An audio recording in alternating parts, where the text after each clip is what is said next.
What's up, YouTube? Welcome to the Practical Bug Bounty course. This course is another course launch in our series of course launches that we've done where we've covered all different topics of ethical hacking and related fields. This one in particular is going to be covering the aspect of bug bounty hunting and mostly through web applications. So if we come to the curriculum here and take a look at this, now this course in full is 9.5 hours.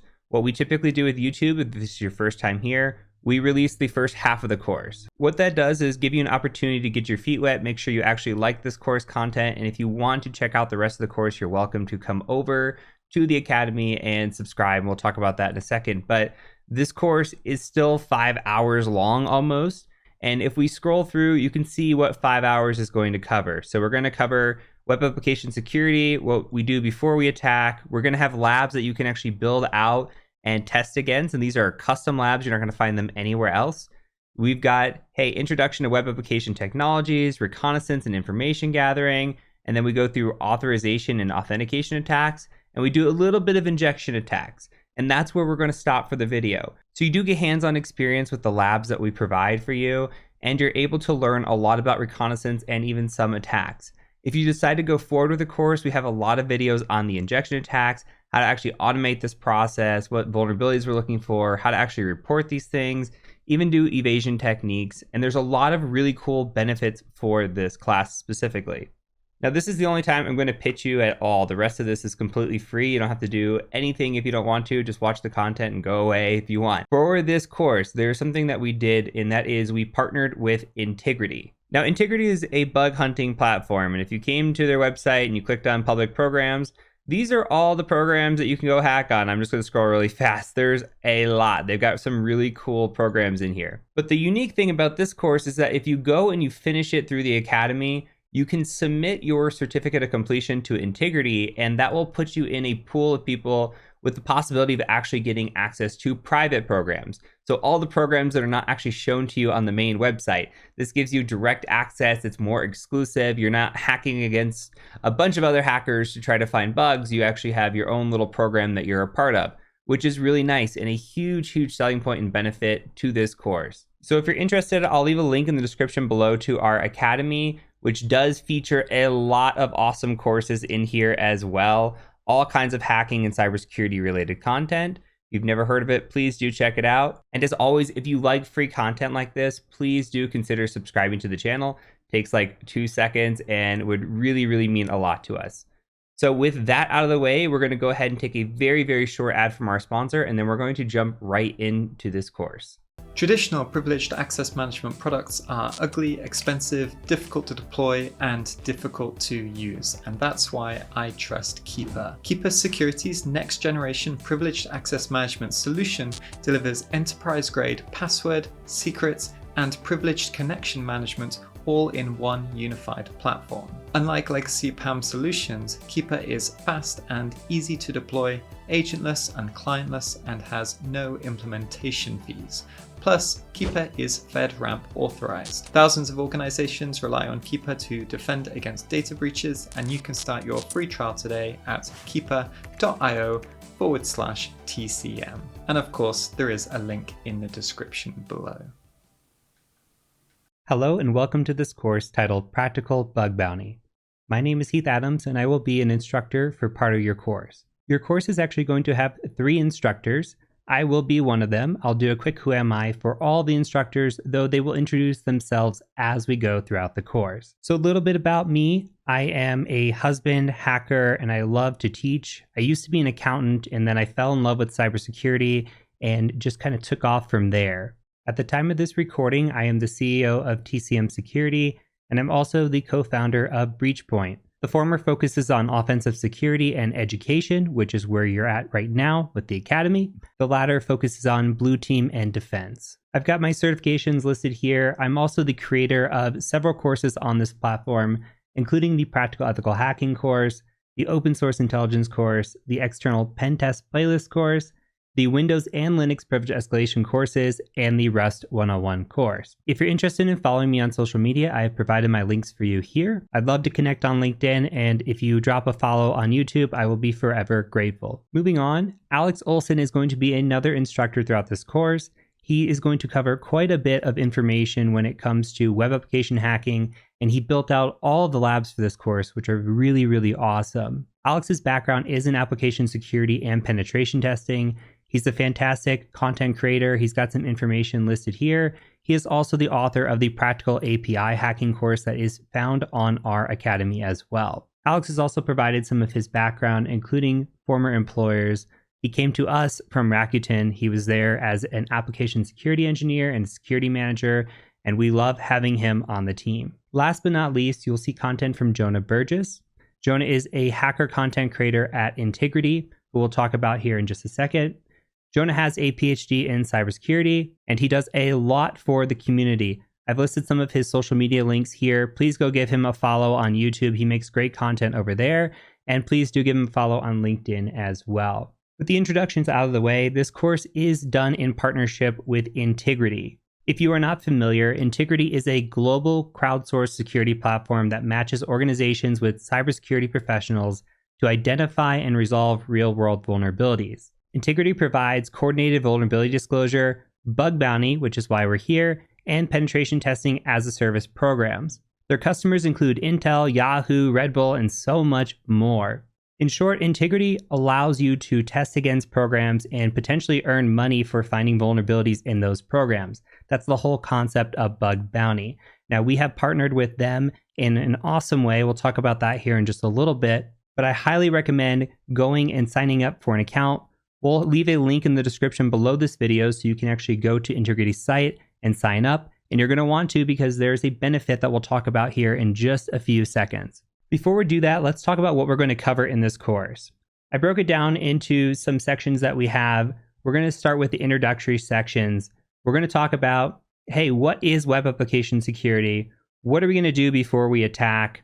We're going to build out a lab, and we're going to talk about web application technologies. So it's all foundational, getting your feet wet. If you do not have any experience with web application hacking and bug bounty security, that's absolutely okay. We're going to get you ready with that with the introductions. From there, we're going to move into one of the most important parts of hacking, which is reconnaissance and information gathering. We've got a bunch of topics listed here, including technology fingerprinting, directory enumeration, brute force attacks, and so much more. Once we get through the reconnaissance phase, we're going to move into the attack phase, and we've got a lot of labs and attacks available for you to practice with. That does include authentication and authorization attacks, so we'll talk about brute force attacks, how to attack multi-factor authentication, what are IDORs and how we can find them, and so much more. We're going to talk about injection attacks, which are very famous, including SQL injection, cross-site scripting, SSTI, XXE, file uploads, LFI, RFI, so much more. We're going to cover a lot in this course. We'll also talk about other common attacks like CSRF, SSRF, subdomain takeovers, and more. Once we do all that, we're going to wrap it up. We're going to talk about reporting. How do you write a pen test report? How do you write a good bug bounty report?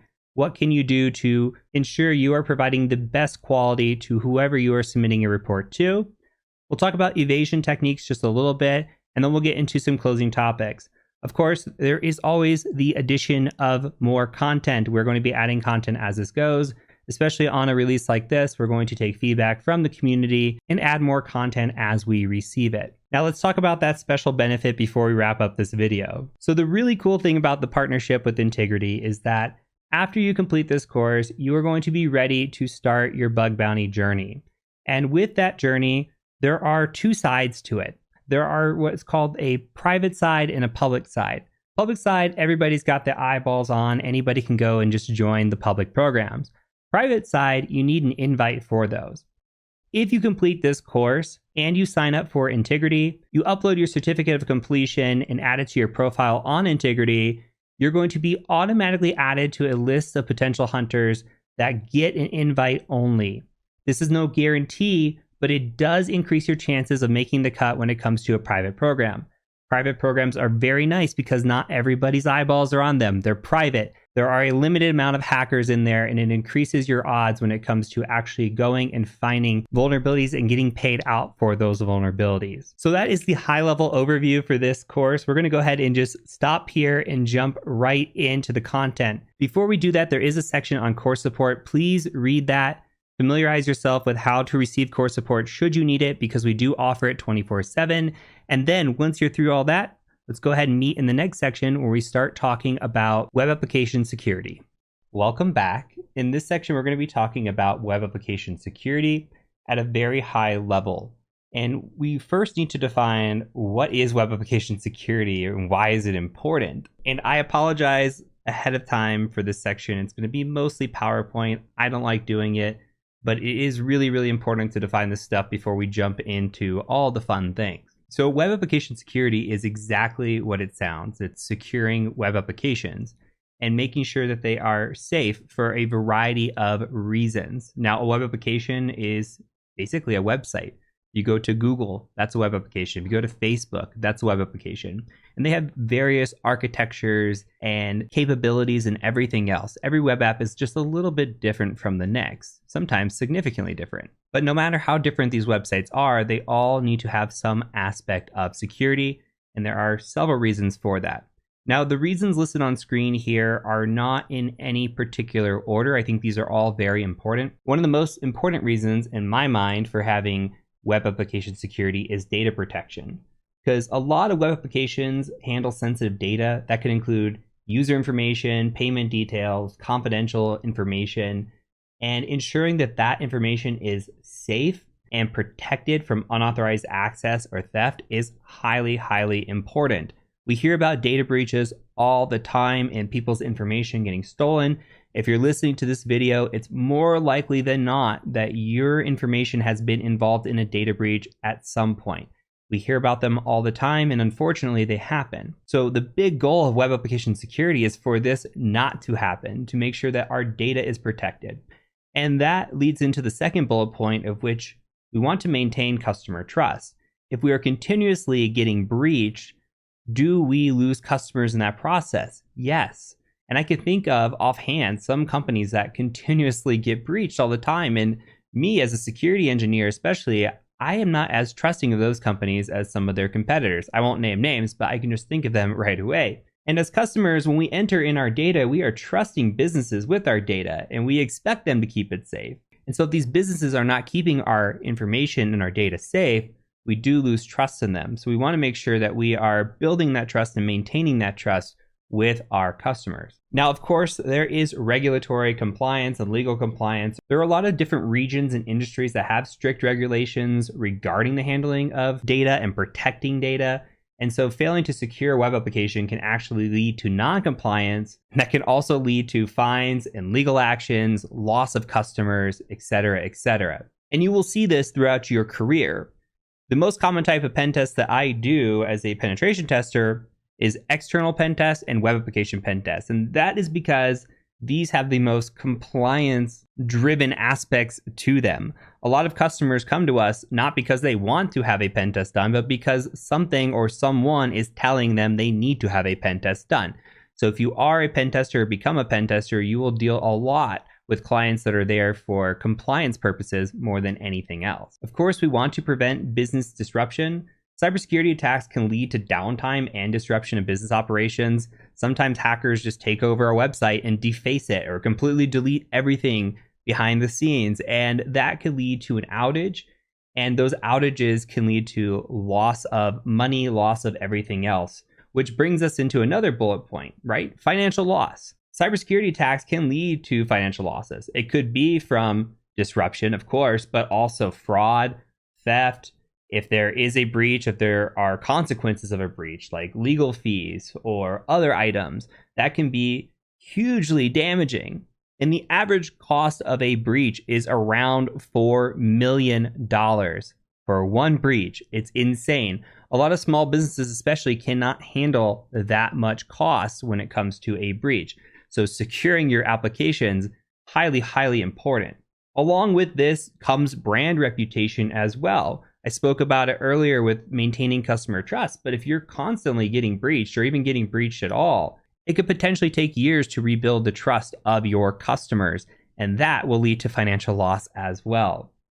Now, some corporations have IP or intellectual property, and they do not want that stolen. That could be code or trade secrets or patents or something that they do not want the public or their competitors getting access to. And a lot of hacking is actually done in order to gain access to this intellectual property, because sometimes this intellectual property is incredibly valuable, perhaps the most valuable asset to an organization. And last but not least, identity theft. Hey, if your data gets stolen, especially personal information, that could be used against you. If people are able to get things like your social security number here in the United States, your name, your birth date, etc., that can then be used to go open accounts in your name, including bank accounts and credit cards and everything else. And that's just not good in the long run. And I'm sure there are more bullet points here that could be added, but this is a very, very good high level of what we're trying to do.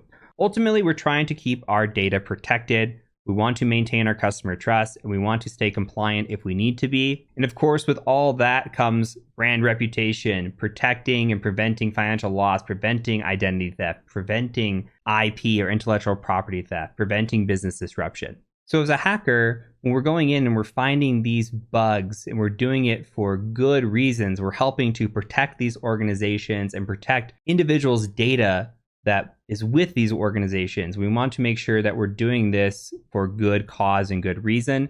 So on our side, we're making sure that we're keeping these applications secure. Otherwise, this whole list of things in front of you could occur for that corporation. So that is it for this video. Wanted to keep it very high level. I'll go ahead and see you over in the next one.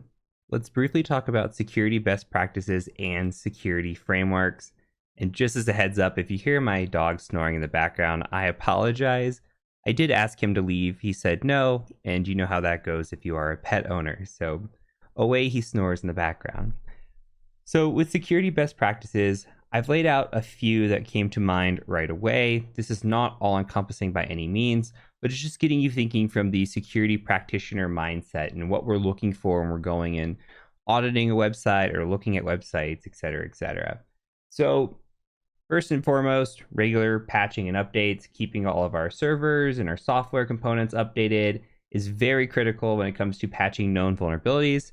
Obviously, if there are vulnerabilities out there that are 0 days that we are not aware of, then patching those is going to be very difficult, but we're making sure to patch for known vulnerabilities and just keeping our websites up to date and our applications and servers, everything else up to date.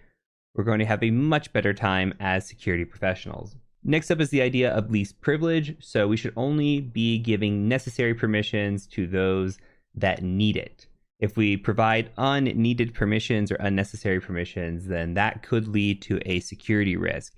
If everybody has access to everything, then all we need to compromise is any user.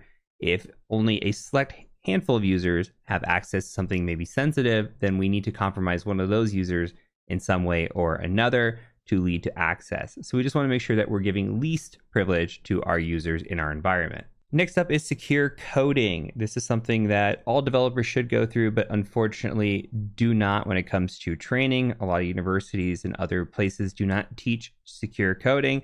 So developers come out of school and begin developing and just have these flaws in their code. And so it's something that is becoming more and more common to get this secure coding training, but it's still not where it needs to be. And I put input sanitization and validation on here as a great example. When it comes to web application testing, especially, we see a lot of vulnerabilities related to injection, so SQL injection, cross-site scripting, etc.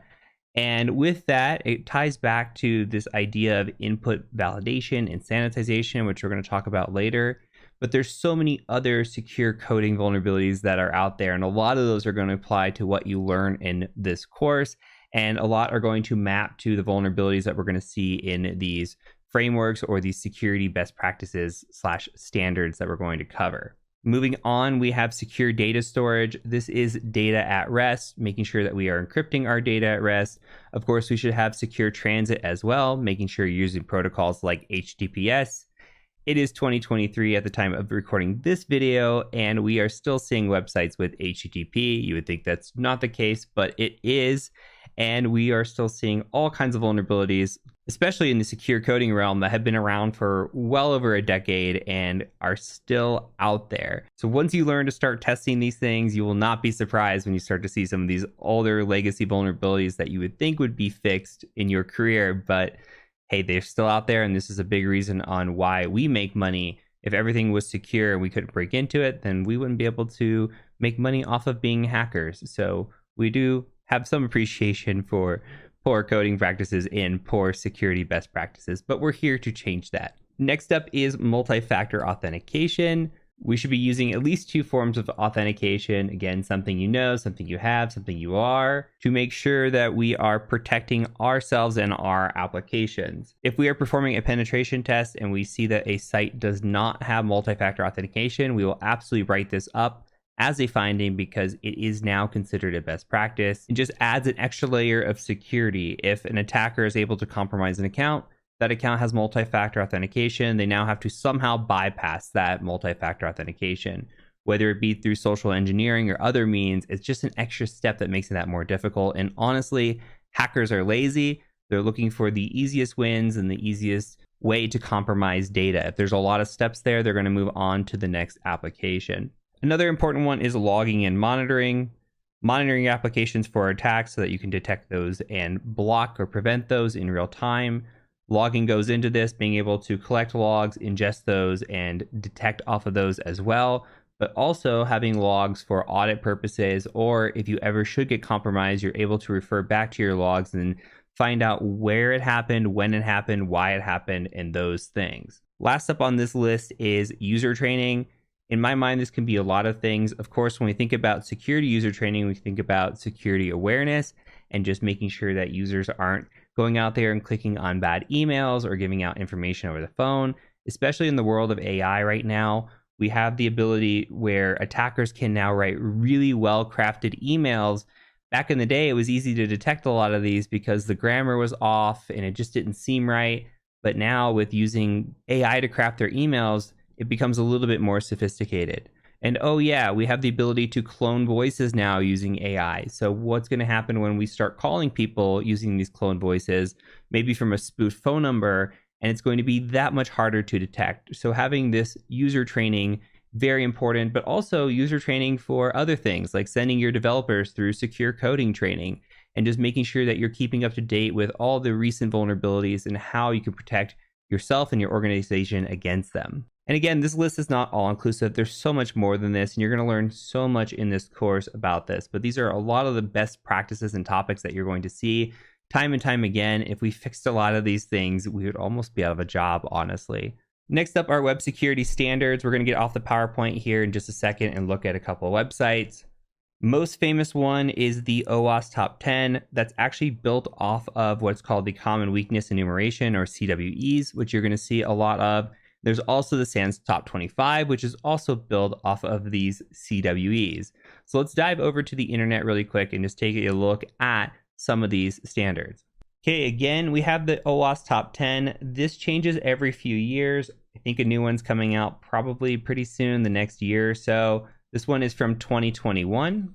If we scroll down through here, we can see what changed from 2017, how the mappings are working, and it even goes through here and just talks about things like, hey, how often was this occurring according to the CWEs, all these other things. I do highly encourage you to come through here and read through all of these. I'm going to link everything that I'm going to show you right now in the description below. But we do have a lot of attacks that we see. Broken access control, very, very, very common when we're testing. Injection's another one that's very common. And we're going to cover majority of these, if not all of these, in this course, so that way you can learn about these. Now, not everything is going to be a bug that you find. For example, we may find vulnerable and outdated components. Well, it doesn't necessarily mean that it's going to directly lead to an exploit which is going to provide impact, but this is still something that we would maybe write a finding up for if we saw something that was a patching issue on a pen test. We may not use that on a bug bounty unless that patching issue directly led to something. So for example, if we found a patching issue that was known to have cross-site scripting in it, and we were able to exploit that cross-site scripting, absolutely it's fair game to write that up in bug bounty. If we just found a patching issue that was vulnerable to cross-site scripting, but we weren't able to actually perform the cross-site scripting, then that would not be something that we would want to submit to a bug bounty program. And so we're going to cover a lot of these, again, if not all of these throughout this, and a lot of these tie to our best practices that we just talked about. Injection, for example, secure coding, very important. Security misconfigurations can be a lot of things, but honestly, user training, training your users how to actually securely configure their applications and other items. Going through patching right here with the vulnerable and outdated components. We talked about security logging, monitoring failures, etc., etc. There's a lot in here that ties back to all those security best practices. And like I said, if those got fixed, we would very well be out of a job. Next up is the common weakness enumeration, or what's known as the CWE. If you come onto the main website and you just go to the CWE list and you go to latest versions, what we can see here would be a list of the CWE here, which we'll navigate in a second. They also have their external mappings. We have the CWE top 25 and the OWASP top 10. Now, I like to look at this by the category here. Software development is very important to us. So if we come in here and look at software development, they have a lot of information within here. They have their high-level categories here for the software development, and you can look at different issues that may exist within software development. And so you can tie a lot of this information to our OWASP top 10, for example. But hey, if we're looking at specifically authentication errors, we might want to come in here and see, okay, what are the authentication errors that may exist? Hey, okay, guessable CAPTCHA. Maybe we'll look at that. And I like to dig into these and just research and learn. And it tells you, what are these a part of? Like, hey, this is a member of authentication errors, but also it's a child of weak authentication, incorrect authorization. Hey, authorization's very bad, right? OWASP top 10. And we come through here and we can just look at different things. A lot of times they'll provide examples for us. They'll give us information on this. So going back, if we take a look at a different example, like if we come into authorization errors, and maybe we go to this improper authorization and handler for custom URL scheme, they'll come in here and actually give you examples in code of what it looks like, and a bunch of examples. And it'll also reference CVEs if there are references there. And I'll talk about mitigations. So this is a very useful website. When I first came in here and I was starting to learn about the different types of vulnerabilities that could be present within an application, I would dig through a lot of the CWEs, and I'd also dig through the OWASP top 10 and just try to look up any blogs or write-ups or anything that could be related to this, because that would be very valuable for me. As much information as I could digest about what those attacks look like and how they're pulled off was very, very important for me and the success of my career. So I very much encourage you to go through these. Again, I'll provide the links in the description below this video, but just go through these and make sure that you are understanding what the high-level vulnerabilities are that are out there, how we map to those in this course, and then how you can go out and exploit those. So keep these in mind as you're learning about web application security. Okay, we have the CWE top 25. It's also known as the SANS top 25. If we just come on this website, we can look at this and look through the list. Now, this doesn't always map out exactly to the OWASP top 10. This is a different list. But things that we do see in here, very common. Injection attacks, right? Cross-site scripting, again, very common. SQL injection, very common. You come in here and just click on one. Like, let's click on cross-site scripting. And you can come dig into the different types of cross-site scripting. If you're ever asked in an interview, what are the types of cross-site scripting? Here you go. This is a very common interview question. And we could scroll through and just see the different types that are in here, the different children that it might have, et cetera, et cetera. And this is just a great resource. Look how detailed this is. So again, these standards are out there for you to review and to be useful for not just you as a security engineer, but also for you if you are a developer looking to secure your platform, or if you're just looking for this information out there to make sure you're adhering to security best practices. And ultimately, that's it for this video. I wanted to give you just a very high-level overview of our best practices and some of the frameworks or standards that are out there when it comes to testing, and just encourage you to go out here and look at these resources. Again, didn't even show you, but like if you go to the OWASP top 10, if you wanted to click into injection attacks and learn about injection, you could. And then it'll tell you, hey, how do you prevent some of these things, give you some scenarios. And then they even have different controls and cheat sheets in here. Like, hey, how do I prevent injection? How do I come in here and be proactive against this, right? So we can come and look at this. Like, here's a SQL injection prevention, a whole guide on it. It's very detailed. There's a lot of information out there in terms of security. Just because I'm just showing you a list of the top 10, don't be afraid to actually dive into it and understand what is causing these vulnerabilities. What does the code look like under the scene? And then how can we fix that? So that is my challenge to you. Go out here and explore some of the frameworks and standards and best practices that are out there. And once you have felt like you've had your fill, go ahead and meet me over in the next video. Let's briefly talk about the differences between pen testing and bug bounty hunting. When it comes to bug bounty hunting, impact is everything. Let me give you an example of this. Let's say that we were going and we were testing against a website. And on this website, we happen to come across an admin panel. Now, this admin panel maybe should or shouldn't be accessible from the internet, but we can access it. So that may be a finding on a pen test, depending on the organization and why they have this admin panel accessible. If you were to go to a bug bounty program and say, hey, your admin panel is accessible, the bug bounty program is going to come back and say, well, this is not a bug. This is just some sort of low-level finding. What we need you to do is prove that because you found this admin panel, you can do something more malicious. Can you access an administrative account? Is there an exploit on this admin panel? Can we get somewhere that we should not have gotten and utilize that access to have impact? And I'll give you better examples of these on the next slide. Ultimately, what we're looking at as a pen tester is we're looking at the entire application. No finding is out of scope. We're looking from low level all the way to the most critical findings that we can find.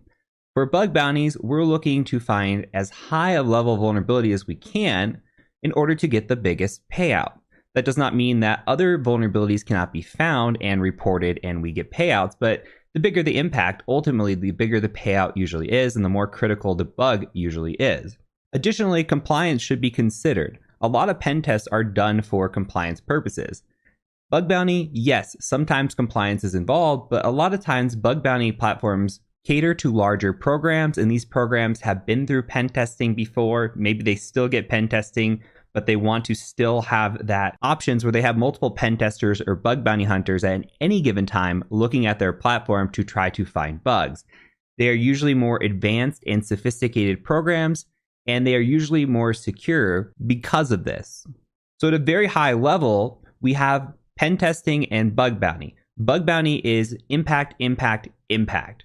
Pen test is, hey, let's look at the entire application, where bug bounty is, hey, we may just look at one part of the application that is of concern to us. Or for a bug hunter that looks for a very specific type of bug, then we are just looking for that bug only and not everything else within the application. And ultimately, compliance lies more with pen testing than it does bug bounty hunting.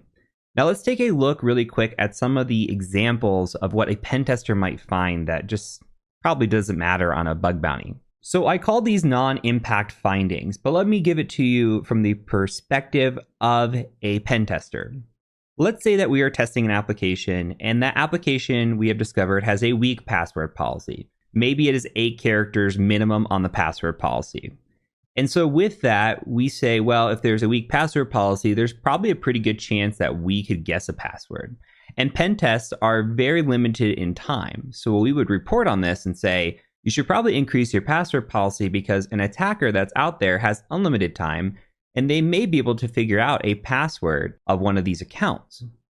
Now let's chain this a little bit. What if this company also had no lockout policy? Now we have the ability to go in and try to log in as many times as we want into these accounts without getting any ban from the platform or locking any accounts out. There's no denial of service, which maybe not that bad, but what if they're also providing us with unlimited login attempts? There's no CAPTCHA, there's nothing to stop us from just hitting that login form over and over and over again. Oh yeah, and what if also we have user account enumeration? What if we go to a login panel and we try to log in and it says invalid password? Or if we try to log in, it says invalid user and password. What if it's telling us if it's just the password or the user? And we're getting some account enumeration here. As you can see this come around, this is all starting to stack up into a bigger vulnerability here. But still, where is the impact? There isn't any. In terms of a pen tester's mindset, we should not be able to have account enumeration. We should not have weak password policies. We should have some sort of lockout policy that does not provide us with unlimited login attempts. And the combination of those things can be even worse, right? From our mindset, we can say, well, somebody with unlimited time and unlimited attempts against a weak password policy is eventually going to get into an account. But on the bug bounty side of things, it's, hey, did you get into an account? Show me the impact of what these things are together. Now, you can find all of these vulnerabilities that exist, but where is the impact that actually leads to some sort of compromise? And ultimately, that is what you need to prove. So if you're doing bug bounty hunting, you don't want to go out and just submit weak password policy. You're just going to get that rejected. You don't want to submit user account enumeration. That's just going to get rejected. If you can use weak password policy and user account information, and it's within scope to do brute force attacks against accounts, and you can log into something sensitive, maybe then can you have impact and prove something there. But you need to be able to prove that impact along the way. Looking at other examples on this list, out-of-date software, that's very common finding in the pen test world. If there's a plugin or something that they are using on this website and it is out of date, okay, we're going to report on that because it's a patching issue, but it doesn't necessarily mean that being out of date leads directly to some sort of exploit.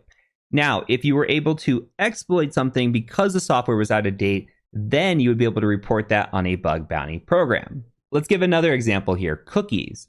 So with cookies, there are flags. One of the flags that you can set on a cookie is called HTTP only. Now, if that flag is not set, as a pen tester, we would say, hey, this is a vulnerability. As a bug bounty hunter, we would say, how does this lead to a vulnerability? So the HTTP only flag ensures us that cookies are not accessible by client-side scripts, such as JavaScript. That means that that flag wasn't present and we had a cross-site scripting attack, we may be able to pull cookies from that. And that could lead to a bigger vulnerability, such as a watering hole attack. Let's say that we have cross-site scripting on our website. We're able to go in there and plant this payload somewhere. And if an admin accesses it, it can send us their cookie information back because, hey, there's no HTTP only flag on this. Now that would be impact.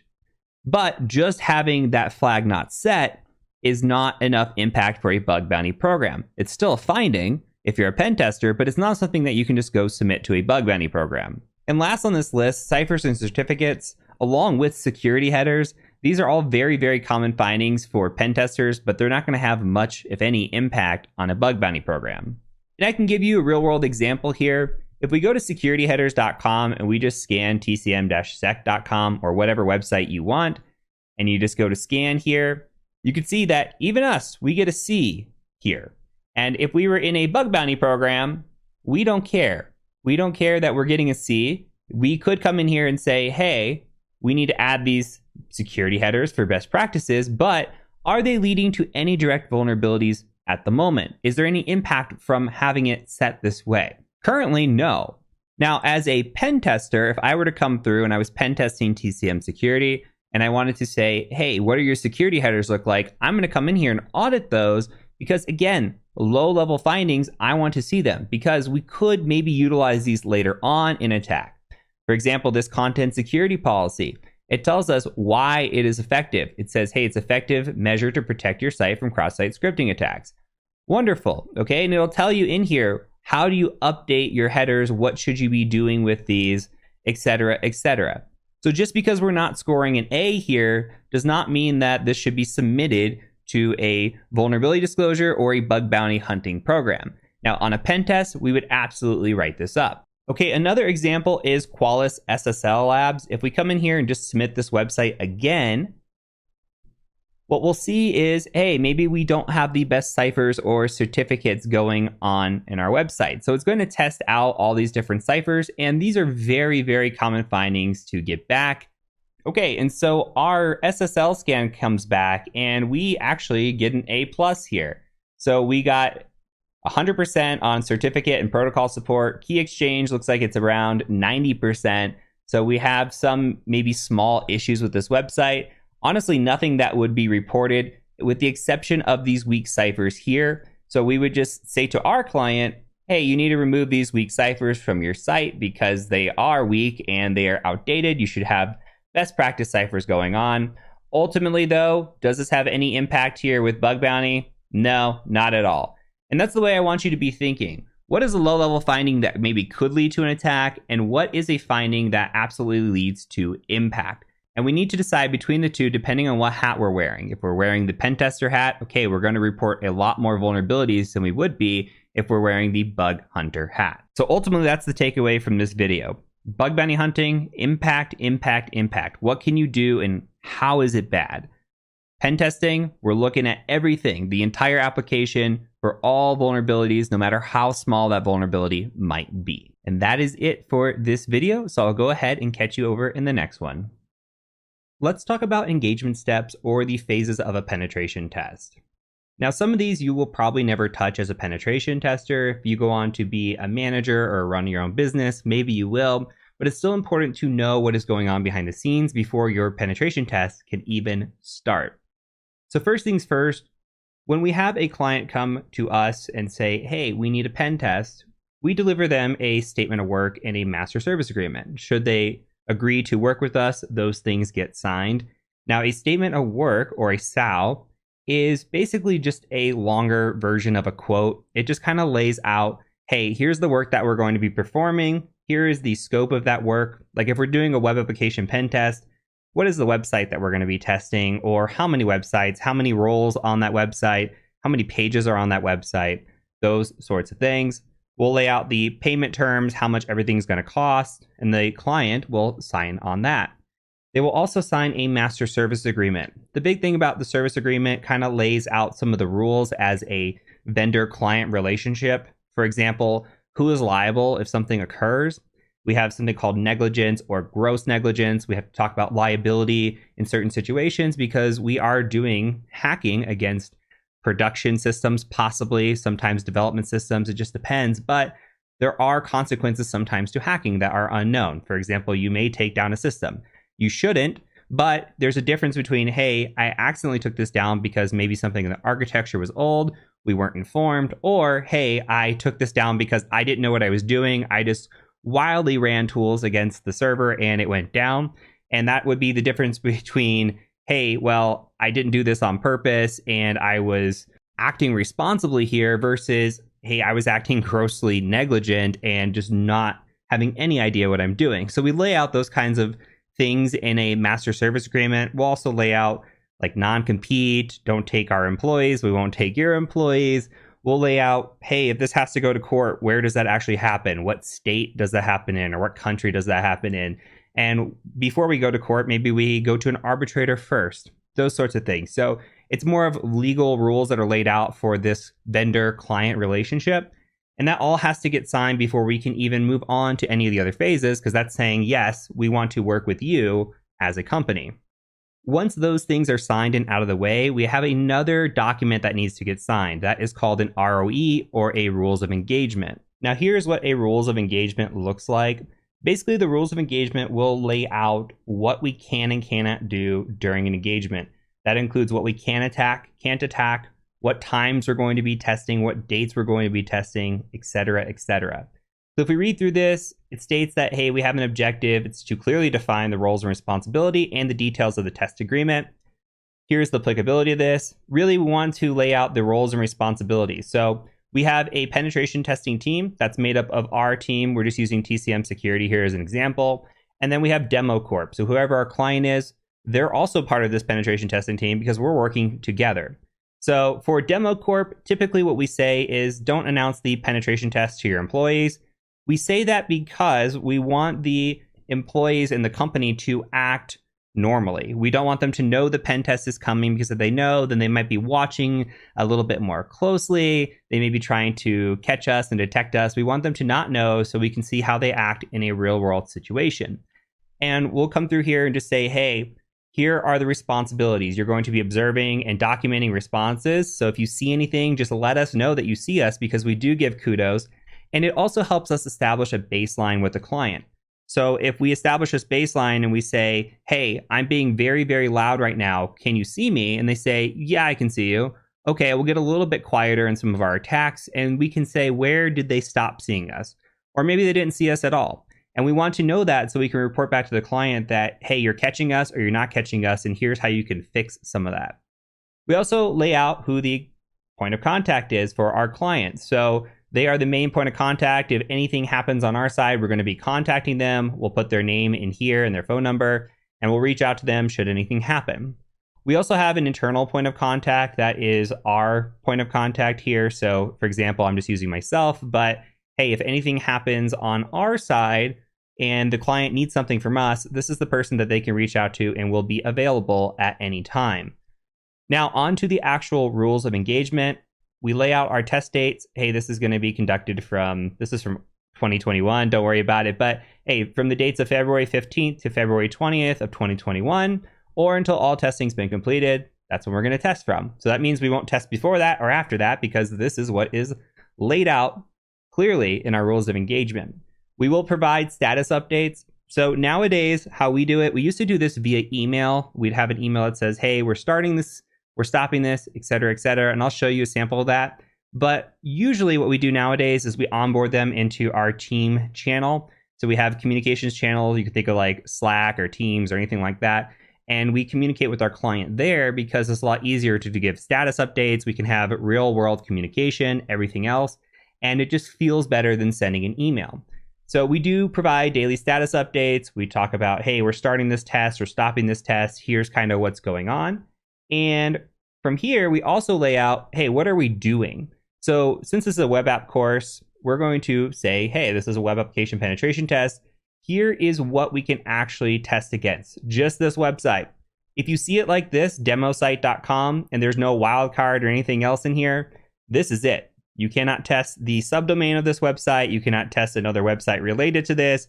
All you can test is what is here in any directory included in this site or anything included in this site, but do not go out of scope because you're not allowed to. That's the rules of engagement. Moving on, we have test boundaries here as well. So hey, addresses discovered in due process that belong will not be scanned unless they are defined within the scope. We lay that out right away. And this is for us to say, hey, if the client comes back and says, why didn't you test against this website? Well, this website wasn't laid out clearly in the scope. You signed this document. And this is for us as well to say, we are not going to go out of bounds and give that peace of mind to the client. So it's kind of a double peace of mind for each side. On the stop point, we will stop as soon as testing's done or at the end of the last business day of authorized testing. Keeping access, we may maintain access to the network. So that means we may create an account. A better example of this is, well, I can say it for a web application as well. If we wanted to maintain access, maybe we create an admin account just in case, hey, well, something happened and the account that we had compromised already or whatever it might be, they changed their password. Well, if we have our own account on the platform, then we'll be able to go back and access that admin panel because we had access to it before and we don't want to lose access. What is important here is if you do any sort of maintaining access or keeping access, you need to make sure that you undo that when you are done. You want the environment to look exactly the same as you found it. So you want to make sure that you are deleting any new accounts that you create that have sensitive access or privileges. This really goes for production systems, and this goes for like internal penetration tests, those sorts of things. For a web application, if it's in development or if it's not in production, it's okay to leave behind some artifacts because usually they can just wipe that server and put it right back into place. Or they'll even a lot of times stand up a server for you, so you don't even have to worry about that. Moving on, again, for announcements, we will not be announcing this. We do not want the demo corp to announce to their staff that a pen test is happening. Hey, here's the project closure. This is when the last day of business is, or if the project debrief has been completed, then we consider that done as well. There's postmortem here. A lot of this you don't really have to worry about. Out of scope is very, very, very important. Hey, we're not going to run any denial of service attacks. We're not going to do any phishing or social engineering. This is fairly common for most penetration tests. Okay, sometimes phishing and social engineering is in scope, but mostly, almost every single time, denial of service is not going to be in scope unless they want you to test for denial of service to see if you can deny service to their infrastructure. Some companies do want that, but for the most part, you're going to almost always see denial of service out of scope, and for the most part as well, you're going to see phishing and social engineering attacks out of scope. We also have this disclaimer at the bottom. Again, this is kind of a liability, a second liability, because they already agreed to a lot of this to begin with, but it says, hey, we're not responsible for any system outages experienced before, during, or after the assessment, because, again, these exploits can lead to things that we are unsure of. Now, that doesn't protect us, the pen tester, from gross negligence, but it does protect us if we are doing our job and something goes down. Scrolling down, we can also say, hey, we're going to use commercial and/or common tools on this test. Client understands that these activities will mirror real-world hacking activities, and so they can impede system performance, crash production systems, permit unapproved access, etc., etc. These risks involved, which are not known to the parties at the time, they may not be foreseen or reasonably foreseeable at this time. Again, Demo Corp is going to assume all risk for damages, loss, claim, liability, etc., etc., etc. Again, this does not protect us from gross negligence. It just protects us from doing our job the right way and something going down, because we have no idea what's going to happen when we attack some of these systems. If the client agrees to this, they will sign on the dotted line, and that will be our signed rules of engagement. I promised I would show you a sample email. Here is an email really quick. This is to Elon Musk, the man himself. It's not a real email, but hey, Elon, we are about to begin an external penetration test. Per our agreement, here's the IP that we're going to be testing. If this was a web app, hey, here's the web application we're going to be testing. All activities will be performed from this IP address. So we give an IP address so that way they know if something is happening, if they're getting alerts, is it coming from the IP address that is known to them, or is it coming from an IP address that is unknown to them? If it's an unknown IP address, they need to address that because that's a real world issue and not us doing the pen test. Now, do note, as a penetration tester, anytime you're doing a pen test, just be ready. A client may come to you and say, hey, is this you? And you're going to get blamed for all sorts of problems that were not you.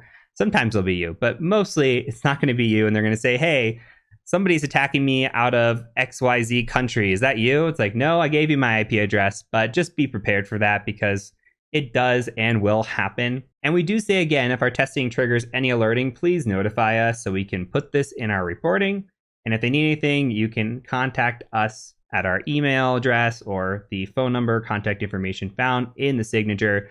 Again, this is an older way of doing it. We do this over a communication channel now as opposed to doing it over email, but I wanted you to see kind of what this process looks like. Okay, once the rules of engagement are signed, you as a pen tester are good to go. You cannot begin your penetration tests until the ROE is signed. Depending where you work, this information may or may not be shared with you, but they will say, hey, we're still waiting on the ROE, still waiting on the ROE. And sometimes clients drag their feet on signing the rules of engagement. You cannot begin your testing. It does not matter if you were scheduled to begin Monday at 8 o'clock and Monday at 8 o'clock rolls around, you're ready to start your pen test, but your client hasn't signed. Do not start that pen test until the ROE is signed. That is the one thing you have to abide by for sure, is you're not starting until the rules of engagement are signed. Once that happens, you need to go verify the scope. For websites, it's a little bit easier. You just want to make sure that the client gave you the right website and it is tied to them. Those are pretty easy to look up. For IP addresses, especially for external pen tests, it becomes a little bit different, but typically the website that's given to you is associated with the domain already of the client that you're interacting with in some way or form, and you should be able to verify that pretty easily. But as always, mistakes happen, typos happen. If you end up on a website and it doesn't look correct, just verify with the client. Make sure that, hey, this is the right website before you just go crazy and start attacking a website that may not be in scope. Once that happens, then the pen test occurs. You do all of your penetration testing. You get through that wonderful process. Typically for web application penetration tests, they last around a week. And that is because there are just so many different things to check for in a web app pen test that you have to almost have a week to go through everything and make sure that you left no stone unturned. And it doesn't really matter about the size of the website. Yes, a smaller website may lead to a day or two decrease in testing time, but typically we're looking at a week. If it's a larger website, we're looking at longer than a week or perhaps multiple penetration testers on the same project. Now, once you're done, you're going to take all of your findings and write a report. You're going to present that beautifully and you're going to deliver that to your client. Once your client has had time to digest that, a lot of times they'll come back and say, hey, can you debrief this to us? And that is just where you sit in a meeting with them and you say, here's the findings, here's what you did well, here's what you didn't do so well, here's how you fix what you need to fix. And you go over that with your client. It usually takes about 30 minutes to an hour. And that gives them the final closure of saying, okay, I understand. It also is a time for them to say, well, we maybe don't agree with the criticality of this finding. You mark this critical, but maybe we think it's a high. You have time to have that discussion. Or sometimes we see, well, what you found was actually not in production. It's just something that is on our development environment. It doesn't actually hold true. Can you please reconsider this finding? Can you remove this finding? So you have those discussions. Typically, what you report on is how it's going to stand. Clients sometimes would love you to change the report in their favor, but ultimately you have the final decision as the penetration tester because you're the one who's putting your name on this to say yes or no. That makes sense. That doesn't make sense. But you shouldn't go and just remove a finding because the client wants it removed. It needs to make logical sense, and you have that ethical duty or liability to do that as well. Sometimes your clients take this in the other direction as well. We call this the wink, wink, nudge, nudge. Like, hey, you should be looking at this certain area for this vulnerability, or hey, can you report this vulnerability a little bit more critically? And that is because they are doing this pen test to actually pay for something or get something paid for. I'll give you an example of this that was recent. We were on a physical engagement, meaning that we were breaking into an actual building. And the goal of this engagement was get into the server room and get into the actual cage that is locking up the server because they were not encrypting their hard drives on their server. So they wanted to pay for encryption and show a proof of concept, but management was kind of dragging their feet. So in order to do that, they paid for a pen test that then said, hey, you need to encrypt your drives because we were able to break in. If somebody were to steal this would be really bad. And they got it paid for. Sometimes that's just the way the world works, but just be ready. Not always are clients going to argue you down. They might try to argue you up in criticality as well. Finally, we have what is called retesting. Usually there is a retest period. It could be 30 days, 60, 90 days, etc. And what that is, hey, the client has this amount of time to go back and fix all the problems that we wrote about in the report. If they do fix them, we will go and retest them to make sure that they are accurately fixed. If they are fixed, great, we'll update the report to say, this was a problem, it has now been fixed. We will not update the report to say, this problem never existed and just delete it from the history. So make sure you know that as well. You cannot just delete the history of that problem ever existing, but you can say this problem was here and we fixed it or it has been remediated properly. And that is pretty much it from start to finish. So for you as a pen tester, you will be waiting for the ROE to get signed. Once the ROE is signed, okay, you're going to go through the scope, verify it, perform your pen test, write your report, give your debrief, and do some retesting if necessary. And with that, we've covered everything we need to for this video, so I'll go ahead and see you in the next one. Hi, I'm CryptoCat. I'm on the community team over at Integrity, and I made a few of the videos for this bug bounty course, so I just wanted to introduce myself briefly. As you can see on screen, I make YouTube videos both for the Integrity YouTube channel and also my own, _CryptoCat. So if you haven't checked those out already, I encourage you to do so. We also run a monthly challenge on Integrity, which is normally web focused, and there are prizes and stuff available. So again, if you're interested in web hacking, which I assume you are because you're doing this course, maybe you'll find those monthly challenges interesting as well. So just to give a brief background as to my experience in the field, I spent a lot of time in academia. I did an undergrad in computer science, followed by a master's in cybersecurity, and then a PhD. I was also helping to teach the master's in cybersecurity for a few years. Apart from that, I have some experience with some security companies like IBM Security Systems and the Infosys Security and Privacy Lab, and I have a couple of certifications. So the OSCP is a very popular pen testing certification, and I also have the new Hack the Box CPTS cert as well. Apart from that, I love competing in capture the flag competitions, so if you check out my YouTube channel, most of the content there are like CTF style walkthroughs and some binary exploitation, reverse engineering, web hacking, that sort of thing. Anyway, that's enough about me. Let's keep this intro short and sweet. I hope you enjoy the Bug Bounty course, and I wish you the best of luck in finding many vulnerabilities, hopefully on Integrity's Bug Bounty programs. In this video, we're going to talk about scope, ethics, and the code of conduct. Probably not the most exciting part of this course, but important nevertheless. So let's start off with the scope. The scope defines a range of assets that an organization is explicitly inviting researchers to assess for vulnerabilities. If something is out of scope, it means the asset is explicitly off limits for testing. If you're looking at a bug bounty program and a domain is not listed in the in scope section, it's automatically out of scope. That doesn't mean it'll remain out of scope because programs tend to add scope over time, so you can keep an eye out for future updates to see if there are new assets to test. So why is scope important? First of all, legal reasons. The scope helps set the legal and ethical boundaries for security research. By clarifying what is off limits, i.e. out of scope, organizations can avoid potential conflicts with laws and regulations.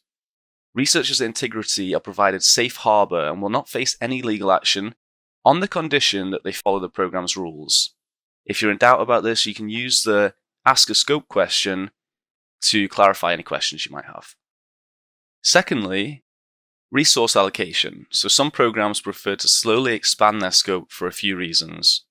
They might need time to secure some assets and get them ready for testing. They might want to focus on critical assets first, and they might have limited funds available for bug bounty. So essentially, by directing their attention and their budget, organizations can focus the scope according to their goals and available resources. There are also practical reasons. So some systems are very sensitive to being tested, for example, critical infrastructure, and we don't want any unaware product teams being bombarded with payloads or unsolicited scans that might result in accidental denial of service. And finally, fairness. So focusing on assets that are out of scope and therefore less tested provides an unfair advantage to some bug bounty hunters. We want to make sure that people who respect the scope don't miss out on potential bounties. Okay, so I've moved over to the Integrity website, which has an example of how we can interpret what is in and out of scope. Here's rule number 1, which is the most specific domain is the one that should be adhered to. For example, in this case, we have in scope is a wildcard.example.com, which basically means every possible subdomain, which could come before .example.com, is in scope. However, there is a more specific domain here, which is sub.example.com. So it's specifically saying that sub.example.com is out of scope. So it means that we'll basically follow that rule because it's a more specific domain. And here we can see the examples which say sub.example.com is out of scope, but www.example.com is in scope, and another.sub.example.com is in scope. And then we have a second example here, which is giving us a specific in scope, which is sub.example.com, and then out of scope is everything at example.com. But because the in scope has a more specific domain here, i.e. not that wildcard, we can essentially say that sub.example.com is in scope, but nothing else is. The second rule that we have here is the wildcard character applies to none, one, or more without limit subdomains. And the example we've got a wildcard before .sub.example.com, which means that sub.example.com is in scope, as well as another.sub.example. So we can add any word in place of this wildcard, providing it's not explicitly out of scope.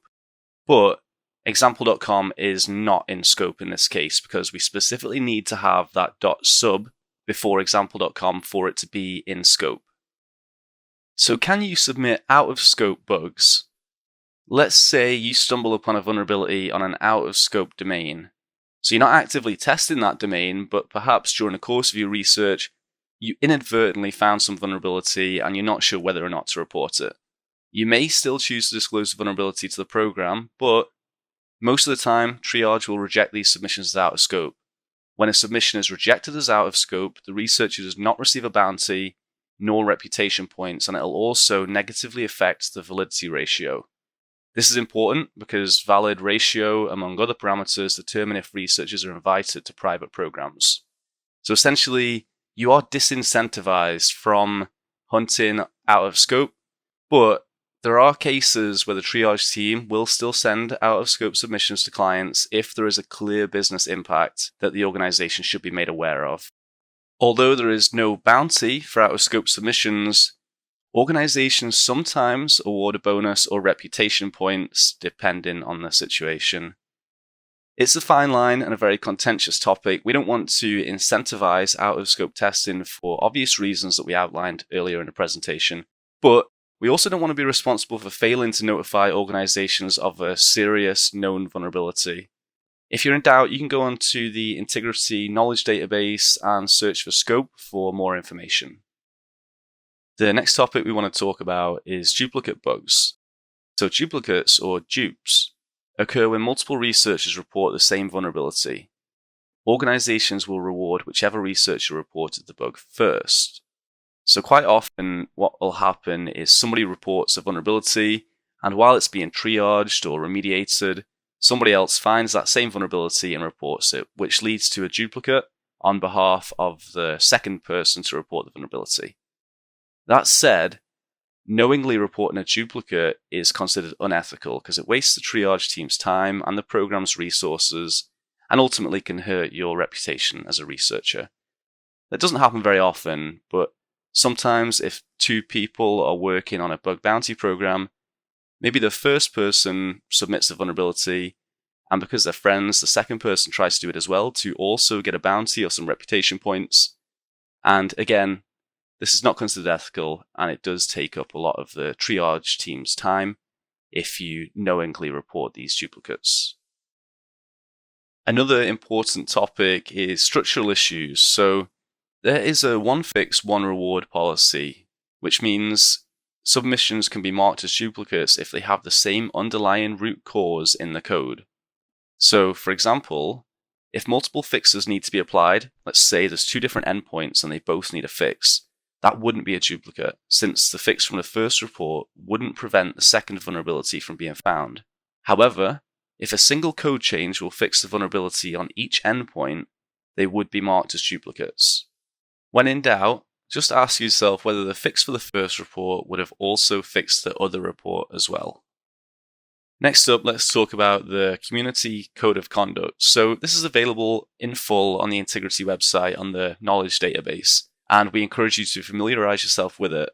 But I'm going to briefly go through each element, and I mean very briefly because there is quite a lot more information on the full Code of Conduct.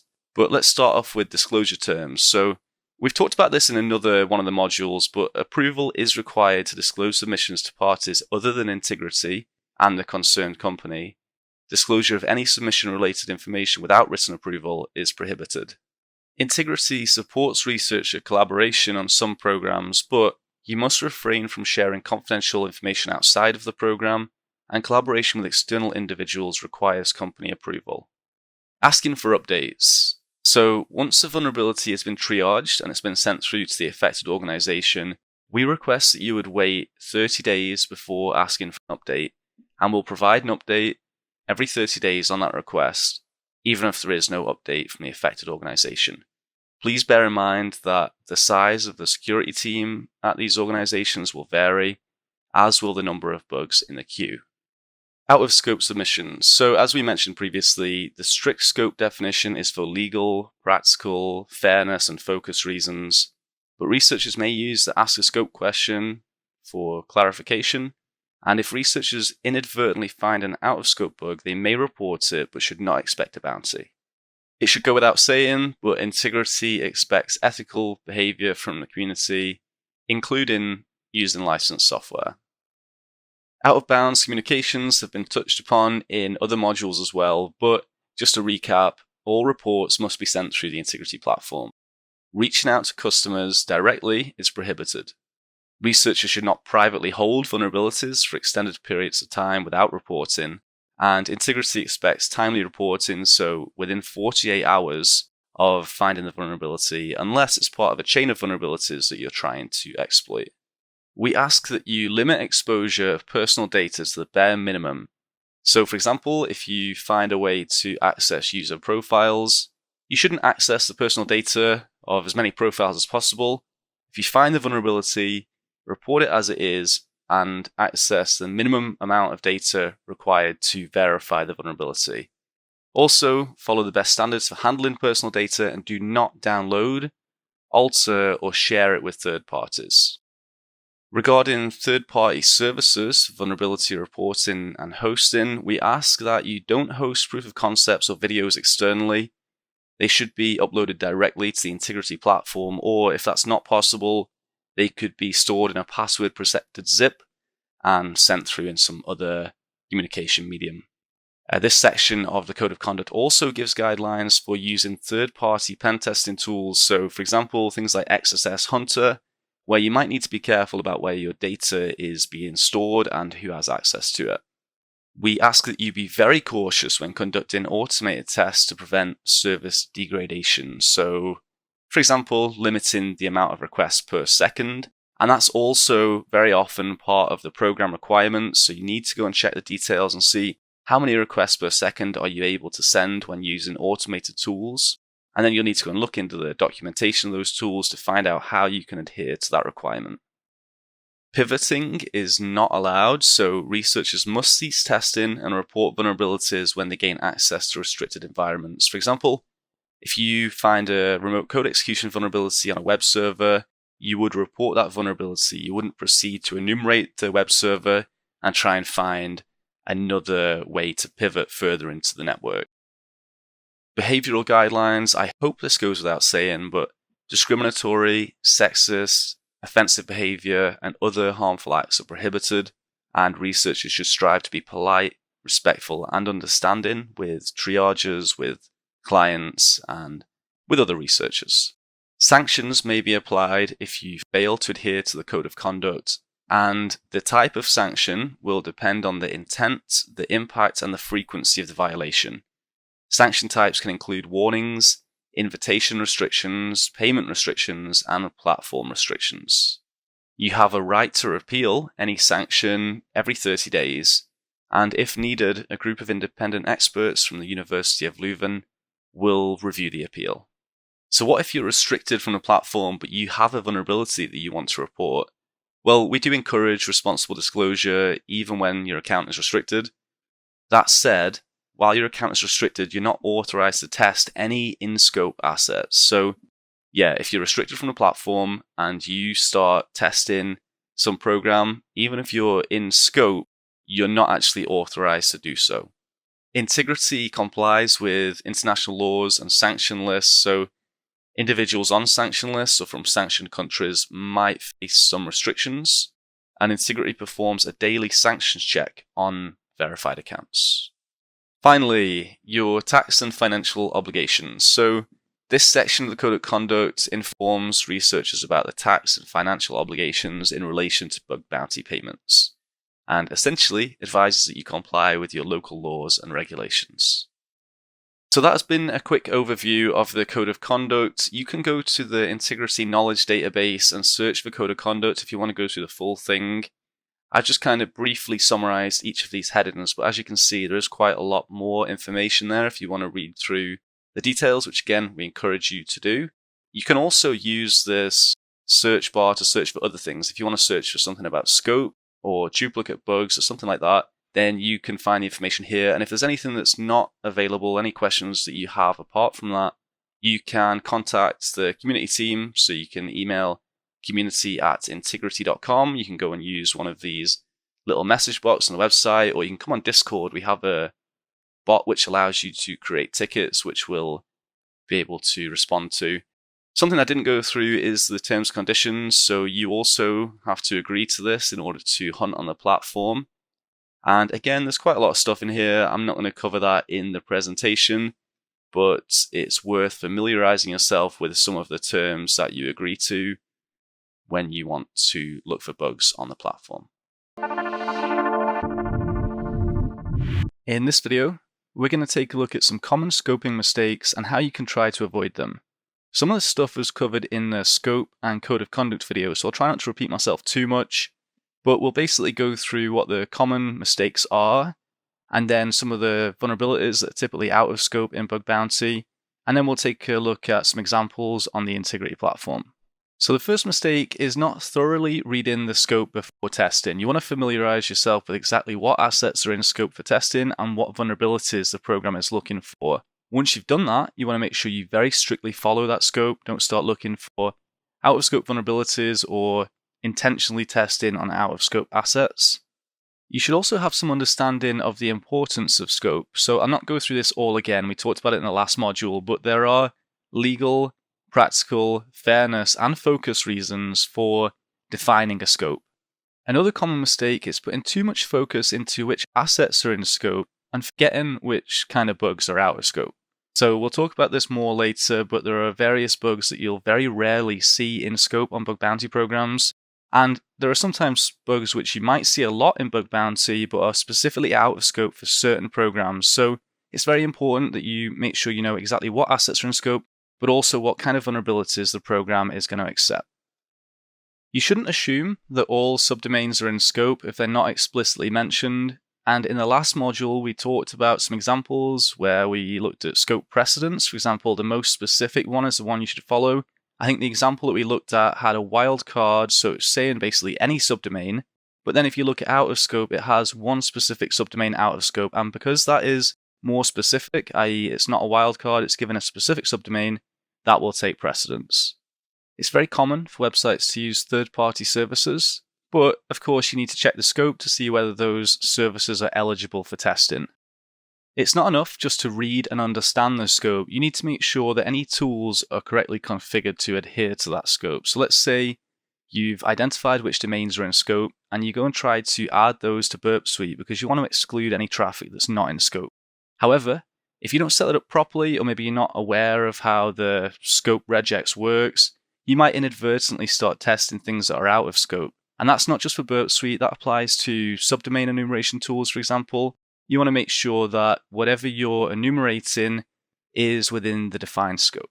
The final mistake is reporting out of scope findings. So we talked about this in the last module, but no bounty will be awarded for out of scope findings. So if you find a vulnerability on an out of scope asset that you shouldn't be testing, and you do report it, you can't expect a bounty for that. And actually, it's likely to lead to a lower reputation, which can mean less private invites and things like that. So it's very important to stay within the scope. If you do inadvertently find something, then it is possible to report it. But again, no bounty will be awarded in those cases, as we don't want to incentivize testing out of scope for the reasons that we outlined in the previous video. Okay, so let's talk about some commonly out of scope vulnerabilities. Hackers with a background in pen testing are often quite surprised that the security issues they'd report on a pen test might not be in scope in bug bounty. Basically, there's a common theme that you should look out for, which is security impact. Always ask yourself, if an attacker exploits this vulnerability, what impact will it have on the business or the users? Apart from that, remember, a valid bug is not always a security issue. Physical attacks fall outside of the scope because they involve physical access to hardware or facilities. Social engineering, or phishing, involves manipulating individuals, which is not the primary focus of bug bounty programs. They concentrate on identifying technical vulnerabilities. Although social engineering is quite common in red teaming and pen testing, it's pretty much always out of scope for bug bounty. If you want to hear about some examples where it has been in scope, go and listen to the recent talk by Corbin Leo and the HamSec at DEF CON 31. They did a talk talking through some war stories in bug bounty, and one of them was a case where I believe a casino had allowed phishing in scope, but only on 200 employees, and it didn't go well for the company. Denial of service attacks can lead to service disruption for all users, potentially causing harm or inconvenience, which is not the goal of a bug bounty program. Outdated or unsupported software versions might have known vulnerabilities, but may still be excluded from the scope as they're not actively maintained or may not accurately reflect the target's current security posture. However, if you find a vulnerability related to outdated software and can demonstrate the security impact, then you can report it. So for example, it's not enough just to run an Nmap scan and find some outdated software and say, oh, this has CVE attached to it. Maybe there are some other factors which you're unaware of. Maybe that vulnerability isn't exploitable in this scenario. Maybe exploiting that vulnerability would have zero security impact on the organization or the users. So again, it's not necessarily a case of that outdated or vulnerable software not being eligible for a bounty, but you basically need to prove the security impact. Another common mistake that beginners make in bug bounty is reporting missing HTTP headers or cookie flags, which can be a valid security concern, but it's often considered very low impact and excluded from the bug bounty program's scope. On the other hand, if a missing HTTP header allows you to carry out an attack, that's a different story. So again, let's say there is an issue with the content security policy and you're able to leverage that to exploit some vulnerability and demonstrate a security impact. That is something worth reporting, but simply saying, oh, this header is missing is not likely to be accepted by a bug bounty program. Brute force attacks are very often out of scope and can potentially disrupt services and lock out legitimate users. So again, be very careful to check the scope before trying to brute force any login credentials. Similarly, username enumeration, or the ability to determine valid usernames on a system, is considered very low impact and may not pose a significant risk on its own. And this is something that I had a hard time coming to terms with when I started looking at bug bounty programs. Maybe you'll go to a forgotten password link and you enter in an email and it confirms whether that is a valid user. Really, what they should do is respond with some generic message like, if this account exists, then a password reset link has been sent to the email address. That way, there's no way that any attackers can enumerate the users or the email addresses and build up a list of valid users that they can then brute force the passwords on.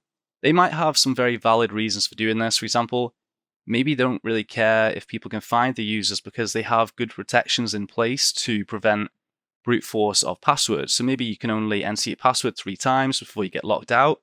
Maybe there's some good rate limits in place, or maybe it's just not an issue that they are particularly interested in at the time.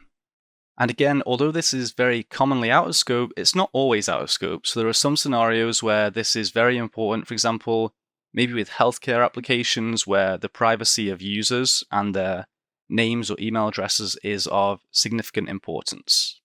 Fingerprinting techniques, which involves identifying specific technologies or software versions, are usually excluded from the scope as they don't represent direct security vulnerabilities, but rather provide information that could potentially be used in further attacks. So again, let's say you do some fingerprinting, you find out all the software versions. Simply providing that information is not a vulnerability, but maybe you can use that information to find some vulnerabilities that are worth reporting. Again, just think about the security impact. Is there a security impact from knowing the version of software, or do you need to show that you can actually exploit that?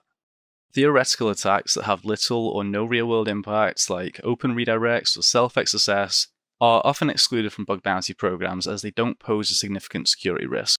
However, if you can chain an open redirect with another vulnerability, or if you can turn that self-XSS into an XSS that leads to an account takeover, that's a very different story. Finally, we have leaked credentials. So using credentials acquired from the dark web, for example, is typically out of scope as it involves unauthorized access to data and doesn't demonstrate the discovery of a technical vulnerability. So I've jumped over to the Integrity Knowledge Database for some clarification on that last point. This is an article by Inti on reporting leaked secrets and credentials.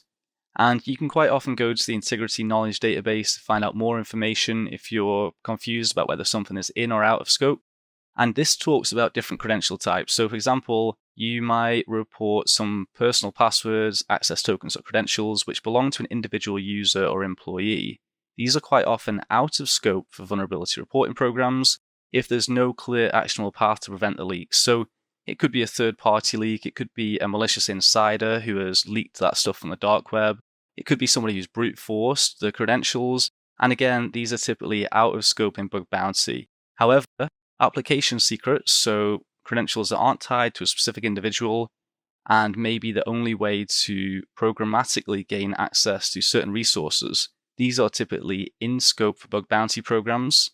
And also, if there is a weak credential, for example, maybe you've guessed the credential is admin, that again is typically in scope for a bug bounty program.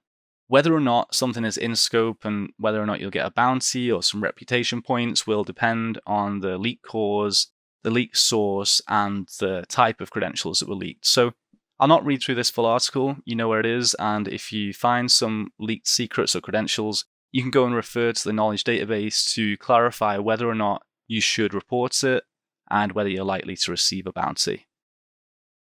So finally, I promised we'd look at a couple of examples on the Integrity platform. So I've opened up the Red Bull program. As you can see, it's public, it's open, we can read through the description, and we'll find that there aren't actually any bounties for this. It's a vulnerability disclosure program, but you can win Red Bulls.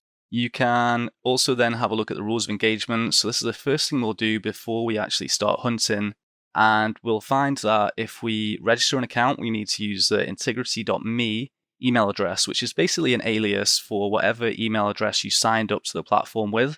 If you enter this, then it should forward any emails to this address, which will be your Integrity username at integrity.me, to whatever email address you signed up with. You also need to set any tools to a max of 5 requests per second, so make sure you look at the documentation on how to do that. And in this case, you don't need to provide a custom user agent or request header, so sometimes you'll need to set a specific header to basically let the program know that you are an authorized researcher. So if you don't have this user agent set or this request header where it's required, then you might get a ping from somebody in Integrity asking if you are currently testing on the website and why you're not using the header. This basically allows the security teams to work out what is a valid attack and what is somebody trying to help secure the organization. All right, so we know what the rules are. We also have some promises to adhere to, so we're told to make sure we focus on quality over quantity, include a clear attack scenario, don't discuss vulnerabilities online, or add your proof of concept videos to YouTube or something like that. Don't use automated scanners. We've also got some information about automated tooling, so it forbids us from using tools that enumerate domains due to the huge amount of requests that stresses the DNS, and only the above mentioned list, so we can look through that again.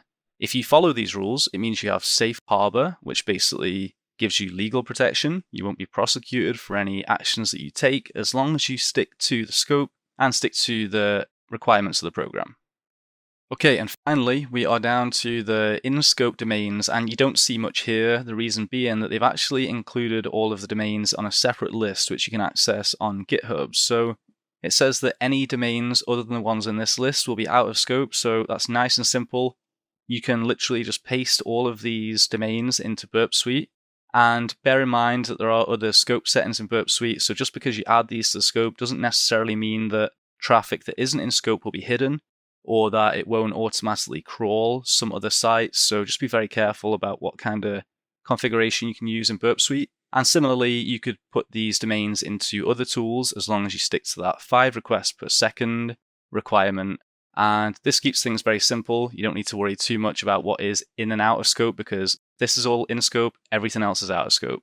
And we also have some Android and iOS applications, which doesn't seem to have a list. So we would probably need to just go and have a look at the out of scope section to see if there's any other information. And it does say here that all of the domains we saw above are in scope. Everything below is out of scope, and it specifically says that this NewYorkRedBulls.com is out of scope, so bear that in mind. And any subdomain not mentioned in the list of in-scope assets. So don't start enumerating subdomains. You already know what all of the valid subdomains for testing are. You should also ignore any findings related to Jira. You should ignore information disclosure, so PHP info, files, and directories that don't have any sensitive information. So again, what's the security impact? Yeah, you've brute forced some directories on the server, and maybe you found an admin directory and you think, oh, I'll go and report that. Well, what is the security impact? Are you able to access the application as an admin? Or are you able to go into an admin panel and start deleting users or viewing files? Or have you just simply found a directory that's called admin?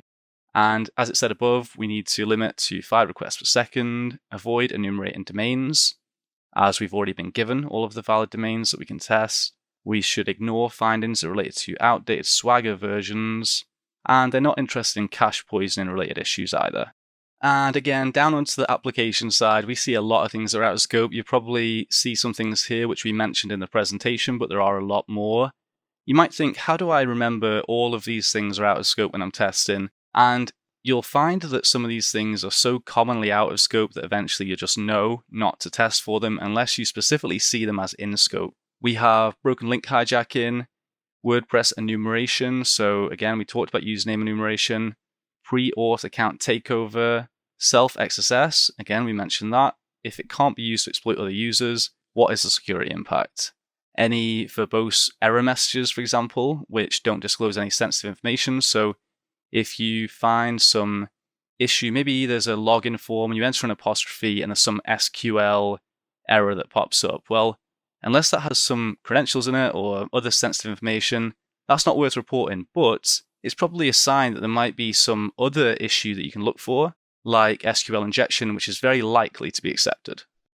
We've got cause misconfiguration on non-sensitive endpoints and missing cookie flags on security headers, which we talked about. Again, these might be useful for finding and exploiting a vulnerability, but on their own, there is no security impact. Cross-site request forgery with no or low impact, presence of autocomplete attribute, reverse tab napping, bypassing rate limits or non-existence of rate limits. That's something that we get reports on quite often. Somebody will say we're able to brute force passwords on accounts and there's no rate limiting in place. So again, it's very likely that the organization already knows about that and they may have valid reasons for not adding rate limiting. Maybe they've got security protections in other areas which mitigate that.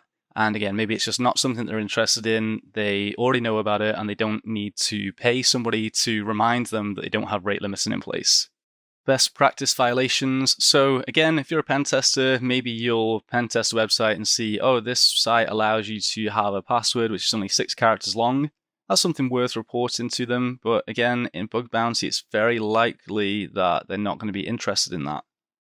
We've got clickjacking without proven impact, TSV injection, sessions not being invalidated. So if there's no auto logout after a period of time, if there's no two-factor authentication in place, again, these are all things that organizations should have. It's good security practice, but it's not in scope typically for bug bounty.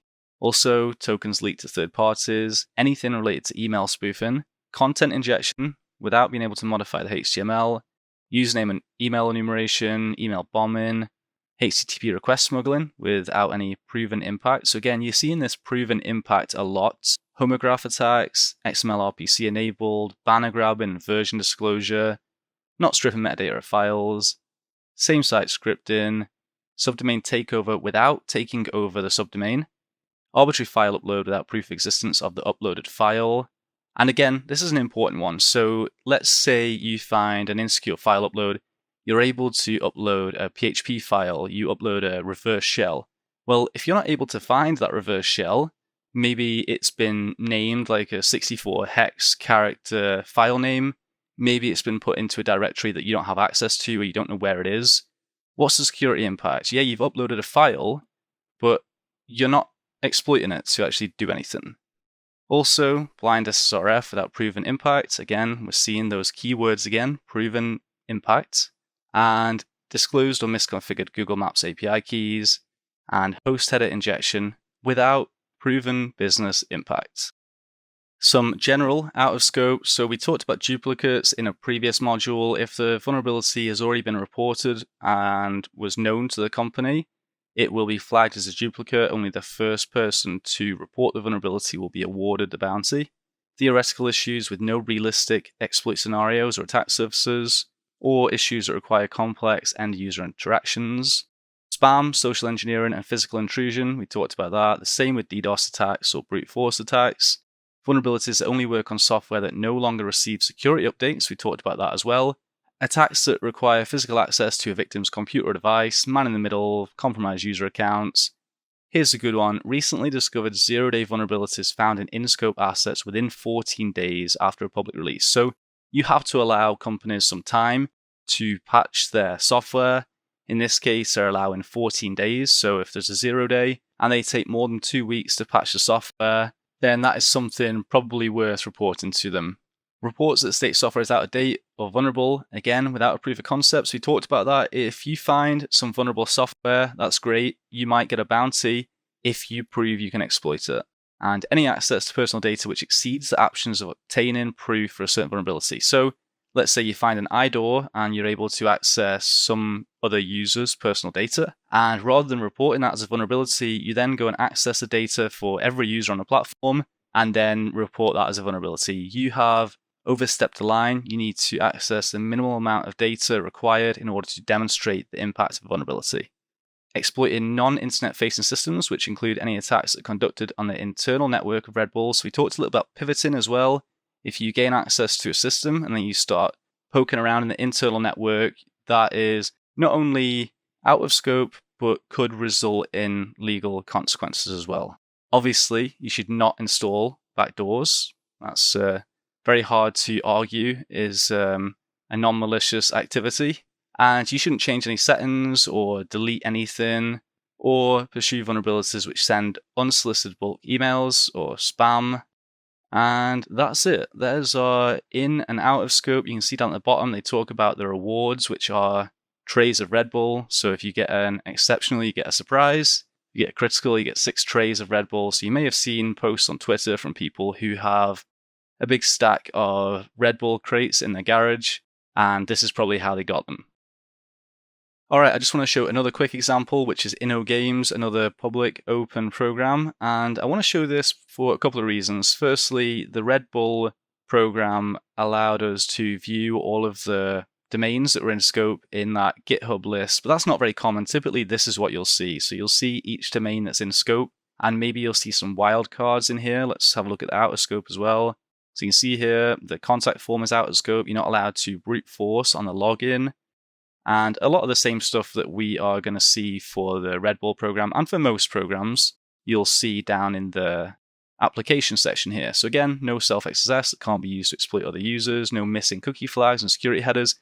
If you do enough bug bounty programs, you'll realize after a period of time that some of these will pretty much always be out of scope, and it won't take you long to assess what is in the scope for testing. I also wanted to show this just to remind people that bug bounty is not all web. There are a lot of games programs, and it's quite a niche area which has less researchers than web, although a lot of the games programs will also have websites and Android applications and things like that. And yeah, we also have mobile programs or programs that have a mobile aspect. We have smart contracts, sometimes hardware as well. So depending on what your area of expertise is or what skills you're trying to learn, hopefully you'll find something which is of interest. I'll just highlight here as well then that this one has a different automated tooling. So this is 1 request per second. And I believe this one has the bounty payout. Yeah, so here's our bounty table here. So you can see based on the CVSS score, which we talked about in another module, you can find out what you're likely to receive. So you can get up to 4K for an exceptional vulnerability on a tier 1 asset. So we go down here, we see we've got some tier 1 assets, we've got some tier 2. And maybe you'll want to spend your time focusing on the more expensive assets, or maybe you'll think that they get more attention from other researchers and that you want to focus on tier 2 assets for a slightly lower reward, but maybe a greater chance of finding a vulnerability. Anyway, I think this one's been quite a long video, so let's wrap it up here. A reminder that there is an Ask a Scope question here where you can ask a question about a scope. Unfortunately, we can't provide too much information a lot of the time, so it is on the researcher to read and understand the scope. We'll often try to help with specific questions, but it's not guaranteed that somebody at Integrity will say, yes, this is in scope, please go ahead and test that, or no, this is out of scope. The onus is on the researcher basically to make sure that they properly read and interpret the scope as laid out on the website. However, if there's a mistake in that scope, or if there's something missing or it needs clarification, then the Ask a Scope question is definitely a good option. Okay, this is embarrassing, but this is my 3rd time recording this video. My first time, I had my microphone muted. My second time, I thought I hit record, I didn't. So I should be really proficient at this point. So up until this point, everything's been kind of hands-off. We're about to get really hands-on in this course. In order to do that, we need to build out a lab that we're going to be utilizing to actually attack from. So our lab is going to consist of a virtual machine. We're going to be running Kali Linux. In order to run that virtual machine, we need a virtual machine player. Now we have 2 options really. We've got VMware Workstation Player or VirtualBox. If you have downloaded one of these in the past and you already have it installed in your computer, you're comfortable running VMware or VirtualBox, please just go ahead, save yourself some time, mark this video as complete, move on to the next video. If you are not familiar with these, you do not have them installed, please continue with me. So what we're going to do is we're going to go to Google and you can type in VMware Workstation Player download if you have Windows or Linux, or alternatively, VirtualBox download, which is for Mac, but also runs on Windows and Linux as well. These installs are very straightforward. I'm going to click through these both at the same time and show you. So for VMware Workstation, all you have to do is scroll down here and it's going to say, try this for Windows or try this for Linux. Whatever operating system you have, go ahead and hit download on that. Same concept here with VirtualBox. It's going to give you the binaries that are here, and it's going to say, hey, Windows, Mac, Linux, whatever your operating system is, go ahead and click it. My preference, again, is VMware Workstation. I think it's a little bit easier to use, better platform, to each their own. Once those are downloaded, all you got to do is come into your downloads folder and open up your installer. There's nothing special about these, with the exception of VMware Player. It does ask you if you want the enhanced keyboard. It is an install that requires a reboot. Do check that and do reboot if you're going to be using VMware Player. If you're using VirtualBox, nothing needed there. Once you have these installed, you're rebooted, all good to go, you'll open these up. Now, these installs are straightforward. If you've ever installed a program in the history of programs and using computers, you're going to be fine. Just make sure you read through everything, give away your firstborn when you sign that contract and say, I agree. And also make sure you're looking at the different checkboxes for VMware Player, especially because it does ask you a little bit about data sharing and other things. Just make sure you check or uncheck that box. So from within here, what we're going to do is we're going to come into VMware Player or VirtualBox. It should look like this once you're rebooted and you load the program. For VMware Player, there is one extra prompt once you open it up for the first time. It's going to say, is this for commercial use or not? We're going to choose non-commercial use, which we can see up here, and that is all we'll need to do. So from here, we're going to stop. We're going to move on to the next video where we actually download and install Kali Linux on one of these. So as long as you have a screen where either VirtualBox or VMware Workstation is loaded, that is all you need at this point. I just triple checked. My video is recording. My audio is on. That's awesome. So I'll go ahead and see you over in the next video. Moving forward, we're going to go ahead and download Kali Linux. Now, if you've installed Kali Linux before, great. I just ask that you follow along with this video and you install a fresh version because we are going to run some additional tooling for our lab builds, and we don't want to mess anything up with your already existing build if you're running it. So in here, we're going to download Kali. If you're not familiar with what Kali is, it is a distribution of Linux primarily used for penetration testing and ethical hacking. And what we're going to be doing in this course is utilizing that to do a lot of our attacks. It has some built-in tools already in it, and it's just going to make our life a lot easier because it has all the tools we need without really having to go out and download a ton of other things. So in here, we're going to go and click on Get Kali. All you have to do is Google Kali Linux download, by the way. Come in here and select Get Kali, and it'll say choose your platform, installer images or virtual machines. Well, we just installed the virtual machine player, so we're going to go ahead and just do that. And it gives you different pre-built virtual machines. If you're running on VMware, you can download here. If you're running a VirtualBox, etc., Hyper-V, and so forth. So I am using VMware. You can go ahead and select VirtualBox if you're using that. It does not matter. Go ahead and just download the latest image, which is going to be right here. Okay, this little download. If you're comfortable with torrenting, by all means, feel free to torrent. At the time of this recording, we are in 2023.3. The version should not matter for this course, okay?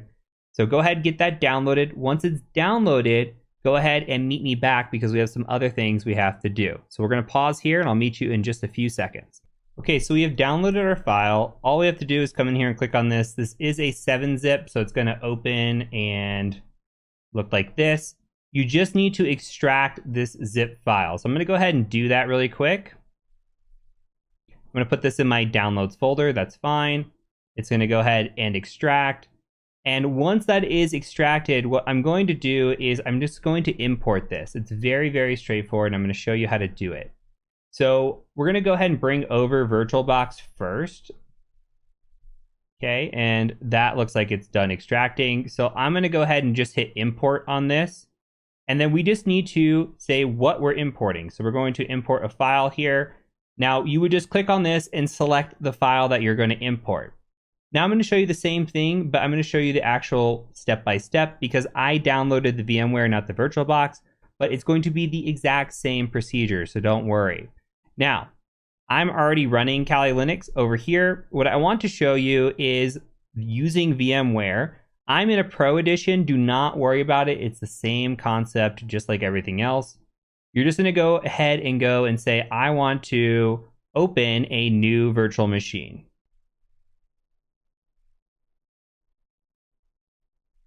Okay, and all I did was just select that virtual machine file here.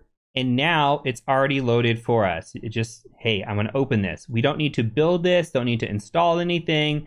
It should just automatically start working for us. Same thing with VirtualBox. You're just importing that. The import will take a few seconds, and then we can go ahead and boot on Kali Linux if we want to. Mine's already running. We'll talk about settings here in just a second as well. I just want to make sure that we can get to a good login screen before we go ahead and allocate anything else. So make sure that you get to a login screen where it's going to say, hey, what's your username and password? And I'm going to go ahead and take this out of full screen really quick and then back into it. Okay, and if we do that, we should just say Kali like this, and we should be able to log in. So it's Kali, K-A-L-I, and Kali again, K-A-L-I, and that will be your virtual machine login. Okay, so we're up and running. I'm going to go ahead and just shut this down. I want to show you a couple of other things. So let's shut this down. And so you should be brought back to this screen. What we're going to concern ourselves with is the memory and the processor here that we're going to be utilizing. I'm going to go ahead and just select edit this virtual machine settings. It may be a right click for you and just say right click, edit virtual machine settings. Should still be very straightforward to find this. All we're going to do is decide how much memory we want to allocate. We're only going to be utilizing this machine for this lab. So what we can do is give a little bit more memory because we're not running multiple machines. If you are running on 16 gigs of memory, you can bump this thing all the way up to 8 if you want. I wouldn't go past half of your memory. If you're running on 8 gigs of RAM, for example, I would say just use 4. You could probably get away with 2, but 2 is a little low in my opinion. Okay, other thing we want to talk about here is our network adapter. We can either use NAT or bridged. I'm going to use bridge because I am utilizing this in my own environment. My environment is secure. However, you should probably use NAT. If I'm going to give you my advice, I would say use NAT. I'm going to use bridge. You do not have to worry about that. But other than that, just leave your settings default and go ahead and just power on your virtual machine. And from there, we're going to log back in and we're just going to do one more install before we get everything going. So let's go ahead and get to this login page. And then what we're going to do is install a tool called Pimp My Kali, which is really awesome. That is going to set the bar for us for all the tools we need to install, everything that we need to actually run and perform a lot of these attacks in this class. It'll all be done for us automatically. So here we are at our login screen. Again, Kali on this. And then once we are up and running, all we have to do is go to Firefox, and we're just going to go to Google. Once Google loads, I'll make this a little bit bigger. We can come in here and just say Pimp My Kali, just like that. Okay. And the first thing that should come up is this GitHub page, this DeWalt Arch Pimp My Kali. If you're not familiar with DeWalt, DeWalt is possibly a cyborg. He works for us on our help desk team, and he has developed some really cool tools and is just an awesome person. If you ever get the chance to work with him in our Discord or on support team, please give the man some kudos and maybe feed the bot some information. I don't know what he likes, but he's an awesome guy. So we're going to go in here, and all we're going to do is just clone this repository. So you can just go to code, go ahead and hit copy here. And what we're going to do now is just come into our Kali, and I'm just going to make this bigger so that you can see it.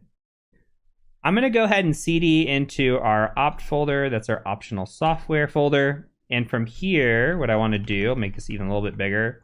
We're just going to run a sudo git clone, and then we're just going to paste that. Control-Shift-V. Okay, so that way we clone this repository. And then the password, again, is Kali. You should see the clone happening. From here, we should be able to cd right into the Pimp My Kali directory. We ls in here. You can see that we have our pimpmykali.sh. So what we're going to do is we're just going to say pimpmykali.sh, // just like that. Gonna hit enter, and we see permission denied because I forgot to run it as sudo. There we go. Okay, so in here you get a bunch of options, all kinds of stuff. What are we fixing? Fixing different issues, installing different things. You don't need to worry about any of this, all right? All you need to worry about is this right here, this new VM setup. Run this option if this is the first time running Pimp My Kali. Perfect. So we're gonna come in here and type in N, and it's gonna go ahead and just start installing stuff for us. Pretty nice, pretty neat. Now there's going to be a bunch of prompts that will come up. This is gonna take a significant amount of time. It may take 30 minutes to an hour to actually go through and install everything. Don't worry about that. Let this run. There will be prompts that do appear. One of the prompts is going to say, do you want to convert to a root user? You do not need to do that, all right? You can just stay as Kali. That's how we're going to run this entire time. Additionally, you may have some other prompts that just say, I need you to hit enter on this or accept something. If that happens, just go ahead and hit accept. Just take the defaults as is. Now this is going to build, it's going to run everything automatically for you and get your environment ready to run for our course. So go ahead, let this happen. You are done with the lab build section. We are going to get hands-on moving forward from here. So I look forward to seeing you over in the next section very soon when we go ahead and look at enumeration. Hello, my name is Alex, and I'll be taking you through most of the practical labs later on in this course. A quick TLDR about me. I started my career briefly as a developer, and I've been working in security for almost 10 years now across different domains and industries. But really, AppSec is where my passion lies. If you'd like to keep in touch and get updates on projects I've been working on, I often build CTFs, or if you want to drop into one of our live streams, you can find me over on LinkedIn and from time to time, Twitter. And if you have any questions about the course, or maybe something I explained wasn't so clear, or there's an alternative payload that you're trying to get working but isn't quite there, then drop us a message on Discord. I check in at least once a day and always more than happy to help out. Before we drop into the lab, I just want you to know how we've structured the course, and we've created common issues and vulnerabilities without the added complexity of heavy modern applications. So as you go through the course, really make an effort to try and understand the vulnerability itself and what's happening under the hood. This will ensure that later on, when something crops up or prevents or delays your exploitation, you'll be able to work around it, as you'll have a solid understanding of what's happening. And finally, as this course is tailored to those starting out, or maybe those who want to bolster their skills a bit, a lot of the labs will walk through together so that we can teach you not just how to exploit things, but also the mindset behind analyzing and testing an application and finding vulnerabilities as well. And then I've also set some challenges for you along the way too, so plenty of hands-on experience to be gained. I do encourage you to explore different payloads and test different things as we're walking through the labs. For example, with XSS, even outside of the XSS specific labs, you should be able to find and exploit this, so feel free to go a little bit off-piste from time to time. Don't forget to keep good notes, and let's go ahead and set up our lab. All right, setting up our lab is fairly straightforward. Now, just a heads up, if you're on a very old version of Kali like 2021 or 2020, you might encounter a few issues. So in this case, just check what version of Docker IO you have and what version of Docker Compose you have. And if you're stuck, drop us a message in Discord. But I do highly recommend that you use the most up-to-date version of Kali, because this is what we've tested on. And we know that it's all working, so that if you do have an issue, it's probably quite easy to resolve. So you can just sudo apt updates, and then once that's finished, you can sudo apt upgrade. I've already done these. And then we do need a couple of things. So first up, we need sudo apt install docker io, and you can just hit enter. And here we can just press enter, and we're all done. And the other one we need is sudo apt install docker compose, and we'll just hit enter. Go with yes, like this, and just hit enter for OK. And then you're all good. Now, I do recommend you restart your VM at this point, just to make sure all the services are running properly. But if you're feeling brave, just go ahead and continue. So I'm going to come to a folder here, and I'm just going to copy and paste in the zip file, which you can find in the course notes. And then I'm going to come into here and cd bb course, which is the folder I created. And here you can see the zip file. So I'm just going to unzip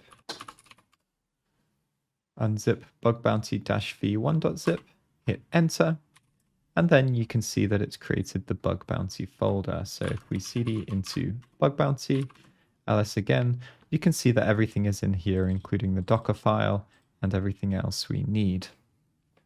So there's two steps to this. First, we need to sudo docker compose up, and what this will do is it will pull down the images that we need and it will build the lab for us. Now, if you don't want this to use up your entire terminal, you can use the -d flag so that it detaches and runs in the background.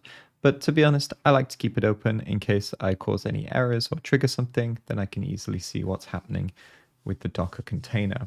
Throughout the course, you might see me dropping in and out of the container too for a little bit of troubleshooting. And this is good experience, as being able to use Docker is great when you're working with open source software or you're doing research. It's a great tool to be able to use to manage your targets. So I'm just going to hit sudo docker compose up, and we have an error already. So I'm running a service that's already using port 80, and this is likely to be the case for you if you have something like Apache running. So you can sudo systemctl stop Apache 2 if it's Apache in that case. Or if you're running some Docker containers, you can use sudo docker psa, find out what's running, and you can see that I have a lot of containers running, and this one here is using port 80. So I'm just going to sudo docker stop like this. And then once again, sudo docker stop like this, clear. And then let's try this once again. And you can see that we're running. So the first time you run it, it might take 5 or 10 minutes because it has a lot of images to download, like I mentioned. But the second time you run it, it should be very quick. Now there's one more step. Just open a new terminal and come back into the same folder and into the file where we just were. And you can see this set permissions.sh. And what this is going to do is this is going to set some permissions so that when we come to the file upload labs, you are actually able to upload files. So all we need to do is /set permissions, and we're ready to go. So we should be able to open up a browser now. Come to localhost and switch off our proxy if you have it switched on. And here we have the bug bounty labs, so we should be all good. If you get a message at the top saying, hey, the database isn't initialized yet, just click OK. It'll reset the database, and then you can come back and carry on. You'll see a red pop up here if that's the case. One last thing, if you do break the database, if you drop a load of things or break something, if you go to /init.php, this once again resets the entire database for you, and then you can just click OK and return to the labs. This is a safe place for you to be able to fuzz, to test dangerous payloads, to really understand the impact of what you're having on an application. So go nuts, and I hope you enjoy the labs. I'll see you soon in some upcoming videos. Welcome to the Web Application Technologies and Architecture section of the course.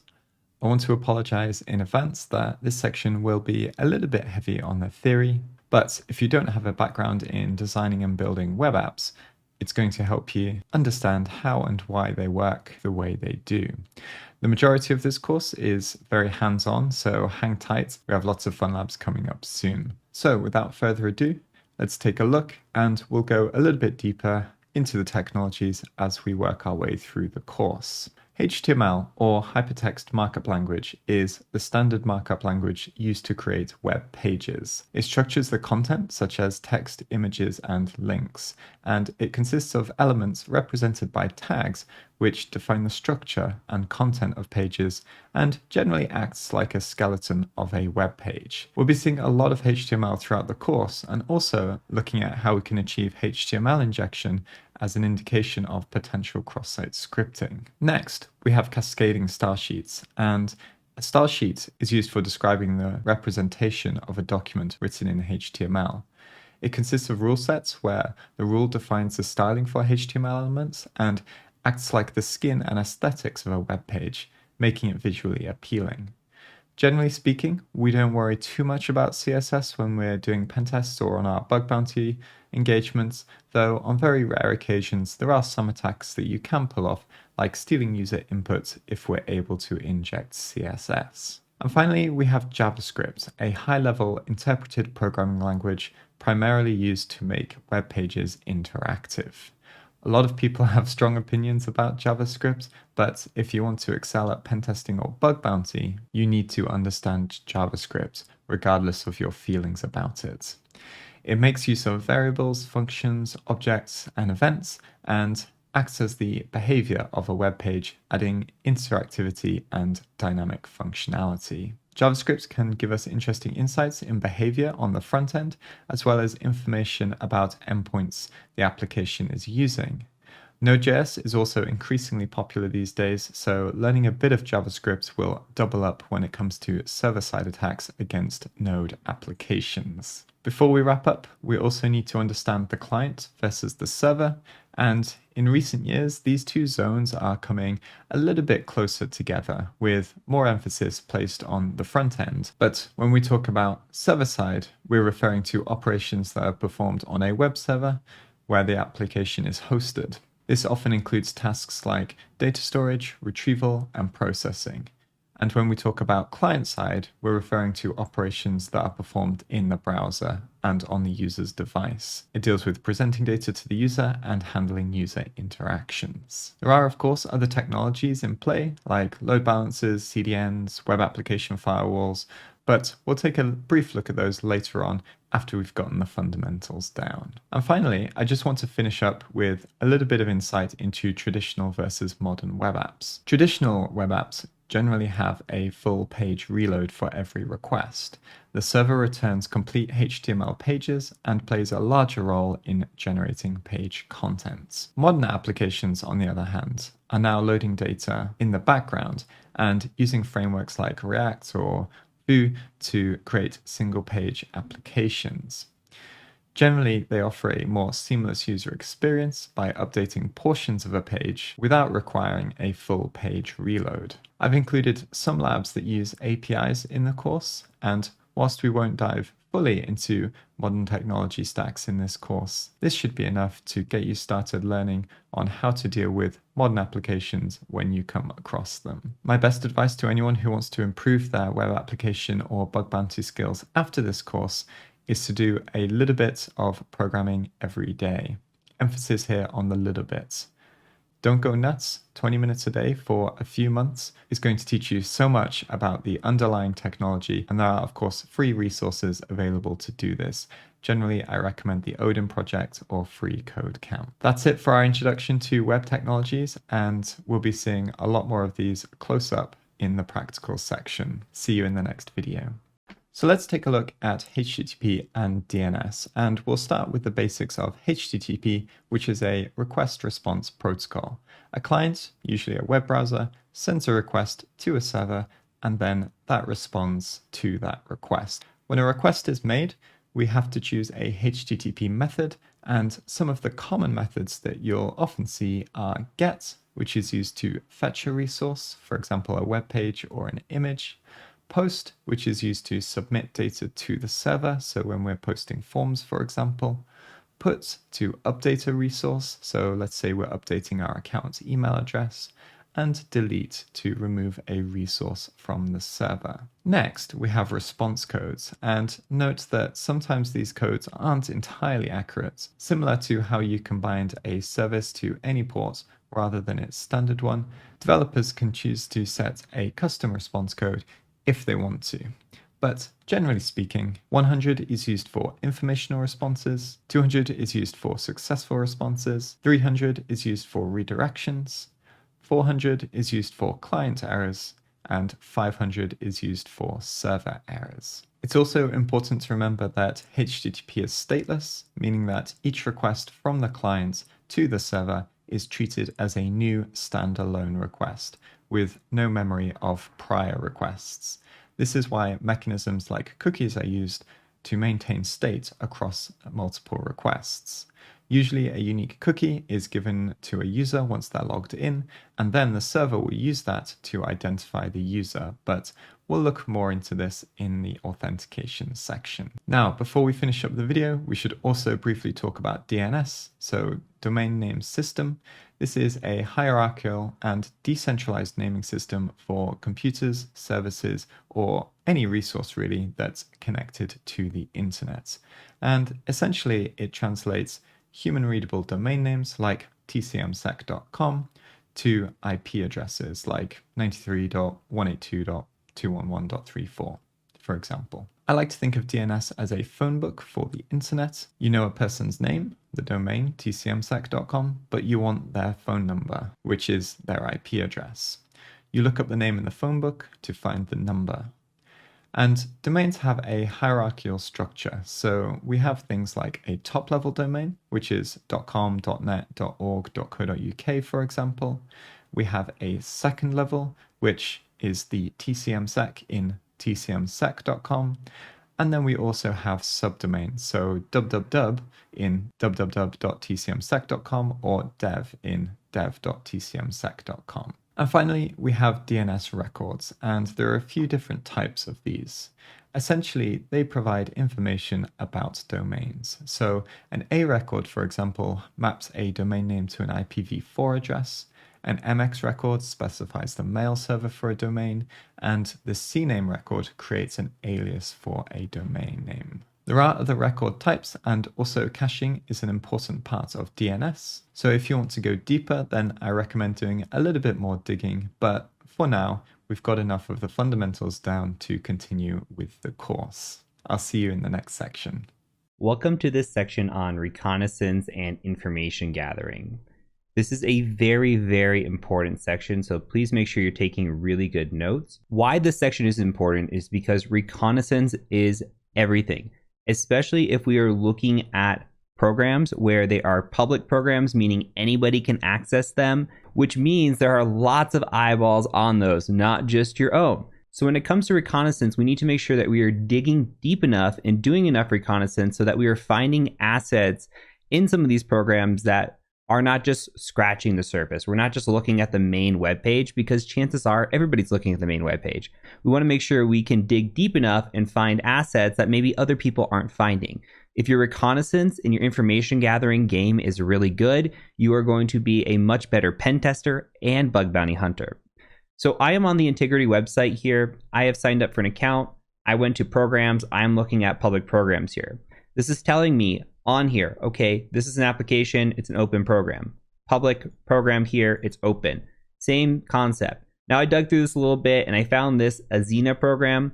It's just responsible disclosure. It doesn't have any payout, as you can see, compared to everything else.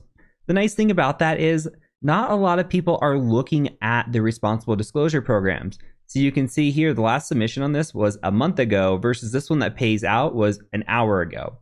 Not saying that's always the case, but people want to make money for their work.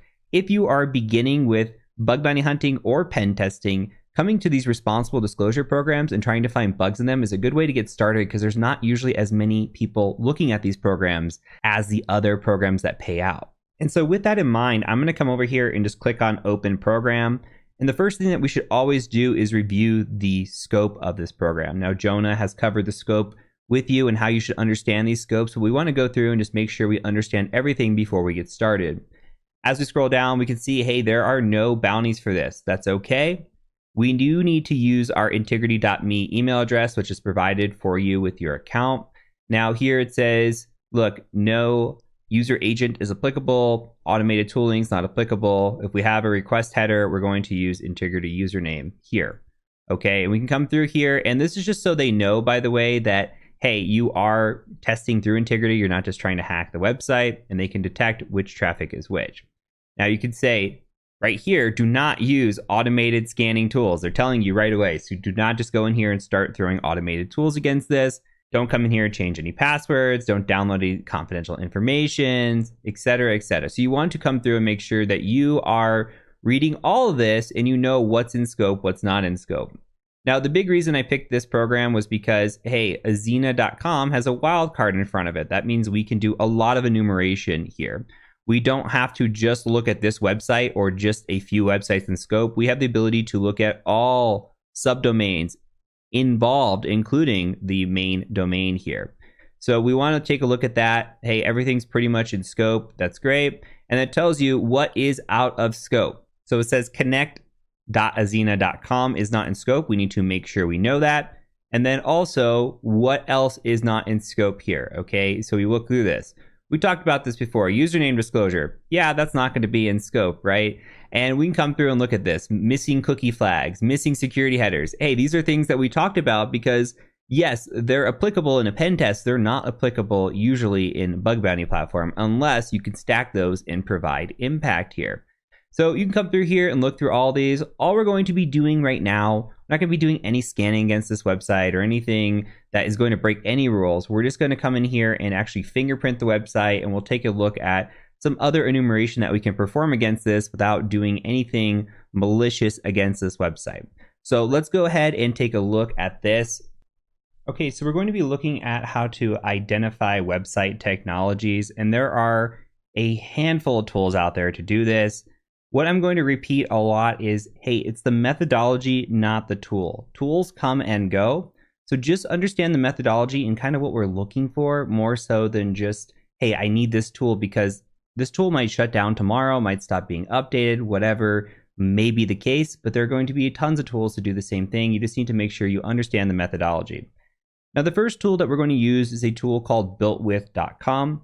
All we have to do is go to builtwith.com and actually go and type in here this website. So we've got Azina, and I hope I'm saying it right, azina.com, and we just say lookup. And what that'll do is come in here and give us all of their technology profiles and everything that they're using on this website that we can find. So we can see right away that they're using HubSpot. That could be useful. We're coming in here and seeing Hotjar. We can come look through and see different insights, different Google conversion trackers, all kinds of fun stuff. Different widgets that they're using. Hey, look, they're using Cloudflare, it looks like, possibly using Slack. Come in and just read through. They're different frameworks, so it looks like they're built possibly on Java, which is interesting. And it shows other stuff in here as well. Cloudflare again, Euro payment stuff. You just want to come through and read and see if you can find anything of interest in terms of what platforms they're using, what stacks they're using, and if anything here can be of value to you. Another thing that we can do is actually install a tool that does a lot of this for us. So that tool is called Wappalizer. And if you just go to Google and you say Wappalizer install like this, you can actually just come here and install it for your platform. So if you're using Chrome, you can go here and just download the Chrome version. If you're using Firefox, you can come here and just install Firefox. I already have it installed, but if you click on it, it'll just have a button right here that says, hey, add to your browser. Perfect. Go ahead and do that. And once you get that installed, you should see up here this little purple tool, right? It says Wappalizer. When you click on it, first time you click on it, it may ask you to accept some terms and conditions. That's all right. But what happens is when we actually go to the website we're trying to see, we can come in here and click on this, and it gives us a nice preview of everything that's being used automatically. So we see some of the same things again, like HubSpot's in here, all the different analytics that they're using, some of the security that they're using, like Cloudflare again, which is nice. Again, Cloudflare is here. We could see some of the JavaScript libraries that they're using, like jQuery and this core.js. We can search these and see if these are out of date. Ultimately, what we're trying to do here is we're just trying to get a lay of the land. What architecture are they using? What stacks are they using? What tools are they using within their website? And then how can we maybe abuse that later on? A good example of this is if they're using a Microsoft website and we can identify that Microsoft IIS is in use, later on we might have specific exploits for Microsoft. And we can think of extensions like ASP and ASPX or ASM and ASMX. And if you're not familiar with Microsoft extensions, that's okay, but we might want to craft a payload or an attack based on that type of extension. Same thing with Linux. If we're seeing that we are using some sort of Apache, then we're likely using PHP and we're going to use a PHP extension. Not always the case for either of these examples, but giving you a high-level overview as to why we're doing this. We want to grab as much information early on as we can that we can keep in our back pocket and later use in an attack if we need to. Moving over to Kali Linux, I want to quickly just show you a couple of built-in tools that can be utilized to grab information from a website. So with the curl command, we can use a capital I against this website in order to see if we can find any additional information or fingerprinting on the website. Now what happens here is it looks like we get hit with CloudFront, which means we're not actually hitting the main website. We can see that because we have a 302 redirect occurring here. So we get hit with this first, and we need to actually follow that redirect. So if we want to follow a redirect, we can use a capital L to do that. And you'll see that we get that 302 again when we pull this down, but then when we follow the redirect, we actually get the main website here. So we can tell based on a lot of things, but hey, this content length is significantly longer. We're starting to get a lot more detail as we scroll through here, and we can see a lot of this information right up front. So again, this is where we can pull down some unique and interesting information. We may see server information. We may see that it's running on Apache or Microsoft or other items like that. We can see the different security headers that they have here pretty easily. We can look at different tags that they have working here as well.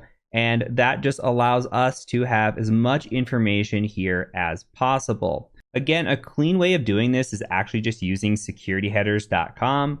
You can come in here and you'll see the security headers that are missing, all that stuff, but also you get the raw headers that come back and it automatically follows that redirect to get to the 200 and see all of that. And this is just a nice clean version of it. We have some bolding, some color coordination in here, and we don't have to just read this out from a command line, but I am showing you some command line stuff so that way you can see that as well.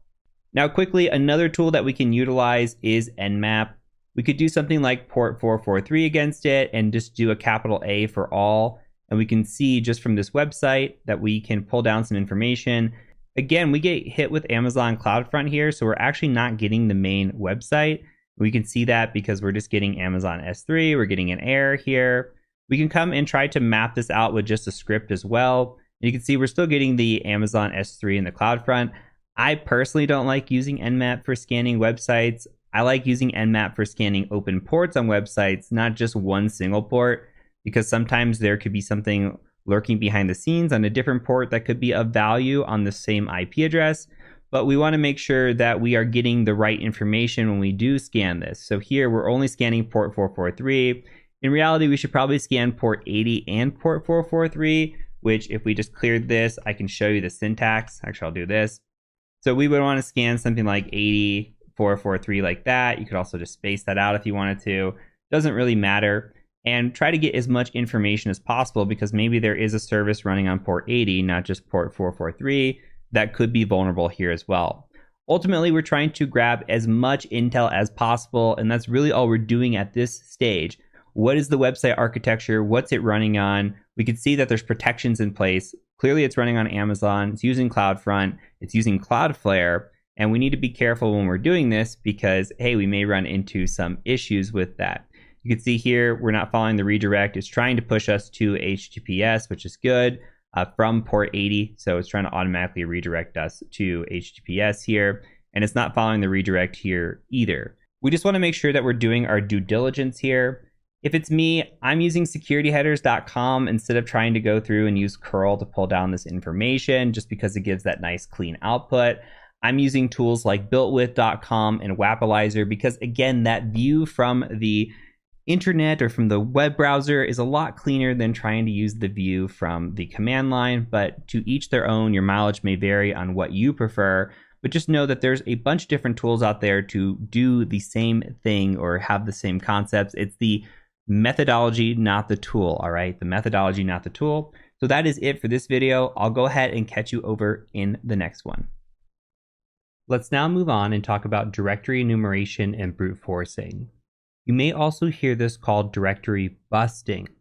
Now, what we're going to be doing is looking at directories on a website, but we're trying to essentially guess the directories with tools. Now, what we can do is utilize a word list. Let's say we have a website, and that website is something like 10.0.0.10, or it could just be something like google.com. We're just playing pretend for now. And we don't know anything but google.com. We don't know any other directories that exist beyond that point. Well, we can utilize tools here and a good word list to come through and search for other directories.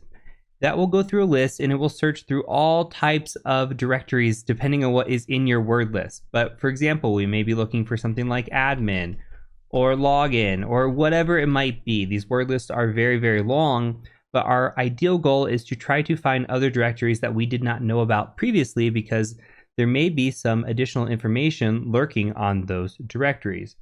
Now for this video, all I want you to do is take notes. We're going to utilize this in a lab environment, and I'm just utilizing it against a local lab. I don't want you to go out there and just start brute forcing directories on different websites unless that is explicitly in scope. You don't want to get banned before you even get started. So let's just keep it safe. Just take good notes on tools and then utilize this in your research and your practice as you go. Make sure, as always, that you are reading scope though. So we do have a website in this lab that I am connected to. If I go out to Firefox and I go here, and I go to 10.0.0.10, all I have here is this Apache 2 Debian page. It's just a default web page. Doesn't have any information for me. It just says, hey, it works. And all this is telling me right now is that this web server is potentially running Apache 2. Most likely this server is running on Linux. Most likely this server is running with PHP, but we don't know that. This could just be a build here with the default page. This page could be here to just throw us off. We have no idea what's going on here. And there's no other links for us. We can click on like manual, but hey, manual doesn't even load anything. We did get a little bit of information here. Look, we can see we're actually running on Apache 2.4.38, Debian server. That's cool. We're on port 80. But overall, we don't have anything here that we can actually like click on and get to that would give us any more information beyond this. So if we see a default web page like this, we probably want to look and see, well, what's going on? This is an example of what we would write up on a pen test, by the way. If we saw a default web page like this, and we do see this quite often on external pen tests, this is a write-up because this typically signals poor hygiene. This would just be a low finding. Obviously, there's no impact here. This isn't something we'd submit for a bug bounty, but either somebody went in here and just spun up a web server on accident, or maybe they just set up default configurations. They've got a web server running, and to me as an attacker, that means, hey, what else might be running? That's what I'm thinking. What else is running here? It looks like poor hygiene. It could also be that they have a web server running, but they forgot to disable this page that is running here, and it just looks bad. Again, it doesn't look good. It looks like maybe incompetence, or somebody just set something up, didn't really know what they were doing. And so I'm always curious when I see these default web pages because I want to know what's going on behind the scenes. And that is what we're going to look up today. So I have ran an Nmap scan against this. All that is open on this machine for web purposes is just HTTP. So that's all we're going to concern ourselves with right now is this port 80 HTTP. There's a handful of tools that I want to show you. It's going to be about the methodology. Always the methodology, not the tool. I'll tell you which my favorite tool is, and I'll show you some other alternatives. And then you take that methodology that is shown today and utilize that with whatever tool you want. There are more than 3 tools. We're only covering 3 tools. There are more than 3, actually a lot more than 3 that do the exact same thing. You will find the tools that you like to utilize and that you will use in your day-to-day. For me, I have mine. For you, it might be a little bit different. So here what we're going to look at, first tool I want to show you is this tool called FFUF. You can see some of my old lab in here trying to autocomplete. But this tool, which I still don't know how to pronounce even though I've been using it for years, is a directory brute forcing tool. Now, if you want to install this and you are typing this in, it's not turning up blue in your Kali or whatever you're using, you're not finding the tool, all you got to do is come in here and type in sudo apt install, and then you can come and just say ffuff like that, and that should install pretty easily for you. Once you do have the tool installed, we can just come in here and just say -- help like this. And we could take a look at everything that is in here. We're not going to cover every single switch that's in here. We're just going to cover the facts here of this tool. So this stands for Fuzz Faster You Fool. Love it. And you can come in here and identify different things or different flags that you want to run when you run this attack. Ultimately, what we are doing is we are going to run this attack with a word list, and we're going to try to fuzz an endpoint. We can add different ideas here, but let's first start with just the tool usage, and then we'll come back and go through these options as well. So I'm going to show you what the tool looks like when we run this. So the syntax looks a little bit like this. We're going to say ffuf-w like this. And we're going to pick out a word list. Now the word list that I have here is this user share word list, and it's found in Dirbuster. And I'm going to actually show you where this is. If you're not familiar, all you have to do is go to your folder here. You can open a folder, or we can be pretty cool hackers and just utilize our command line. And all we're going to do is ls, and we can ls the user share word list just like this. And there's going to be a bunch of different folders in here. So we've got Amass, Dirbuster, a bunch of cool tools that are in here and different lists that are in here already for us inside of Kali Linux. So what I like to use is the Dirbuster list. So if we come in here and we just ls inside of Dirbuster, there's actually more word lists in here. And so for me, I prefer to utilize this medium word list. Honestly, you can utilize the medium lowercase word list. There are other word lists around. There's a bigger word list, one that's called big.txt as well. So it just depends on what you want to do and how fast you want this to run. The bigger the list, the longer it's going to take, especially if it starts to find endpoints. So let's take a look at this. We have this word list that we're utilizing. Okay, we're going to utilize this 2.3 medium.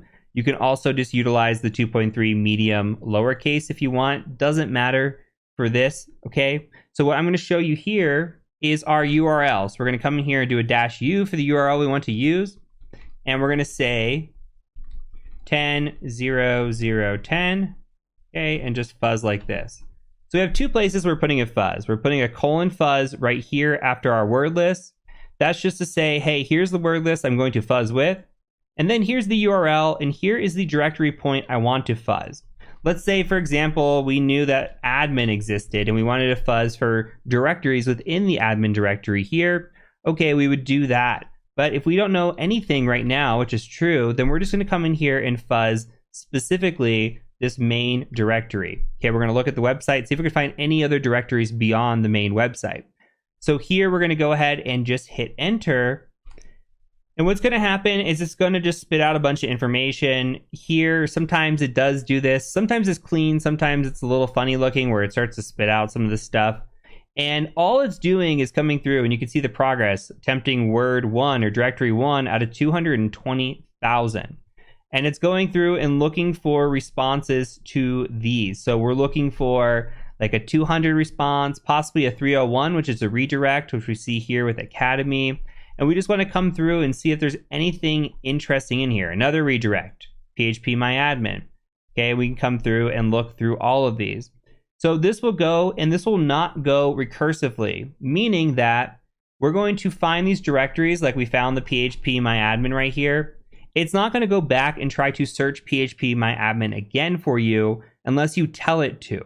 So it's not recursive. It just finds the first directory and then it goes on from there. We're also not trying any extensions here. So we're not trying like phpMyAdmin.html. We're just trying phpMyAdmin. So we'll let this run and see what all it finds for us. We're going to go back and just take a look at the output here again of this tool because I want to show you a few different things. The most important thing would be to be able to navigate some of these switches that are on here. For example, if we want to utilize recursion, all we have to do is a -recursion, and that will scan recursively. And we can also come in here and provide the recursion depth for this. So the default you can see is 0. We could say we want to be recursive with a depth of 2, for example, and that will try to go 2 levels deep. If it starts to find directory after directory after directory, it's going to stop because this will take forever. If it continues to find directories and you continue to give it more information, it could get really dicey really quick. So you got to make sure you keep your recursion depth pretty low, start to find things, and then start to dig and see, is it worth actually utilizing the tool? Do you need it for anything? And reevaluate. And here again, we have, hey, what kind of recursion strategy do we want to use? You're welcome to look through all of these, by the way, and just see what is valuable to you. What do you think you need? What do you think you don't need? Play around with this, especially in a lab. There's plenty of labs that are out there that you can utilize and just say, I want to test this out for brute force purposes. Now, another cool thing that's in here, if we scroll down just a little bit, are these filter options. For me, FC is really useful. If we have, for example, a 404 that we want to just filter out, we could say -FC and give it 404. Or if we notice that the website is giving us redirects for everything, like every single input that we give it a directory for, it's just redirecting, we might want to filter out a redirect there. We might want to say we don't want the 301 code. So it just depends on what you're seeing, but this filter option is nice. Maybe we only want to see 200s and 301s. It just depends on what we want here. Maybe a 401, maybe if it's an error there, just because it's not a directory that resolves that we can see, like a 200 status okay, we might still want to see a 401 directory because maybe there's something lurking behind the scenes there. So your filter options are nice. Again, you'll play around with these. You'll get a good idea for what it is you like, don't like, what scenarios, but do come in here and play through some of these options. Now, if we want to take a look at our output again, if we come back, you could see we are still going through this. Look at this. We're partially through this. We're about 4 minutes in here, and we don't have a ton, but we did find some directories. We found a directory called Academy. So if we came in here and just typed in Academy, for example, we would get this student registration login page. That's pretty nice. We also saw PHP MyAdmin. So that's nice as well. There should be a login page sitting behind this. So these are two new directories that we didn't know about until we did directory brute forcing here. So I'm going to minimize this again, and I'm just going to show you a couple other tools. So if we come in here, a tool that is built into Kali is called Burp or Derby, just like this. And all you have to do is type in the IP address you want to use or the website you want to use, and that's really it. They do have their own configurations here, just like every other tool. Again, it's the methodology, not the tool. Here it's going to go through its own word list. So it's using, and it'll tell you, user share derb word list comment against this. This does scan recursively. So keep that in mind. If it does find the Academy directory, for example, it will scan that recursively. You can come in here and actually look at some of this while it's scanning. We can just type in derb. If you type in derb, it will give you some output examples in here. We can test files again with extensions like .html. It is useful to try extensions. We know, for example, that this website is running on PHP. So we may try different extensions there. Ideally, we just want to narrow this down. We might try just like .html, for example. We probably won't try something like ASP or ASPX or ASM or ASMX because those are Microsoft. Those are IIS extensions. Probably not going to be running on a PHP here. So we want to maybe narrow some things down when we're going through here. You could also utilize this to look for files, by the way. It doesn't have to just be HTML. For example, if you're looking for like PDF files, you could use an extension of .pdf. Doesn't matter that it's this tool. It could be any tool, by the way. They all have extension testing. So we could test for extensions as well. And we could come through here. This does HTTP. It does HTTPS. Awesome as well. You can provide a word list here. You just type in the URL, and after that, you give a word list. Word lists are very important and are everything. Honestly, I don't believe this actually does find the Academy directory. You can see it. Hey, it doesn't find it here because we're using a smaller word list. I like to use that medium-sized word list because it's pretty comprehensive, but if you're just trying to look for quick wins, this common word list could be useful as well. But if you come through here, you can read that it has a lot of the same features. It is doing it recursively automatically, so we could switch that off if we want to. We can come through and look at different things. We can filter out, again, just like we did before, we can go in there and filter out different status codes, everything else. So you just come through here and read this, and you can take a look at what you want to run and why you want to run it. And I think, again, that's very useful depending on what you want to do. Now, this last tool I want to show you is a little bit old school, but it's still pretty neat. I use it from time to time. Let's clear this screen. This is built in as well. It's called Derb Buster. I like to put an ampersand at the end just so that I have the command line available to me when I do run this. Overall, it's not really that important if you run the ampersand or not after it. All that really matters is that we know how to utilize this tool. So if you come in here, it says, hey, what's the target URL that you want to utilize? I can come in here and just say HTTP 10.0.0.10, just like the last one. And this is on port 80. You do have to give it the syntax exactly like it shows. What I do like to do here is run go faster. It says how many threads do you want to run? I run 200. It depends on your system. Now, when I run tools like this, I run GoBuster, I run some of this other stuff, I'm utilizing my main operating system. If you're just running in a VM, you might not get that many threads out of this. It depends on how many resources you can allocate to your virtual machine. I like to run actually on Metal for a lot of this. And my web app testing, honestly, a lot of it's in Windows nowadays, as opposed to just running out of Linux, because I prefer that with having my base operating system do most of the work for me. Anyway, we have this thread option. This thread option, by the way, same concept. You can utilize that for FUP. You can utilize that for Derb. You can utilize that for Derbuster as well. All we need to do is provide a file here. We could say list-based or pure brute force. I always prefer list-based. You can just come in here and say, hey, I'm going to go to browse. And we know where our word lists are. Again, we talked about it. We just got to go to user and again, share. I'm going to go through this fast because you should just be taking notes at this point. Word list, Derbuster, and I'm going to go right here for the lowercase medium. Now, we have a bunch of options here. We can say, hey, I want to brute force directories. I also want to brute force files. I want to be recursive. Awesome. What directory do I want to start with? Okay, main directory. We already know that this is PHP. That's nice, but we can also just give this like an HTML extension. Now again, every extension that you put in here, it adds that much of a workload. So however big the word list is, it's going to now double that because we're searching for HTML as well. We could choose to not search for any file extensions. We could say no brute forcing files, just do directory. I like to search for file extensions because you never know what you're going to find. Not always is a directory just going to appear. Sometimes we actually need the website to appear, and that is very useful. So I like to use HTML, PHP, depends on the website. Again, if it's IIS, we can use like ASP, ASPX, search for those sorts of things. Here again, you could search for like PDF, docx, other files, whatever you might feel like you want to find here. Ideally, you could just start with PHP and HTML. We are going against an Apache server.